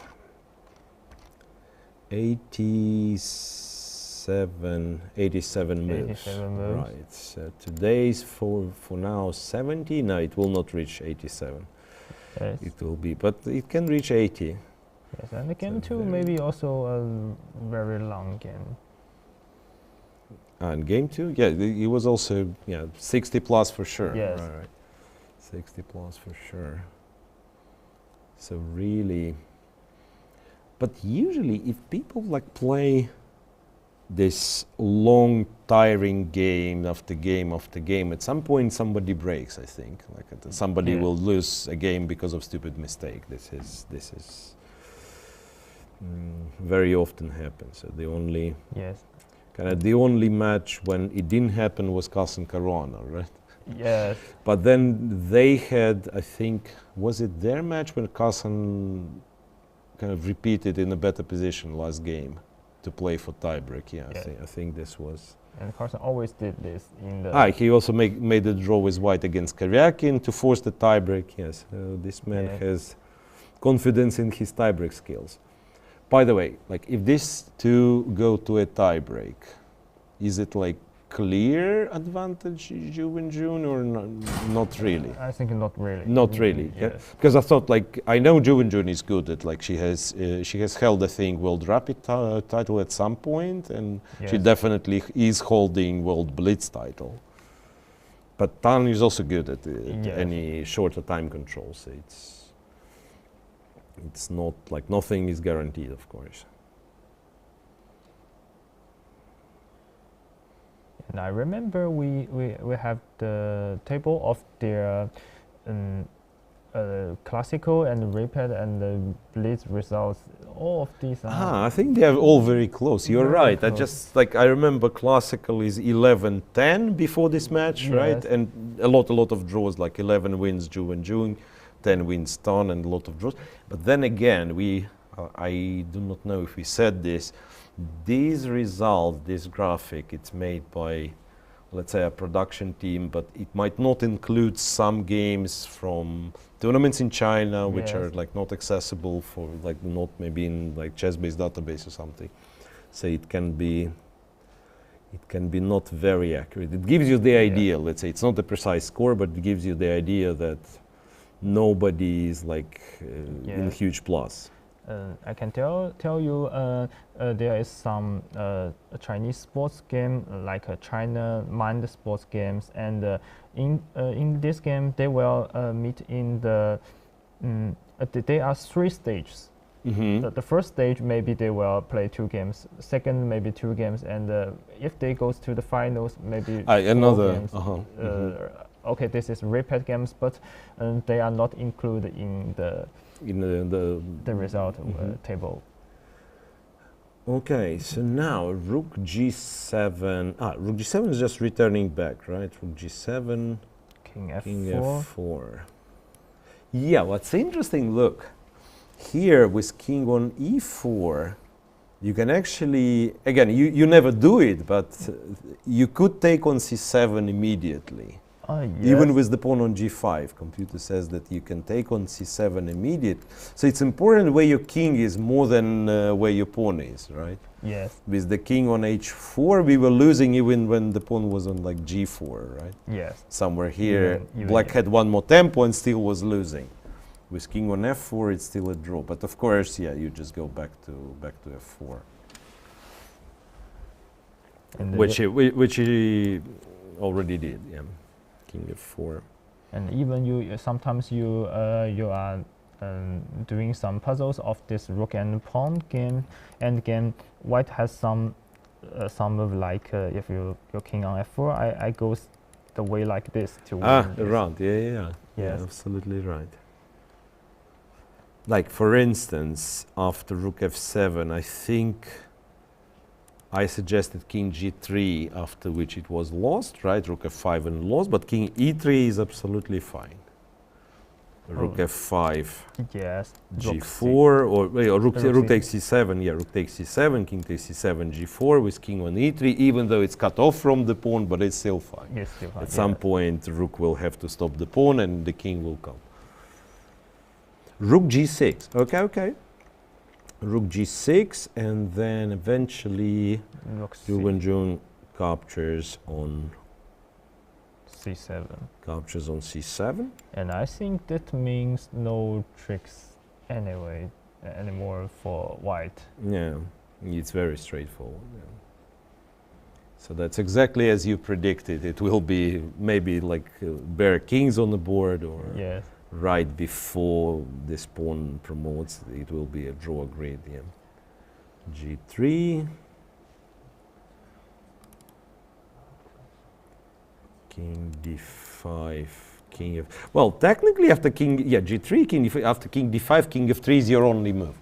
Yes. It's not like it's not a hard move to find. It's only move that makes sense, but it is your only move, right? Yes.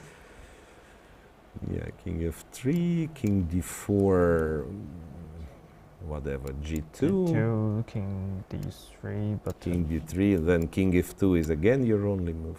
Yeah. And then the game ends. Yes. There is no more nothing, no more tricks. Yeah. Both these are... you just don't play King G1, yeah. Yeah, and it's you don't want to go King G1.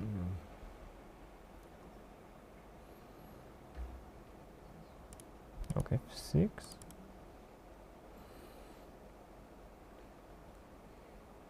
Yeah, but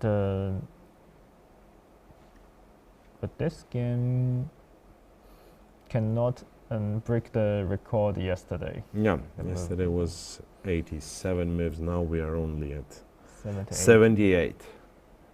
King E1.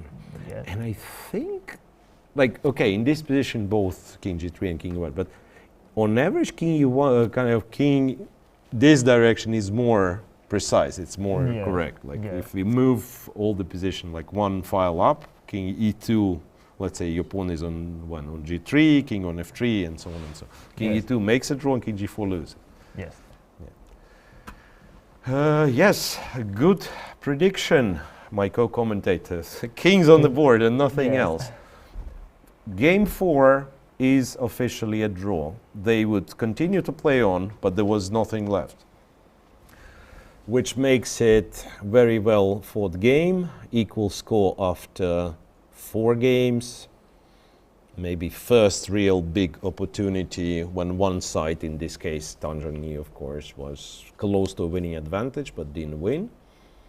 And it means, let's not forget, it means a free day tomorrow. After 4 games. It's our last free day in Shanghai, because after 6 games the match will be moving to Zhongyi. So I'll try to enjoy it, and hoping the players enjoy it too. Yes, recover, and we will be waiting for game 5 the day after tomorrow. Okay, thanks for watching, and see you after tomorrow.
请各位朋友、记者朋友就座，我们马上就要开始我们的新闻发布会了。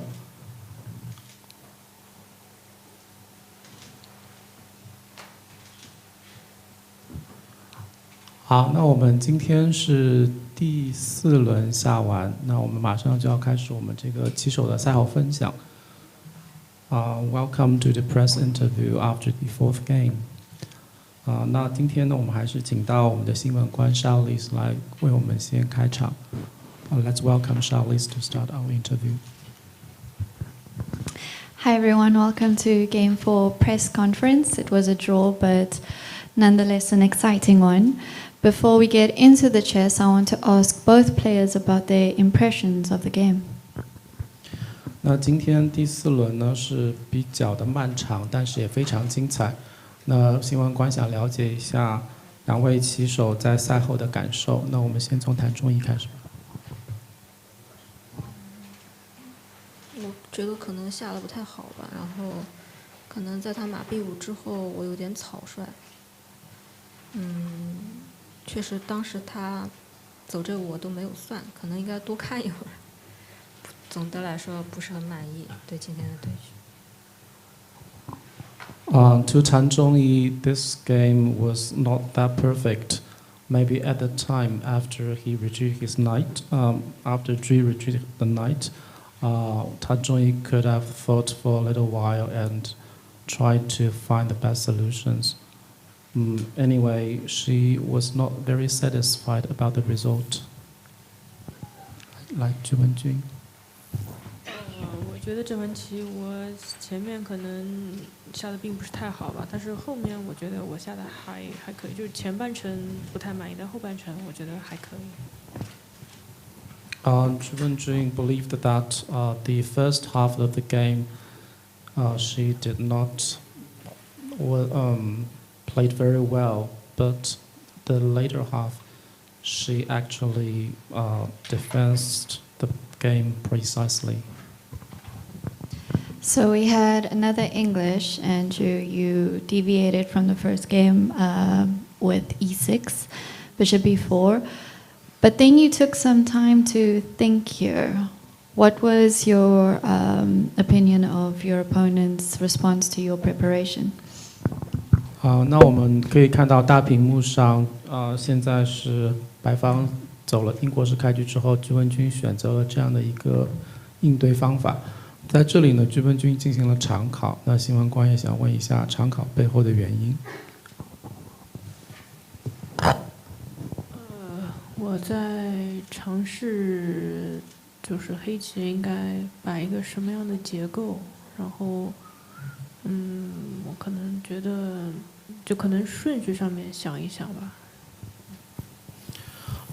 Zhi was trying to find the best structure of this opening, and she would like to find out the subtle point of this here and after.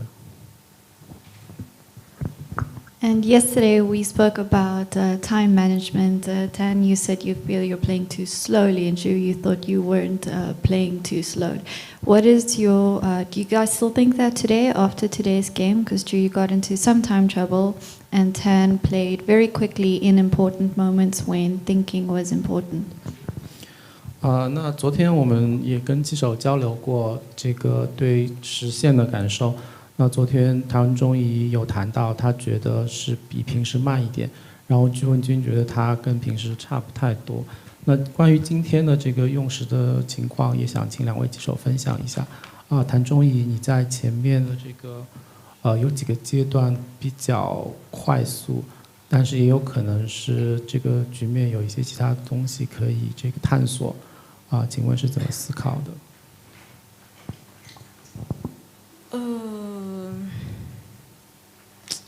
就是我也不知道怎么说，就是走的不太好吧，可能错过了一些机会。It was too hard to describe. Maybe she was not at her best form, so it was not that kind of precise. 那居文君，那在这个实线的使用中有什么感受吗？这个时间？我觉得，实现可能确实在40步之前，我有一定的时间压力。不过，我觉得我处理的，怎么说呢，还是在，就是不是太好，但是也还行。如果满分10分，给几分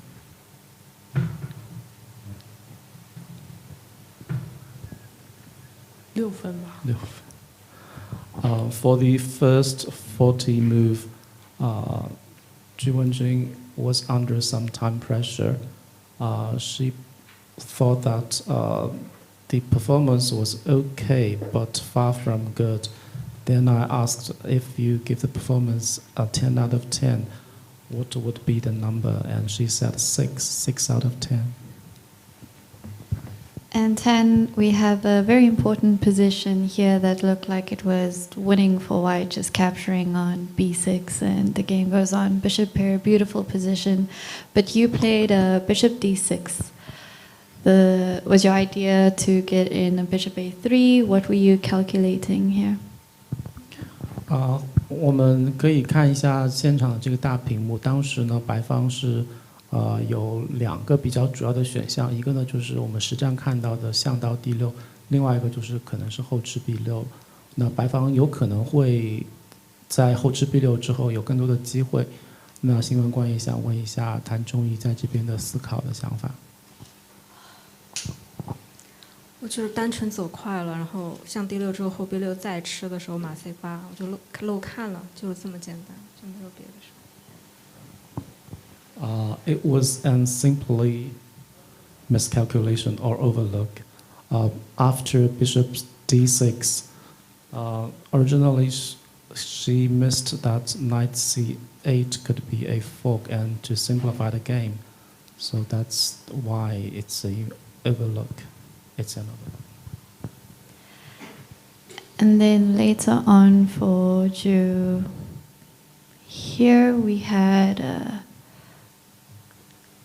this position, I think it was, where d4 could be played.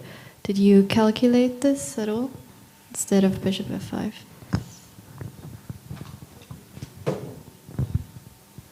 Yeah, before could be, but well, I just I thought I was thinking something, but now I didn't remember it. So I think d4 is kind of like a risky move. So I think bishop f5 is also do the same thing. So I played bishop f5. 那如果我们是在看直播的朋友们，你们可以看一下第30个回合。第30个回合，黑方是实战走了象 F5，但有没有这个第4的可能性？那我们新闻官也问到了，说这个因为赛后的分析 AI 推荐是可以走第4。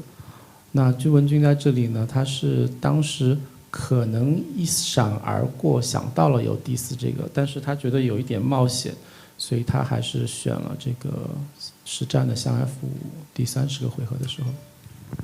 Yeah, the sign's quite interesting because if the rook takes, just for our viewers, suddenly the knight jumps in.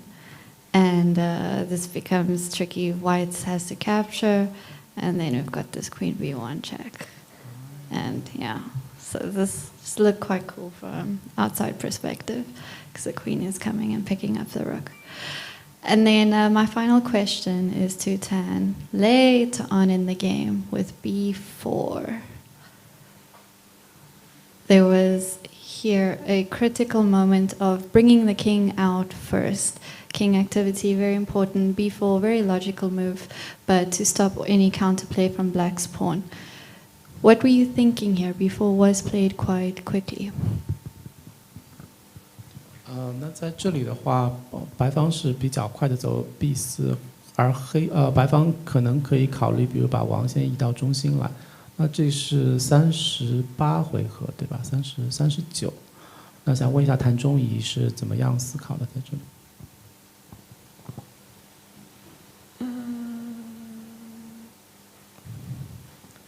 我当时可能就是担心他，比如说他马e4之后，我那个象动了之后，他车e8，然后我那个兵不是很好冲，然后我就想，就要不就先冲了，然后他是我 b4之后，他走了，就马e4就是确实就有点难受，就是我当时以为可以走王e2，就是上王，但是我发现好像第4有点不太对劲，可能没有想太多，我以为他可能会不知道可能。Originally, Tan thought that after knight e4, when white retreats the bishop, the b pawn is not easy to be pushed. So that's why she tried to move the pawn forward quickly. But maybe she also thought about the possibility after king e2, but she was worried about after d4 there might be some complications there. After knight e4 and maybe d4.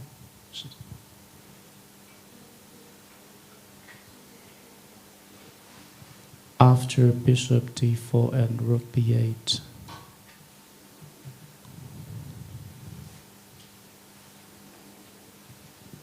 She was not sure about the position. Then my final question to you is that, we reached this completely drawn endgame, theoretically, and you two play on until literally we have the two kings left. Why is that?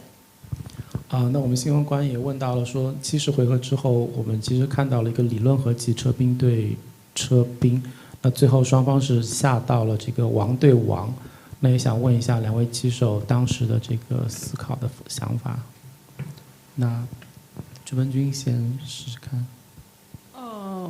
我觉得好像就是，既然这个棋是一个和棋，那么我们把这个演变就下到最后，我觉得也是非常常见的吧。然后就是其实下到王对王也是挺常见的，这也表达了一种大家对下棋的热爱吧。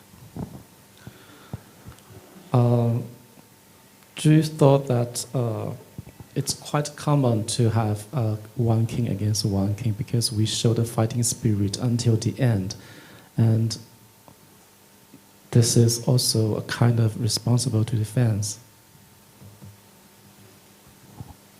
可能没有几个子了，就单纯的懒得提和，就把它走完了就算了。Tom believed that the position was simple without too many pieces, so they just tried to bring the end forward. Thank you very much. Now we'll open the floor to questions from journalists. 感谢两位棋后精彩的分享和这个那我们今天还有哪一些记者想提问的，可以举手。第一个问题是想请问，谭忠仪，就是在56步棋的时候，你走了 F4，然后不是，你是在57的时候走了 F4，你有考虑过提前一步棋走 F4吗？So the first question is for Tan. She played F4 on move 57, but did she consider playing one move earlier?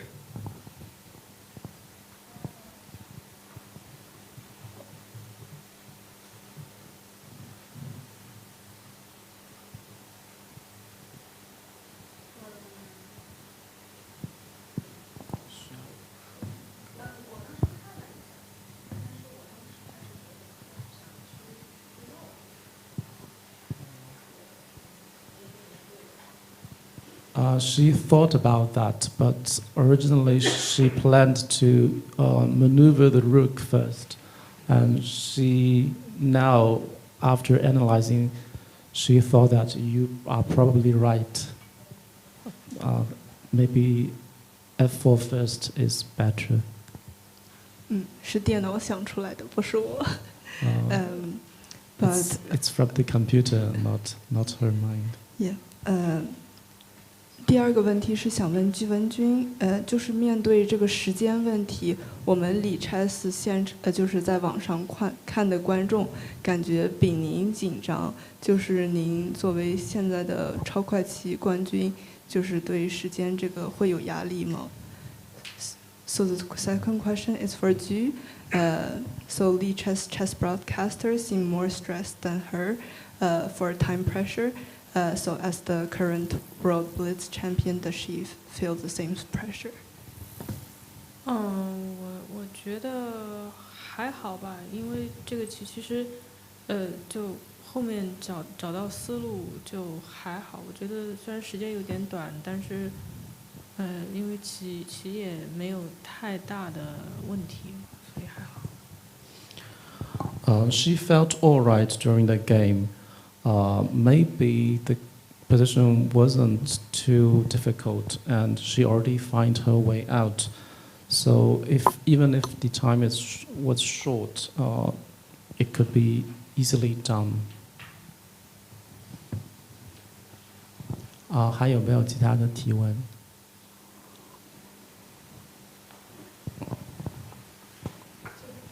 来，我们对。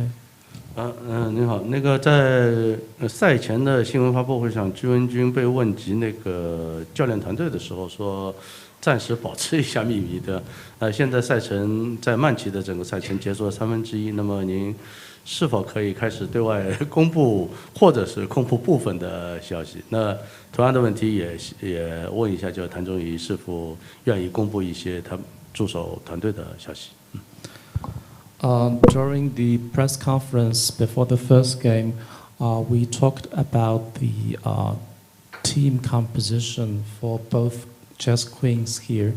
We want to know how many great players are behind the team. But at the time, they said they will save the mystery for later. And our journalist wants to know that if it's the timing, it's possible that we reveal some secret today. 可能还是想最后的时候再公布团队，等比赛结束之后。Do you believe that the timing is not perfect yet, and we can still wait for a while to see that if there is a magic behind it? The same. 还有没有？好，我们会给到话筒。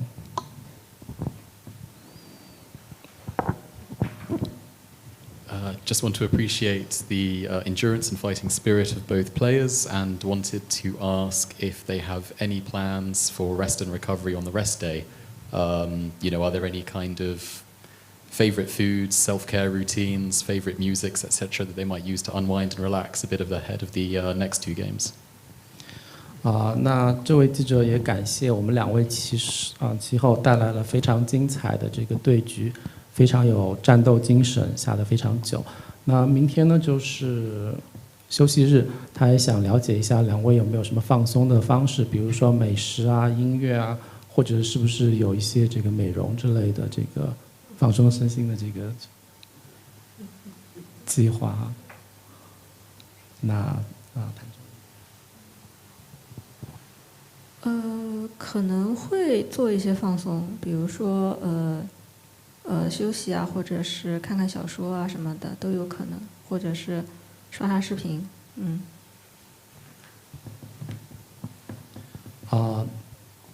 There might be some relaxation program like reading a novel, or maybe just go through the internet to watch some TikTok something.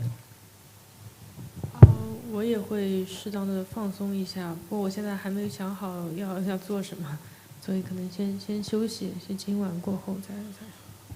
Zhi Wenjun is sure that there will be some relaxation, but she wasn't sure yet.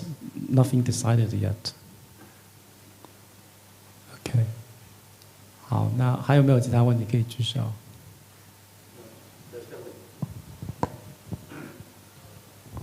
鉴于明天是个休息日，那允许我再问一个跟比赛没有直接关系的问题。鞠文君小姐之前在我看您接受专访的时候提到您对历史很感兴趣，那么就借这个相对宽松的一个时候问一问，就您现在主要是对中国哪段历史或者哪个历史人物更感兴趣，还是偶像，还是采访当中有误解？During previous press interview, Zhi Wenjun mentioned that she was very interested in history, and the journalist wants to know that is there any particular dynasty or period of time that she was fascinated in? 我其实，我就比较喜欢三国时期的人物，当然我也看过一些，就是秦朝的和汉朝的，不过，我那个就是可能是就是会适当的阅读一些这些人物。Mainly some casual readings in the period of like three kingdoms like Qing Dynasty and Han Dynasty. That was a long time ago. Just casual reading. I have another question since TikTok was mentioned. It is usually common in World Championship matches for players to, stay off their phones, away from media attention and whatever the internet is saying.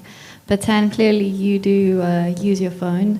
Chu, I want to know if you do the same and how frequently do you both use it throughout the match? 那既然我们前面聊到了刷视频，那新闻官也想问，因为我们很多的这个高级别比赛，棋手实际上是不太使用手机，甚至是就是把手机放一边的。那了解到像谭忠仪说前面想刷视频呢，他想了解这个平时大概是怎么样的一个使用的情况。待会儿这个问题也会问句问君。那谭忠仪先开始。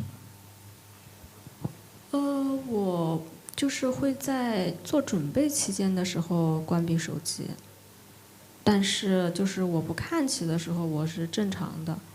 当然，如果有一些就是人这个莫名其妙的给我发消息，我也不回，就是这个样，假装装死。Usually, when during the important preparation time, she will turn off her phone. But if the game was not on, if she is free, she will use the phone.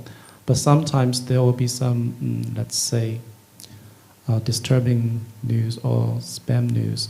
Then if someone she doesn't like, she won't return the message. 我也会适当的就是在比赛中可能尽量不去关注手机。那平时的话，我也是会在手机上就看新闻和刷视频。During the match, Zhu Wenjun also tuned down the use time of the phone. But if the game was not on, she will follow the news and also trying to find some short videos. OK， 还有没有其他问题？那我们就到这里要准备结束了。So now we conclude our press interview, and we would like to thank the FIDE news team and make sure our audience will follow and subscribe. Thank you very much. Thank you very much.